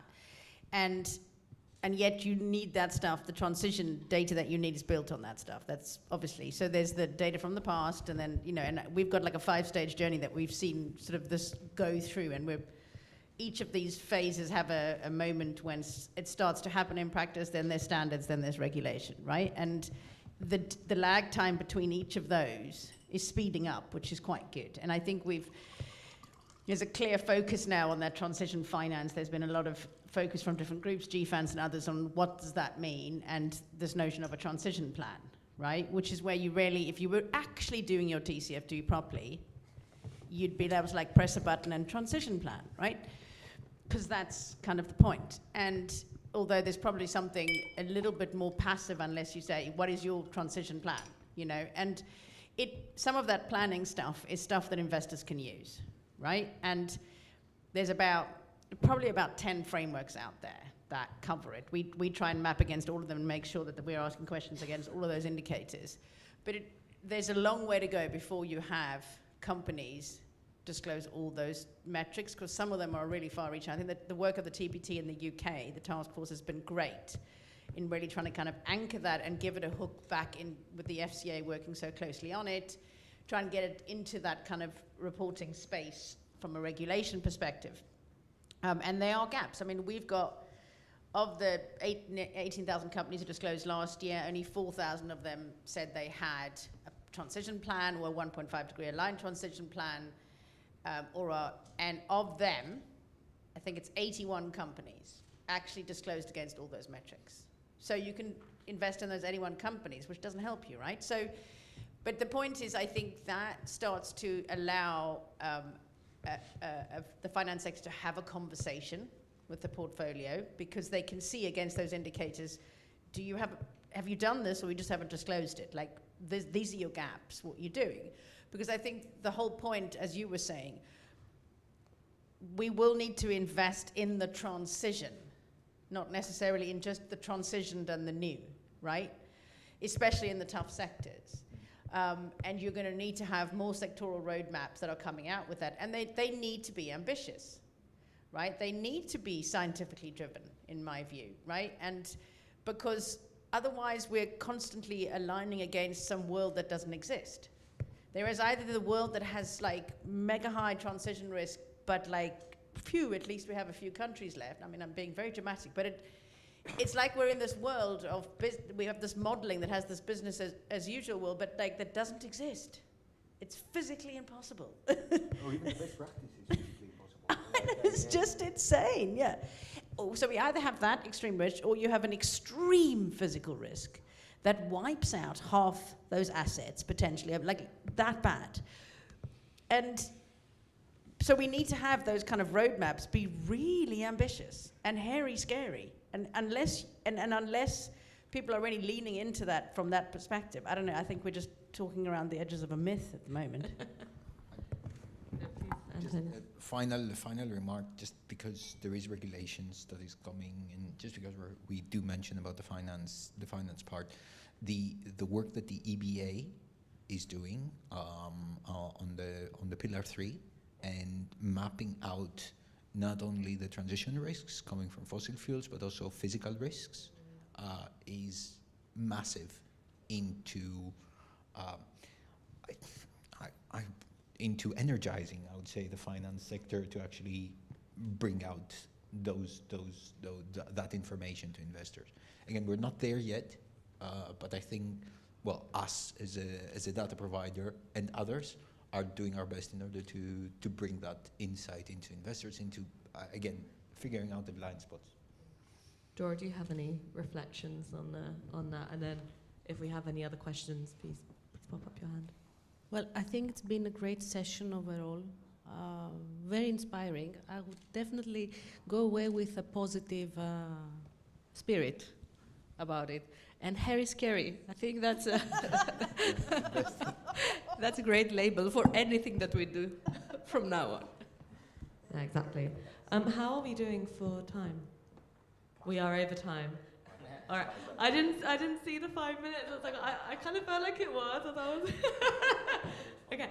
I think that means we'll probably once again have to miss the poll. I do apologise. All right, well, thank you ever so much, everybody. Really, really appreciate you joining me today. We have one final session with CEO John Orchard and Desiree Flixers. I'd love for you to come up to the stage. Thank you ever so much, everybody. Really appreciate it. Thanks.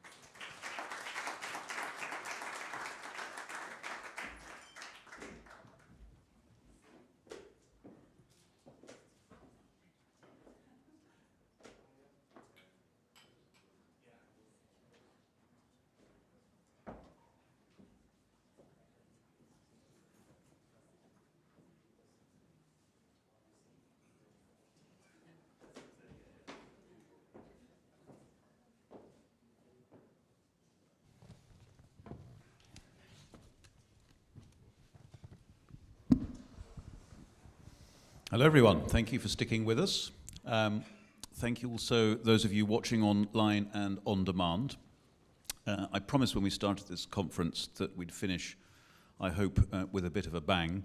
A lot of interesting and worthy things to say about sustainable finance, important things to say about it, but it also has its pitfalls, and we can learn from those in order to move the industry on. And Desiree Flixer is a very good case in point. So Desiree is chair of Venture ESG. Tell us first, Desiree, what that is, and then we're going to explore the fascinating episode of your whistleblowing on DWS. We're going to start easy. So Venture ESG is a nonprofit, and it was set up to provide an ESG framework for the venture capital space, understanding that the frameworks that we have for, listed companies probably isn't fit for purpose for startups. a startup, generally it's going to be probably in the technology space. And rather than focusing on recycling in the office or diligencing the supply chain, you should be focusing on stuff like AI ethics, data privacy, and not to mention, of course, governance. I mean, we've seen the Ubers and the Theranoses and the FTXs blow up. So, of course, culture is very important.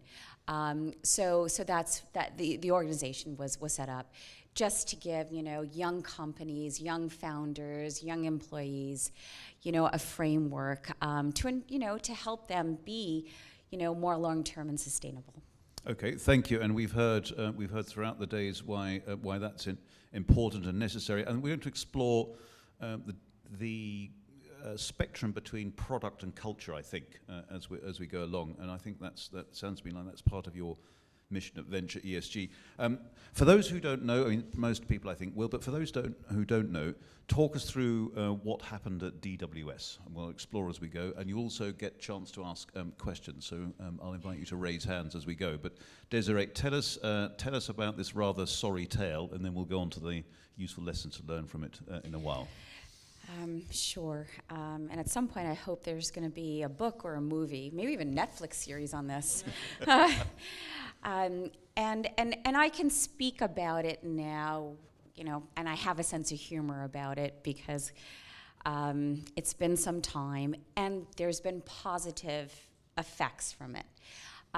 But starting off, what it was a case of a colossal corporate governance failure in the name of ESG, right? This was a situation where a company, or I should really say, because a lot of people working at Deutsche Bank and DWS are really good people, right? It wasn't that it was like a people's issue. It was a specific management issue, right, in the C-suite, and there were a couple of like bad eggs there. And they sought to take shortcuts, understanding that there was a boom in ESG investing. And so it was a situation where what I was new. I just landed my dream job as the Chief Sustainability Officer. The company had almost $1 trillion of assets under management across every asset class, totally global. And I thought, wow, I could really make an impact here. My eyes were open. I knew that Deutsche Bank had been suffering from some culture issues and a lot of regulatory violations, but I was really convinced that management wanted to turn around. So when I got there and I saw the issues, and the issues were the following. It was misrepresenting their overall ESG profile, specifically. And we'll get into whether that was negligent or deliberate, I think, but carry on. So specifically, it was one category, ESG assets under management. And the company wanted and had stated in the previous year that the majority of the assets under management were aligned with some sort of ESG strategy. And in the year I was there, they wanted to increase that number. And the number was 459 billion euros of assets under management are aligned with ESG strategies. The problem was, I got there, I'm like, oh, okay, where's the tracking system? Like, how do you track ESG integration? And ESG integration is just, again, that's like risk assessment, risk and opportunity assessment during the investment process. Wow, so how are you guys tracking this? Like, is there a chip in like the PM's heads? Like, are you tech scraping their investment committee memos, valuation models? And the answer was, no, we're not tracking. And I'm like, well, then we can't report out on that number. If we don't have the data behind it, we can't report out on it. Another category, describing the ESG risk assessment framework and actual database. Publicly, it was described as world-class, sophisticated, utilizing artificial intelligence above industry standards. Internally, it was documented and verbally stated by the C-suite as shit, crap, trash it, and I love this one, quote, has high operational risk. We need to replace it. Do you think, sorry to interrupt you, just the marketing statements that came before that, were they simply a function of over-enthusiastic marketers, or do you think it was malfeasance? And that's a really important question, because that's kind of almost the difference between civil and criminal. Right. Intent. And I think there was intent there. Okay. In my observation, because my boss was the CEO. So initially, I thought it was local. Right. And I just thought, oh, over-exuberant folks, they don't know about the SEC and the Department of Justice, which at that time, we were under a deferred prosecution agreement. So we were on probation by the US. And I just thought, okay, this is a local issue that needs to be fixed. And unfortunately, it wasn't until the end of my stint there that I realized it was actually under the instruction of the CEO. And here's where incentives come in. So bonuses were linked to certain ESG targets. That sounds like a really good thing, right? Companies are supposed to be focused on long-term sustainability. But here, they had very lackluster, unambitious, and rigged targets, annual targets, and that could give the bump on salary. And so there were incentives there to take shortcuts. And unfortunately, what I had seen, it was in fact directed by the management board, not the people, but the management board. And that's why it wasn't a case of me against them. It was actually us against the CEO. We were petitioning to change things. We can do this better. We can do this better. Desiree, tell me, so you discovered something that's more than negligence in this case, and you've suggested incentives. I think it's important to explore how this issue was dealt with when you started to raise it. Tell us that story. Initially, there wasn't a reaction, which was really disorienting. So as you can tell from the accent, I'm American, and sometimes we're a little bit overzealous, especially on regulation and post Great Financial Crisis, at least. Business not quite done on a handshake. It's about law. Absolutely, absolutely.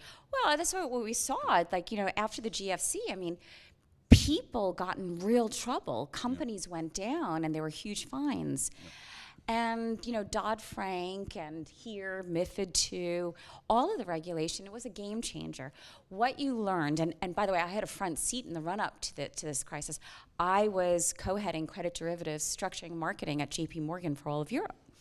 And, back then, of course, we didn't break the law, but I had a group reporting to me called, it was called repackaging, but internally we called it regulatory arbitrage. Right? And so it was okay to break the spirit of the law, but just don't break the law. Get a legal opinion. That was the biggest lesson, right? Going through the GFC is you don't only not break the law, you don't break the spirit of the law. There's no regulatory arbitrage. That's not what Wall Street does, right? And really, the regulation that came and really changed that mindset. And I felt that the folks I was reporting to in Frankfurt, they just didn't live through that. They had that old school mentality, what I always call the cowboy approach. And so post-crisis, what we learned is, in whatever you're doing, take the conservative approach, and compliance is always there, right? That red pen, and like figurative red pen. And so I was astounded that as I'm saying, I'm raising these red flags. And at JP Morgan, I worked there post-crisis. If I said 10% of these things, the whole alarm bells would have gone off, and it's all hands on deck. Here, there was just no reaction. At first, I thought maybe it's a cultural issue. It's just, this is just a different culture, and they need time to process. Maybe that's the defense mechanism that kicks in your head to almost to rationalize things. But they did initially nothing. And then, of course, I was becoming more aggressive as we're approaching the, reporting on year end, on the annual report, more aggressive and just saying we need to fix this. There's no way, and I redlined the annual report. We cannot go out with these statements. Oh, okay. And okay, he's waiting for the last juicy bit. Then I was fired. So, Desiree, I think it's fair to say, rather than engage with what you were raising, they tried to make you shut up and go away. Yes, and they did that in such in a really brutal fashion. I was fired by post, not in person. So I think HR is supposed to tell you you're fired and like give you some paperwork. Here it didn't happen. I just couldn't get onto the platform. And the CEO hired a lawyer who messaged me to say that we've issued your termination and a letter is in your mailbox in Frankfurt, knowing I was working in New York. So it was very complicated, but I was fired. I was then, they pulled my work permit because, again, I was working most of the time in Frankfurt and part of the time in New York. They pulled my work permit, so I was made homeless. I was thrown out of the country. And then finally, the CEO wrote a rather disparaging internal message about me and sent it out to the entire company. What did it say in spirit? I underperformed, right. And I had questionable business ethics. Right. And the same day he wrote that, his office sent it to Bloomberg, and Bloomberg published part of it. Do you think he'd wargame that with his colleagues, his press colleagues and lawyers and so forth? I have heard, I have verbal confirmation that happened. Right. I don't have documentation on that. I believe that. Okay. And so, I mean, you know, my professional life just ended then, and I'm a single mom of 3 kids, and like, I mean, what do you do? And it was so disorienting. And I thought, let me just look for another job. But that Bloomberg message was always in the room. So wherever I interviewed, you know, folks knew me, like, Des, what happened? I mean, you got fired for cause. What was it? I'm like, no, that's not what happened. And I thought it's best not to air dirty laundry. Let's just move on. But I couldn't get that elephant out of the room. And it took a long time. And I did a lot of reading, a lot of Google searches, and then decided, you know, oh, and the other thing that happened is the company kept coming out with more and more insane grandstanding statements about their ESG leading capabilities. And that was the thing. That was the thing, that the straw that broke the camel's back for me, was just to hear more and more grandstanding and rhetoric and what I considered propaganda from this company, knowing as well that this is a hot button topic, right? We know that there is greenwashing, and I felt I'm in a position I can address this. And very importantly, right, and selfishly, I wanted my name, I wanted to clear my name. I wanted my truth. I wanted to take back my narrative. This is my life. Are you suggesting, Desiree, and of course that's understandable, sounds horrendous. Do you think this episode was, how should we say, idiosyncratic, or that it's likely to be taking place or have taken place in other similar institutions? I don't think this is going to happen anyplace else. After their stock price crashed 15%, it's cost them tens of millions. It eviscerated the C-suite, and they still have reputational issues. I don't think we're going to see something this bad someplace else. But yes, right. We still need to address. There is a great deal of greenwashing happening. I think after this DWS story, it's been a cautionary tale. And I think that executives have dialed down the rhetoric and are doing deep internal dives, internal assessments on whether or not they're delivering on their commitments and pledges. Right. So I think this example has served. I think there's a positive outcome here. And you think so far that's the market doing its work by penalizing problematic behavior rather than a change in regulatory culture, for example? Well, both I think has to be done. Right. Right. And I think I think the regulators are on this, you know. So, you know, when I made the decision to go public, I went to the Wall Street Journal and I handed everything over. And I just said, like, you don't have to take my word for it. Here, you know, here are the documents. And they did their own reporting and then came out with the article. And then 2 days later, the US authorities, 3 agencies, contacted me and asked me if I would be a voluntary witness to their investigation. And I accepted. And then the German authorities also followed suit. So the regulators and the enforcement agencies were really on it. And I felt, and again, like, I have no clarity on that. These investigations are ongoing, and I don't know what the verdict will be. There's been one guilty verdict leveled at Deutsche Bank for violating their deferred prosecution agreement. Outside of that, everything is ongoing. But I think that the regulators really paid attention here, understanding there's a lot of terminology flying around. There's a lot of reporting. What are the standards? What does all of this mean, right? And again, they're coming at it from the perspective of investor protection and market stability. And market stability, not just in avoiding an asset bubble, but again, these are clear risks that central banks have to get a handle on. And nobody wants unexpected surprises, and we need reliable data. Especially right now. DWS obviously don't have a right of reply here. What would they say in their defense, just briefly? They have done, I think that the statement is they stand by their disclosures, although they admit they might have exaggerated sometimes in marketing. The fact that I'm here means the story is still alive.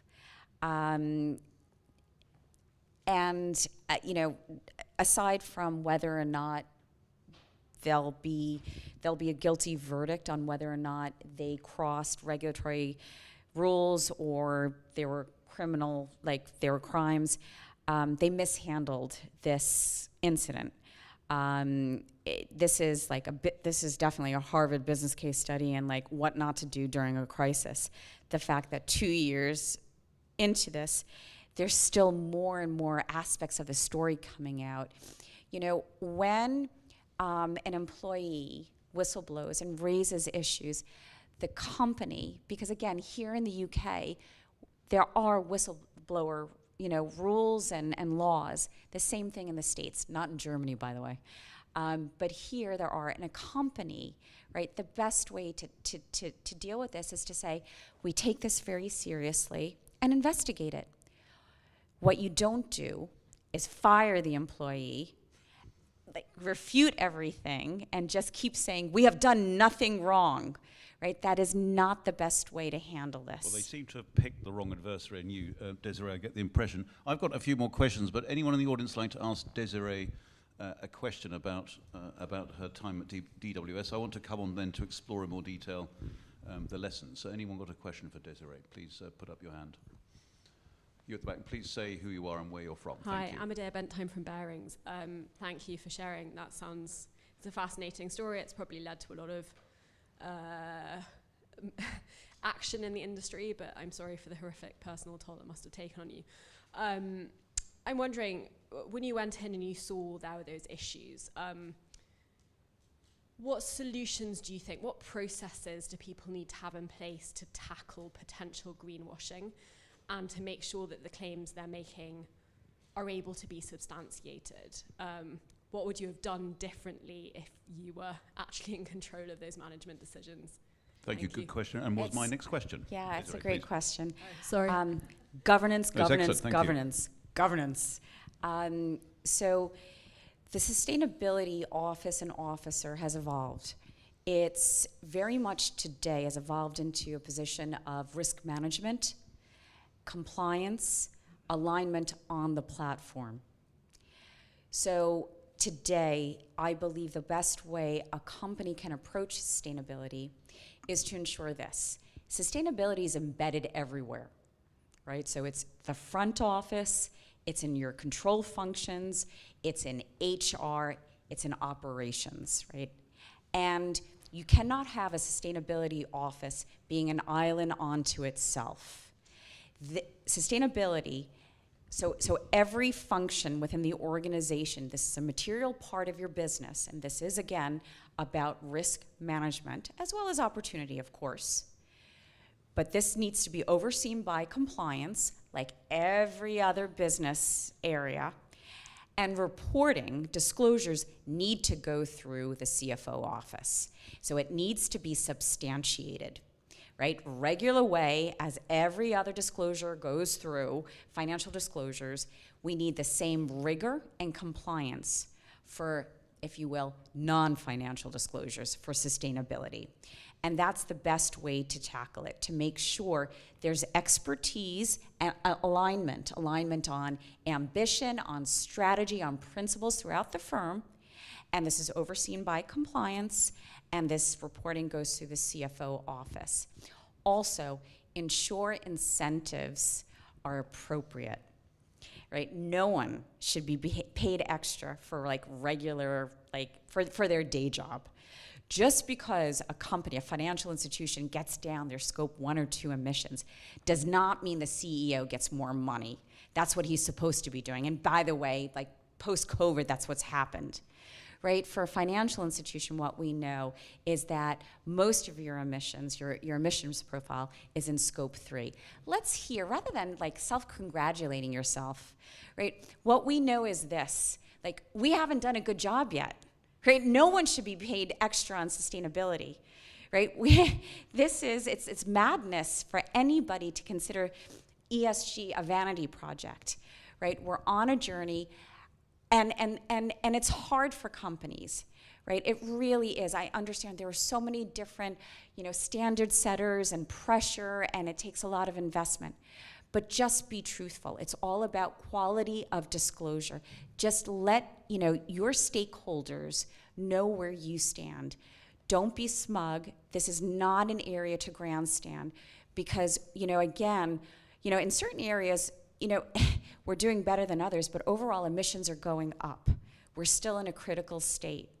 That's what I would have to say. That there's urgency here.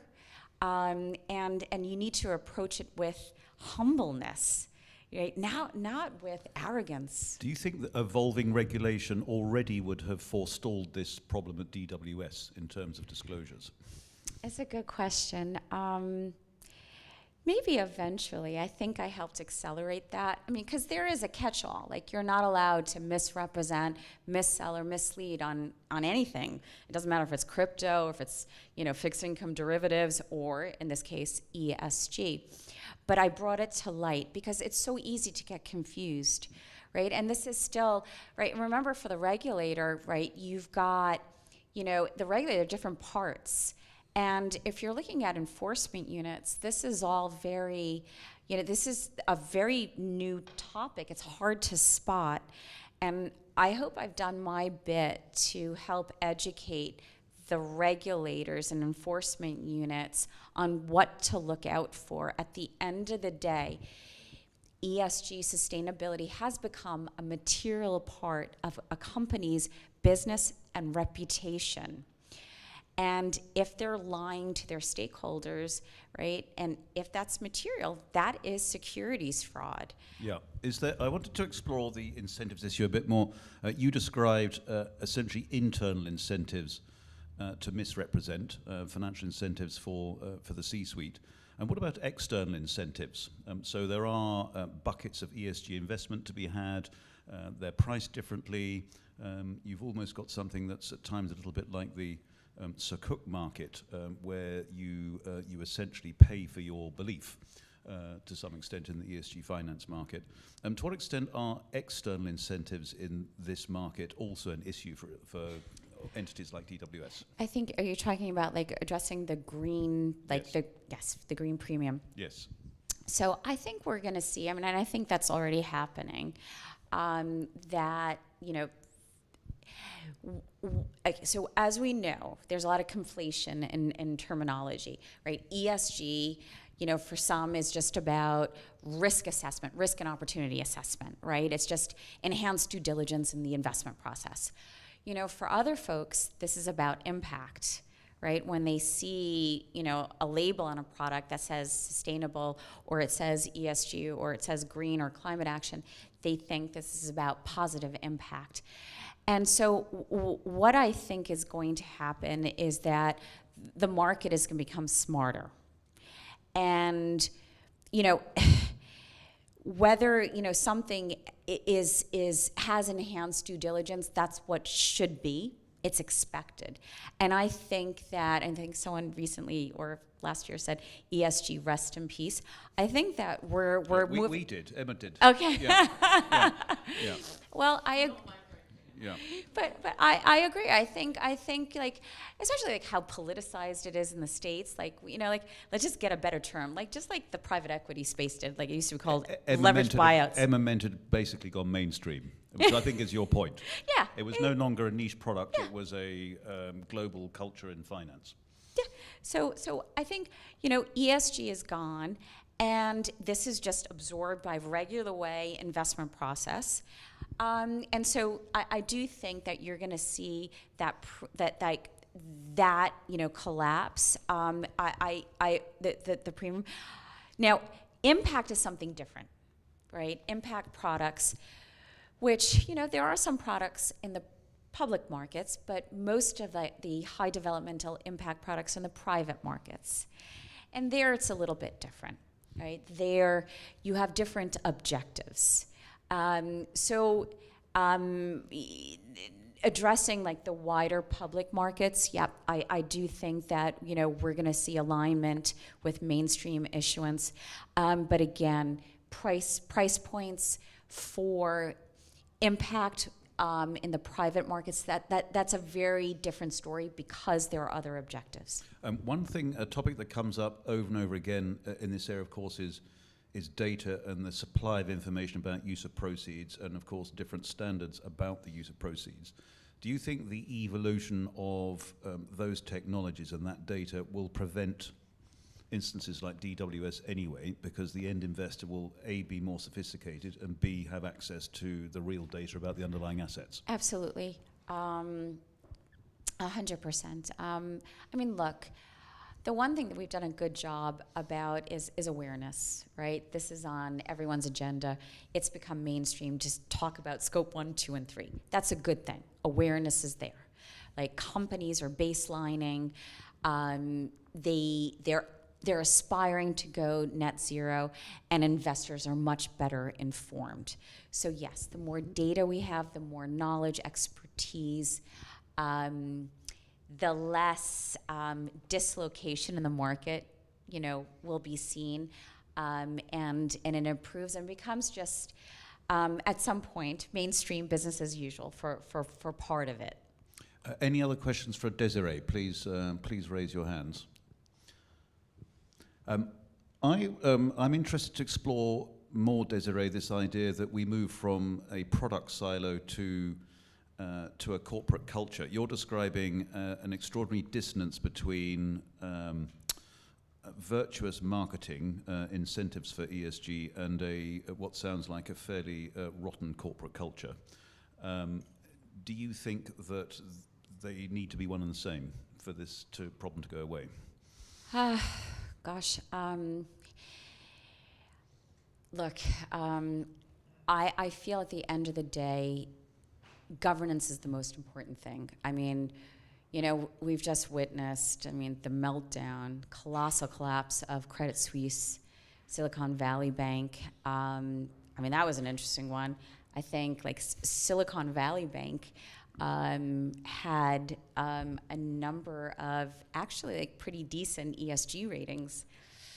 At the end of the day, and by the way, it found itself in a number of Article 9 funds.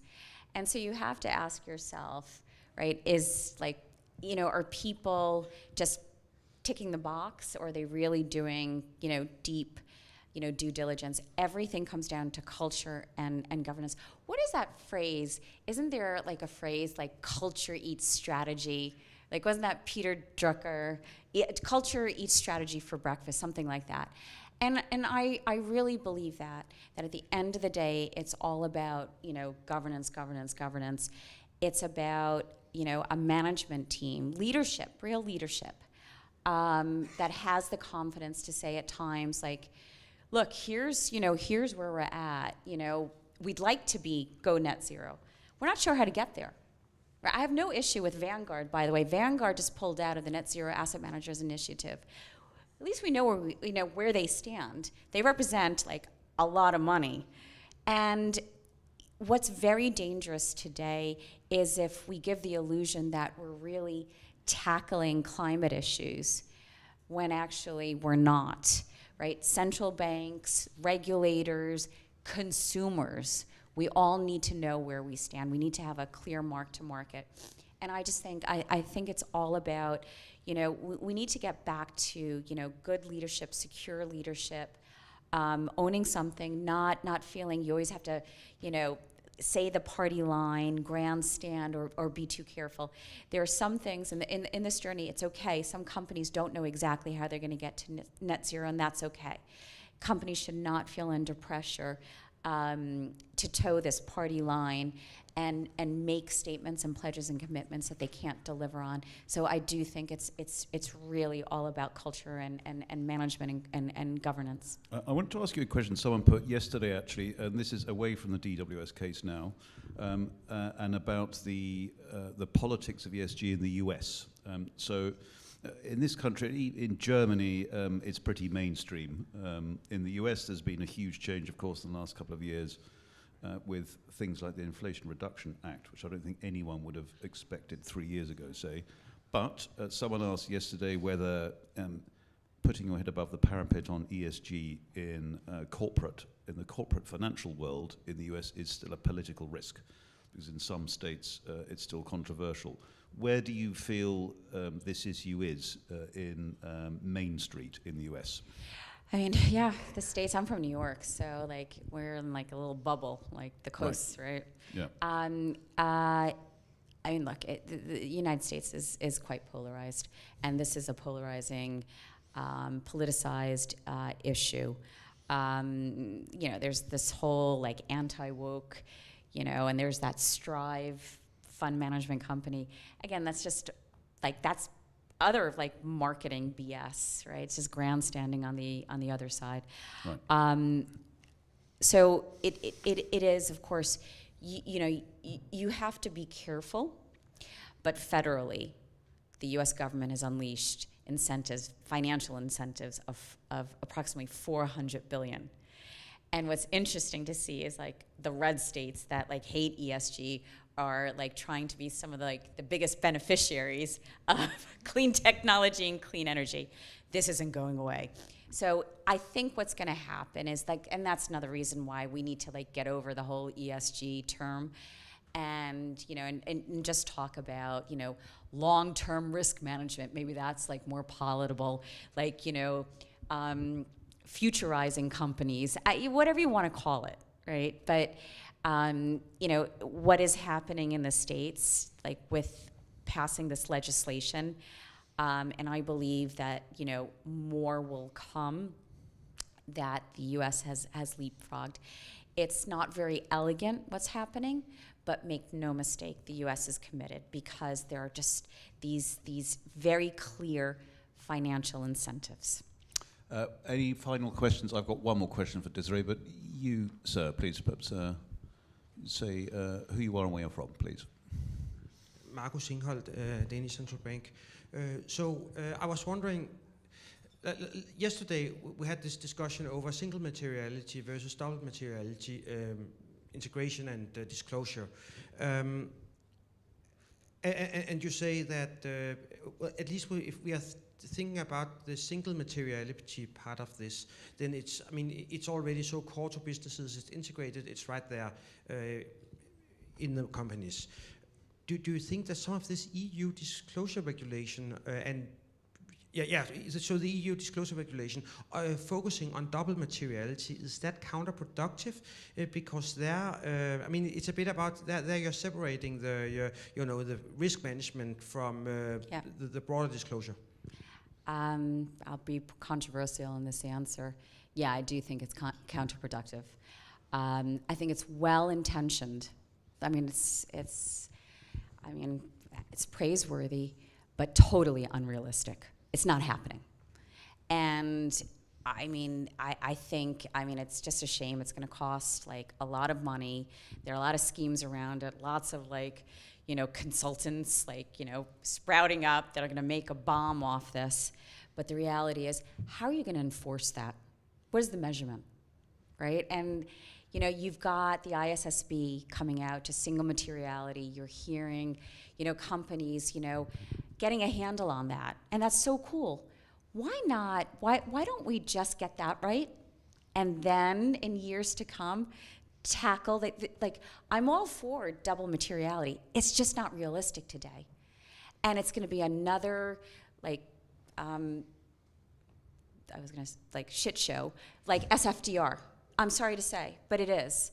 And that's not helpful. Really, SFDR, again, well-intentioned. I do believe that aspects of it enabled greenwashing. And so, yeah, I think the EU, they need to listen to companies globally. It's just, there's no way they're going to enforce on it. It's just not going to happen. Excellent question and excellent answer. Thank you. Any other questions for Desiree? Please, at the back.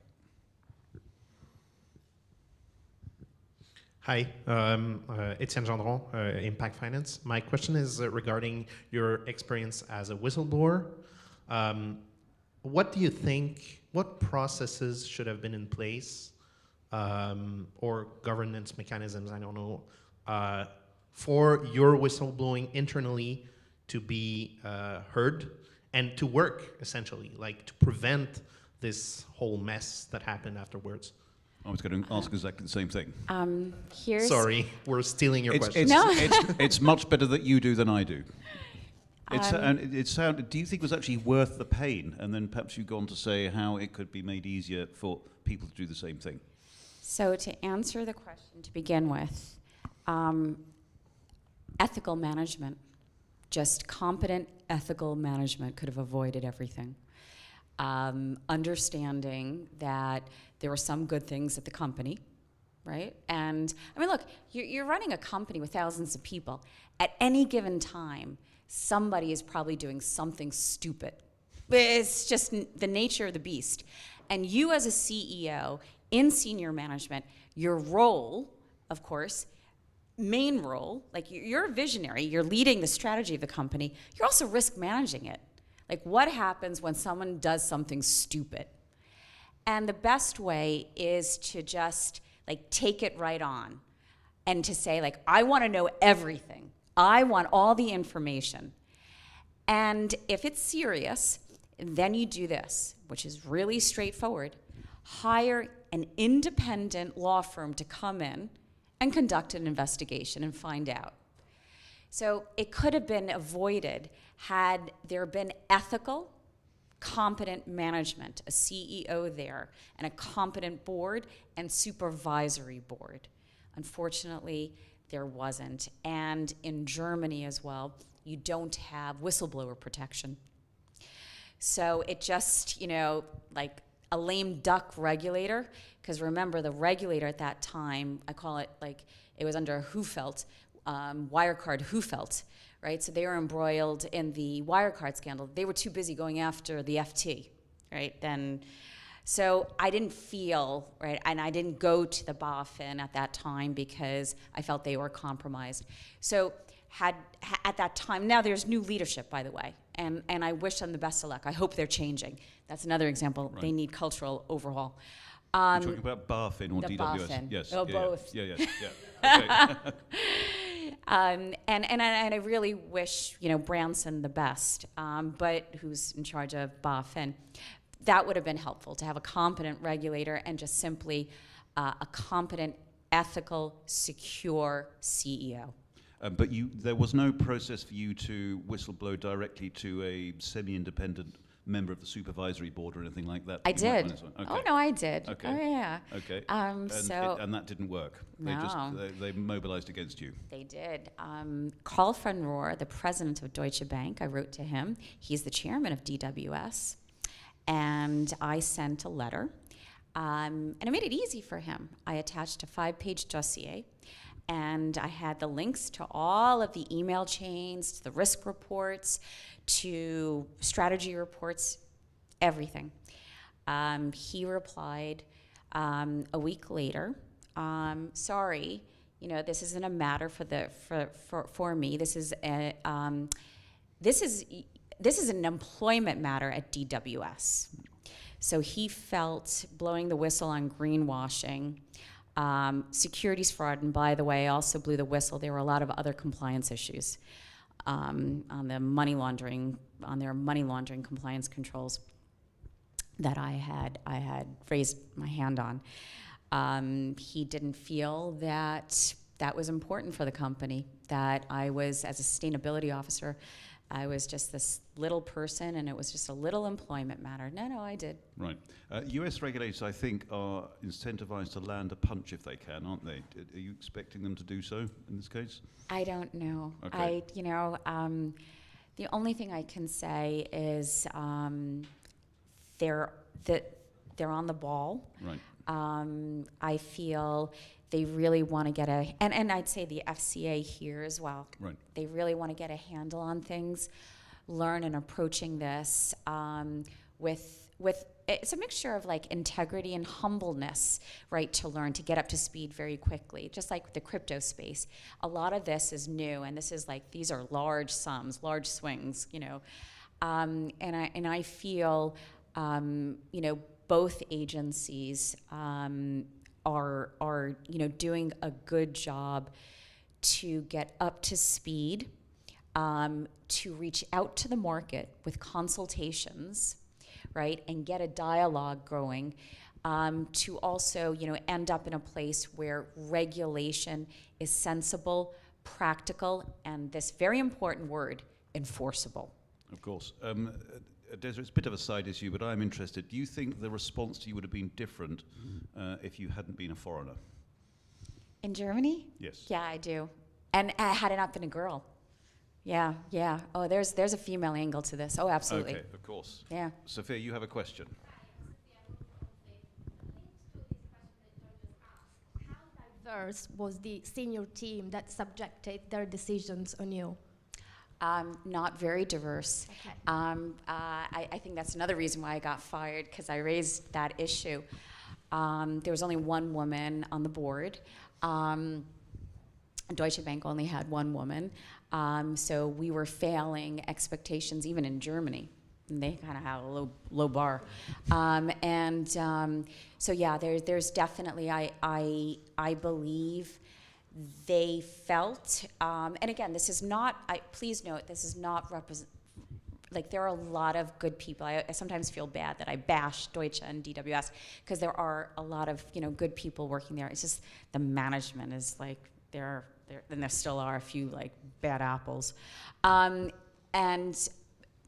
I think that had I been a man, German, right, things would have been very, very different. You have to ask yourself, why is Karl von Rohr still in his seat, right? It's just the most ridiculous thing. I mean, he was part of the decision-making to violate the deferred prosecution agreement that they just signed. The ink was still drying, and they violated it because they felt I was just this little person. They didn't have to report the report from me on the misconduct. That, again, they could just make me go away, crush me. And so, yeah, there's a gender angle to the story. Well, that is sad. I hope it all comes out in the wash as it's investigated by the appropriate authorities. Or at least Netflix. Yes, exactly. I think we need a script writer right away. Having seen from the inside, do you regard hyperbolic marketing about ESG products with suspicion whenever you see it as a result of this? Of course. You know, I know a lot of our initiatives are well-intended, the COPs, Davos, but gosh, there's just so much BS, and there's, like, people are almost, they're smug about it. How could you be smug when... Do you think that might be a contrary indicator of malfeasance? I think it's probably more just being arrogant and out of touch, elitism. I think that's what it is. Okay. Just not getting it, right? Like, there's so many folks suffering, and we have so many urgent problems.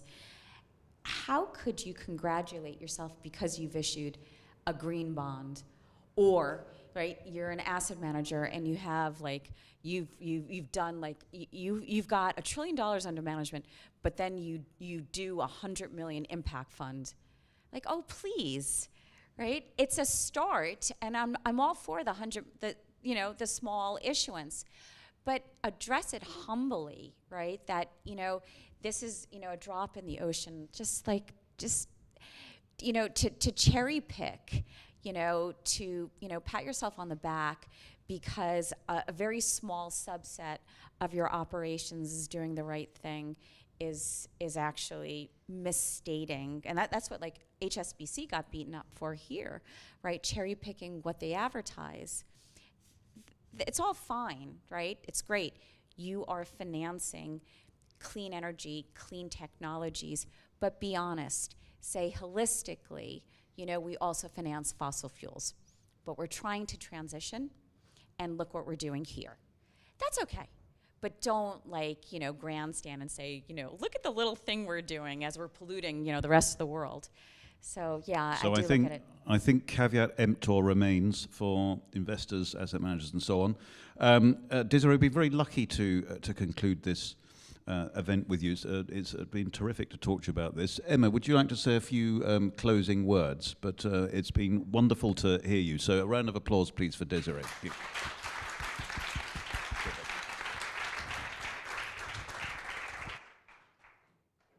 Yeah, I'll keep it very brief because it's been a hopefully very fruitful but long couple of days with lots of content.